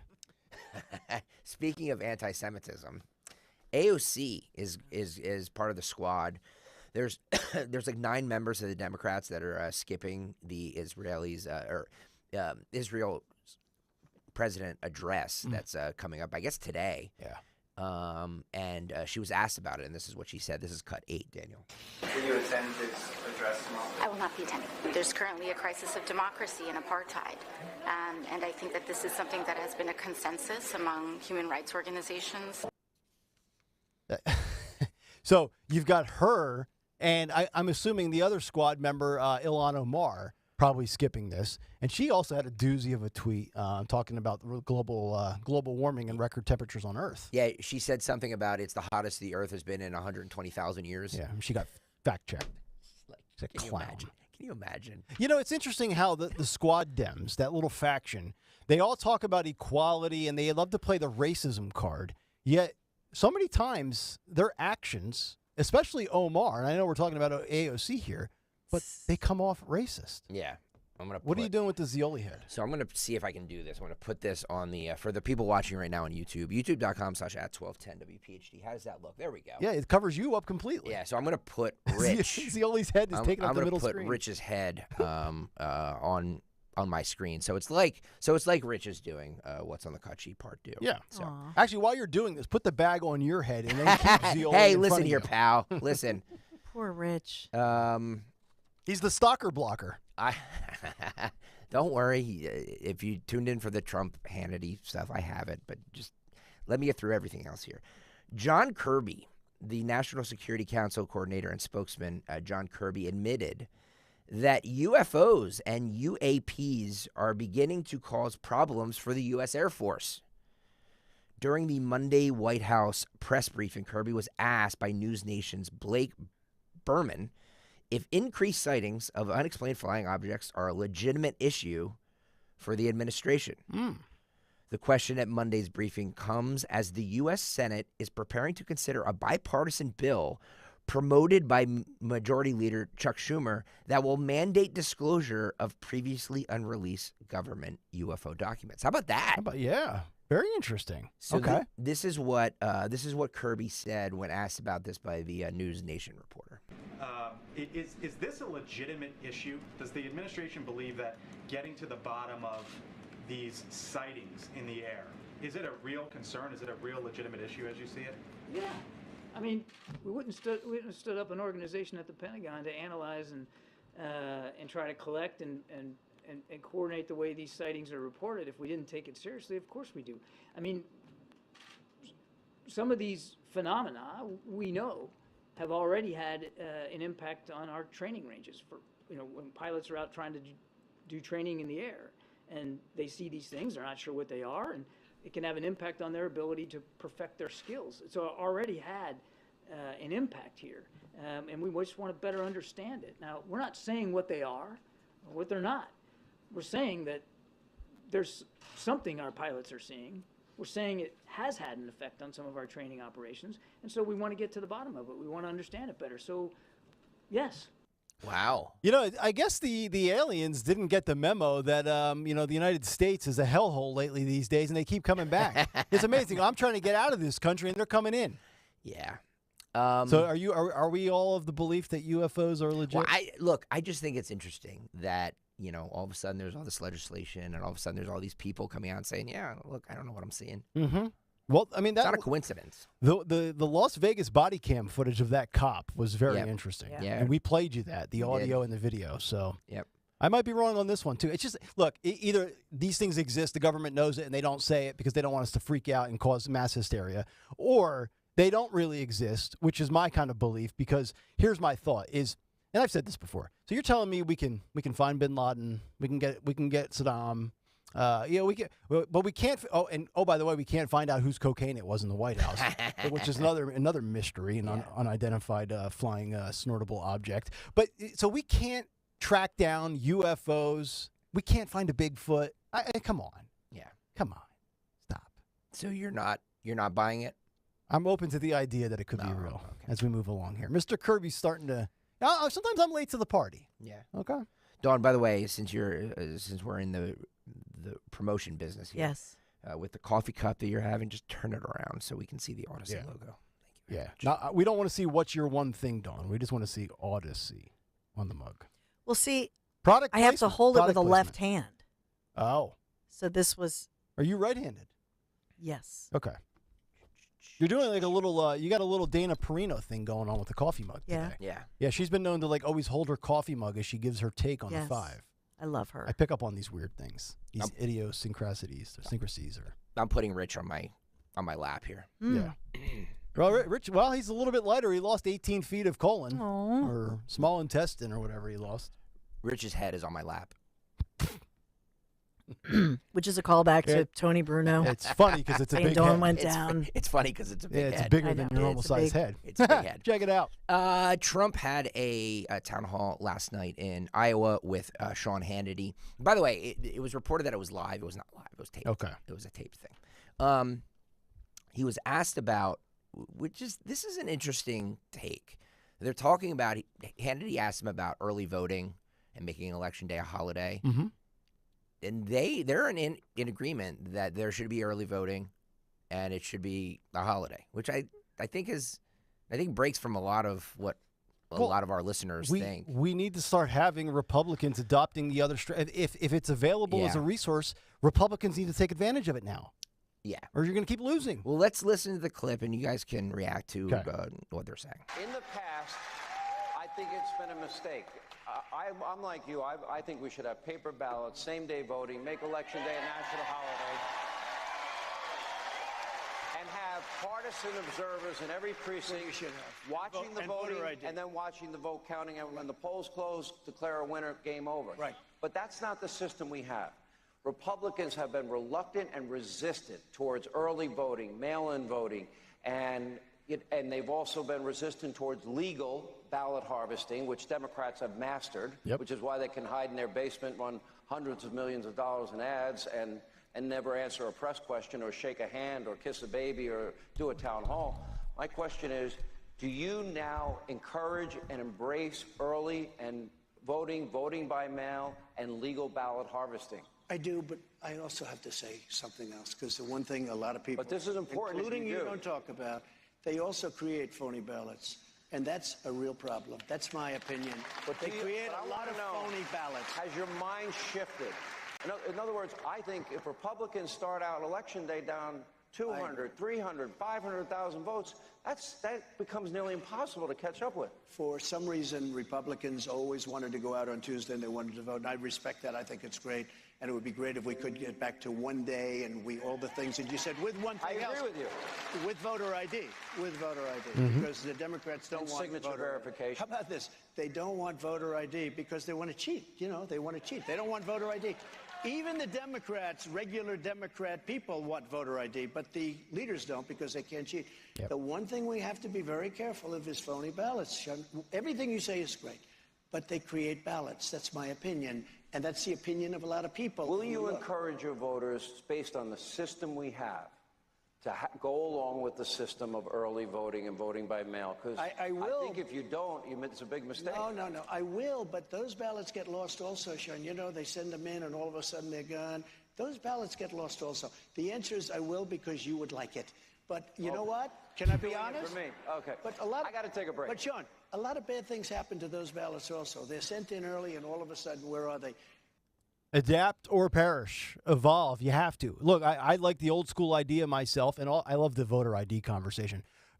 How dare you ask for me to identify myself to vote? That's racist. That's racial profiling when we have a country where you need ID for a beer or a pack of cigarettes or play the lottery. Or to rent a bike. In Philadelphia when you rent the bike. Right. Which is absurd. Come on. What do we think about making Election Day a national holiday? I actually love that. So do I. Do you? What? Yeah. I actually do. We've gotten rid of other holidays like Columbus Day. Nobody's gonna, that's. Mm-hmm. No, but we don't need to make it a national holiday. I still don't think it's hard to get out of work and vote and go back to work. I agree, but I also think that I like the national holiday, the celebration of democracy, to say everybody should vote and show your ID. Yeah. I like that because maybe, just maybe, it would encourage people to vote on Election Day. Yeah, I just want Republicans to do the same thing Democrats do. Take advantage of every resource available to you and every method of voting, because you can't start out 250,000 votes in the hole. It's a tough hill to climb and to overcome. And then my last thing would be is just in general with can we figure, this is not like a difficult process. Like, it should not be difficult to get people out to vote, provide security from both parties, watchful eyes, tabulate, compute, and then spit out the winner. This is a simple process. It should not be so muddy. Rich agrees with you, by the way. I see the head bobbing. By the way, that's an old picture. Rich hasn't looked like that in a long time. No, he has not. No, it's a different look. The hair's different, the whole bit. For those of you watching right now on YouTube, Rich's head is on my lap. Yeah. Greg likes some, By the way, Put your head on lap it. dances. we're at $12,776 for the Families Behind the Badge Children's Foundation. Let's try and get to $13,000. If you're listening right now or watching right now, please, what's that? 776. How much is that to 13? Nick, Dawn, somebody with the math. 300 something, 200 and 224. I don't know. Sounds about right. 200 and some odd donation. Can you make that right now to go to gregsoccersucks.com, gregsoccersucks.com, donate to Team 1210. All the money goes to the Families Behind the Badge Children's Foundation. Exactly right. Is that it for part 2? That's it, buddy. All right. That's a heck of a double dip of cut sheets today. There you go. All right, 9:52. Let's find out what is on tap for the Dawn Show just 8 minutes out. Yeah, we're going to update all the breaking news, and there are hearings, and there's a lot developing this hour, and there are some changes and some news. There was an announcement just minutes ago about the search in Bucks County. They're kind of switching some gears due to the severe weather and all the rain. But we also have some great guests coming up. So at 10 o'clock, we're going to talk to Julie Bauke on returning to the office and work trends and these companies that are having to actually hold etiquette classes because people are coming back and they're like slobs and the stuff they're doing. So that'll be kind of fun to. We didn't have to do that here. No. Although don't give them any ideas. We'll get a training email reminder that we have to complete that module as well. Etiquette, office etiquette. But seriously, they're doing this. It's a thing. So we'll talk to Julie about returning to the office. Who is not. Then coming up at 11, Wyatt Massey of Spotlight PA. And this is a great story of course, we remember the Sandusky situation and Penn State, PSU. So we'll talk about all things with regard, or excuse me, with Penn and that whole controversy. So, what they're doing differently. Yes. And all that more coming up. Yeah, that'll be the last Dawn show because Dawn's going to be buying the station and flipping the formats, and Larry will be doing morning and afternoon drive. No, Larry. Salsa music in between. It's not true. Larry would his goal would be if we won the big $1 billion, he would start a documentary. That's his goal in life. Like he would love to just do documentaries. Okay. For me, I would be because then I would be I'm the boss like AOC. Yeah. But I might not tell people. Oh. Could I do that?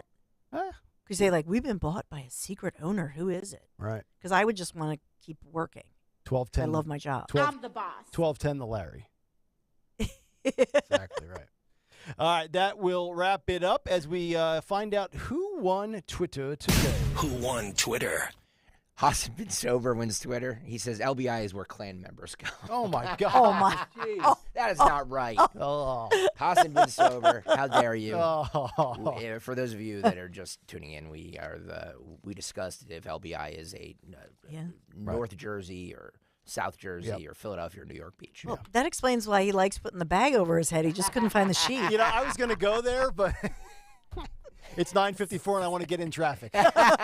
Oh, no, you don't. And then walk blindly into it. Yeah. All right, that'll do it for us here on this Wednesday. Hope you enjoyed the show. Stay tuned. The Dawn Show is coming up next. We'll be back tomorrow morning at 6. And as Karine Jean-Pierre would say, I'll see you tomorrow.